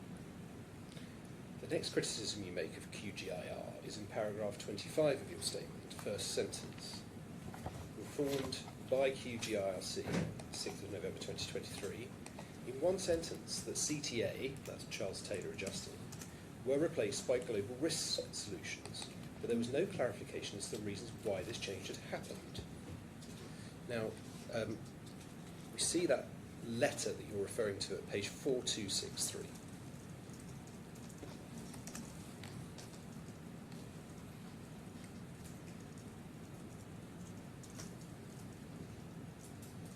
is an email from Miss Pereira to you, 6th of November 2023, and then it's in the quote section, it's the third paragraph.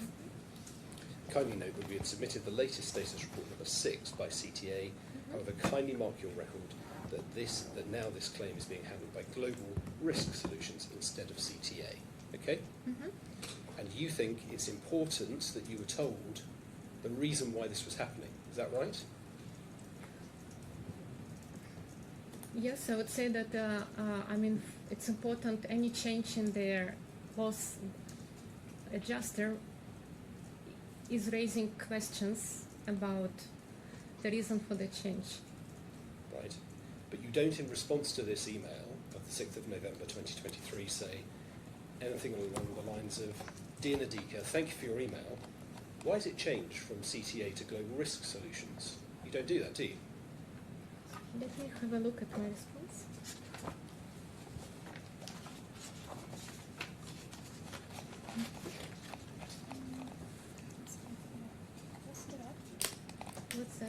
Can you please say the reference of my response? So you get this email on the 6th of November 2023 telling you that the adjuster has changed from Charles Taylor to Global Risks. Okay.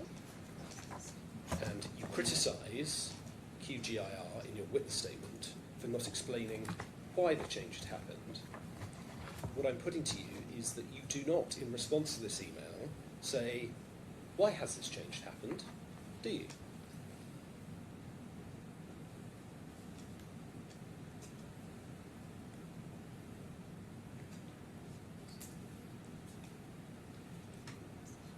Yeah, I'd like to see the reference to my response, if I may. Do you have the numbers? I'm not sure we have your response, actually. I don't know if you say anything. But while my junior just checks that point, if I may, did you know that it's the very same adjuster who's moved from Charles Taylor to Global Risks?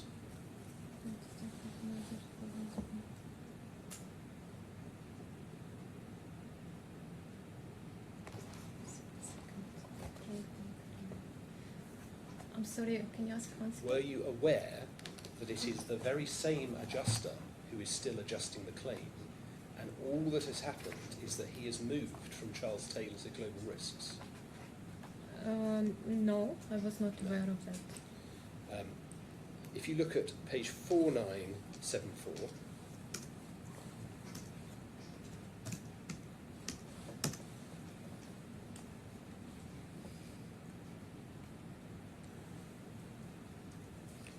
this is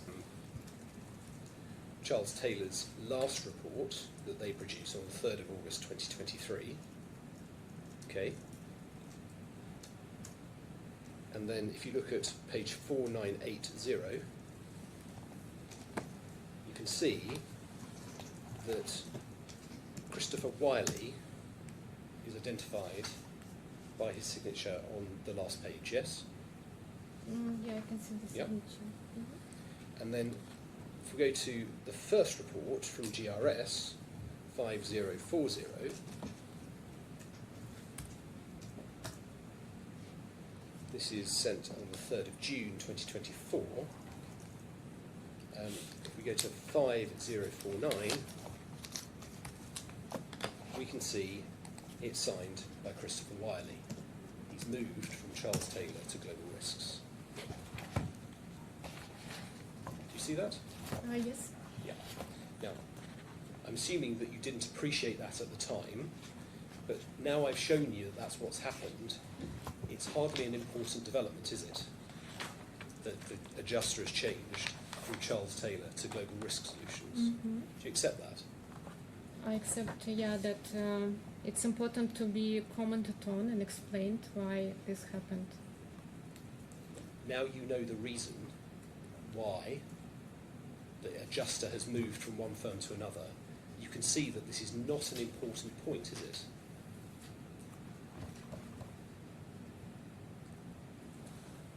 I mean, it's difficult for me to comment, right? What's the reason that a particular loss adjuster moved from one company to another? And what's important to me is to understand why the loss adjuster has changed from, in the middle of the claim, has changed from one company being Charles Taylor to another company being GRS. Yes, Correct? So then it's difficult for me to comment, on the individual level.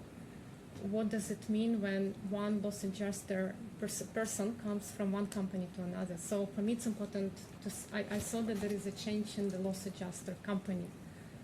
Correct. So that's why I think it's important to provide an explanation why this happened. And if you've been told that Chris Wiley had moved from CTA to GRS, that wouldn't have made any difference to you, would it? Thank you for explaining it now. And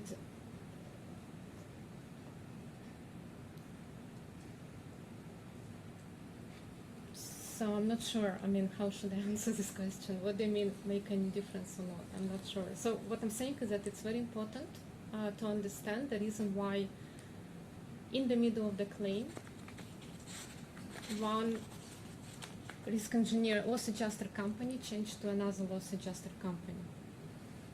And it doesn't deserve just one sentence stating fact, right? So in my opinion, it's important to understand the background to that, even if it's just one person leaving one company and joining another company. So it's an important information. But not important for you, enough for you to actually ask. Because we've checked and you don't reply.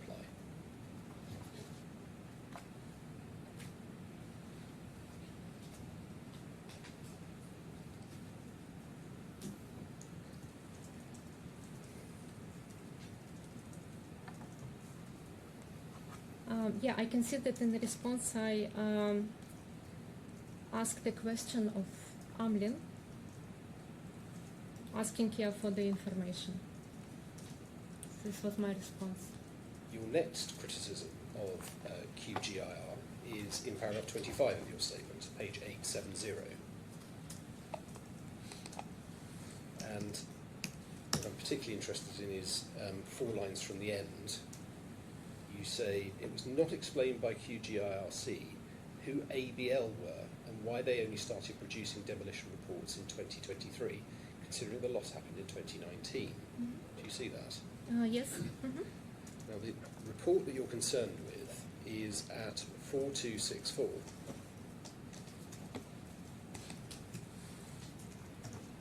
Dated 28th of September 2023. Mm-hmm.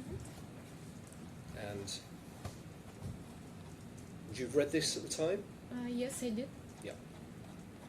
So, when you see a report that's headed Qatar Gas Transport Company Limited, Nakalat, Engineering and Supervision Services for Wreck Removal, Survey Report, Attendance, 27th September 2023, at the yard for Nakalat, that gives a bit of a clue as to what ABL are doing, doesn't it?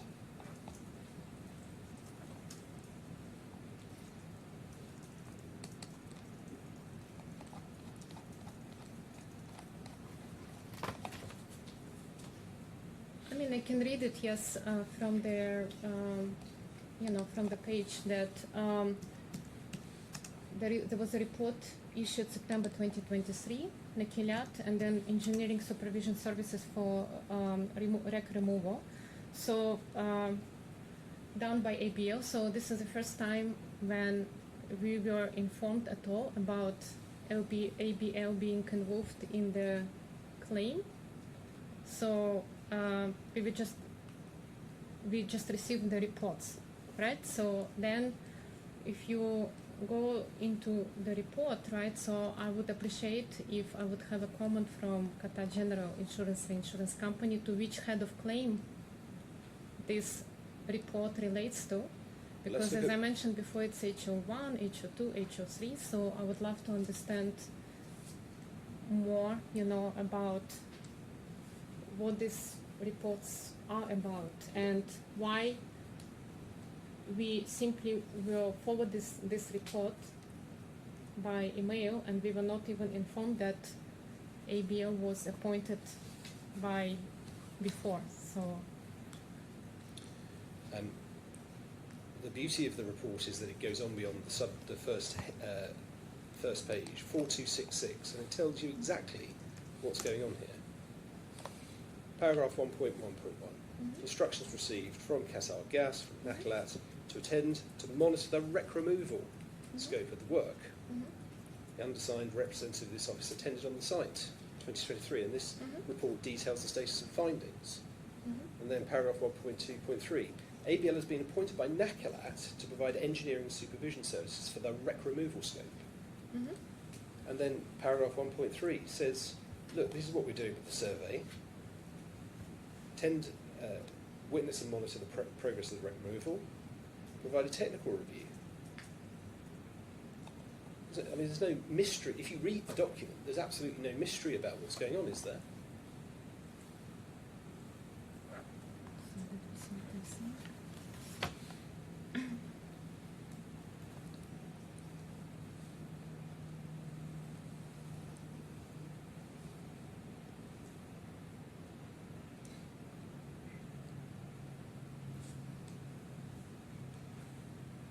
So what I'm saying in my statement, right, so it was not explained by Qatar General Insurance Reinsurance Company who ABL were. So yes, there were some reports attached to that, but my comment is that it was not explained who they were. It's the first time we saw these reports. And then also, you know, why these reports started getting produced only in 2023, while the claim happened much earlier, right? So that's my comment. That's my, comment about ABL reports. Yes, and then if we look at 4345,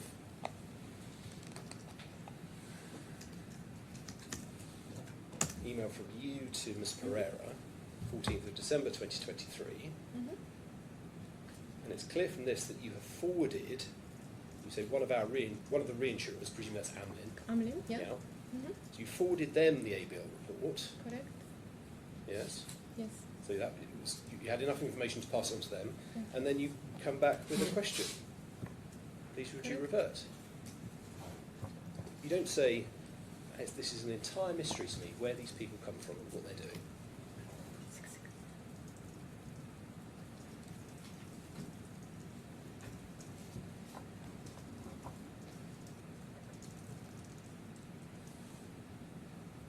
Yeah, so basically as a broker, right, so my responsibility is to pass information to the retrocessioners, so which I did, right, and then this is a response received from Amlin, right, one of the reinsurers, as I mentioned. So, but the comment and the point I was making in my statement is that it was not explained by Qatar General Insurance and Insurance who ABL were and why they only started producing demolition report in 2023.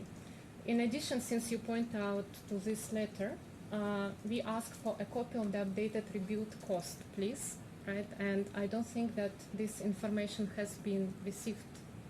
I'm dealing with the criticisms you make in your witness statement, okay? Correct, yeah. And the witness statement, there's a criticism that they didn't explain who ABL were and why they were producing demolition reports, okay? That's your criticism, paragraph 25. I suggest to you that if you'd read the report, it would have been blindingly obvious to you who they were and what they were doing. Do you accept that?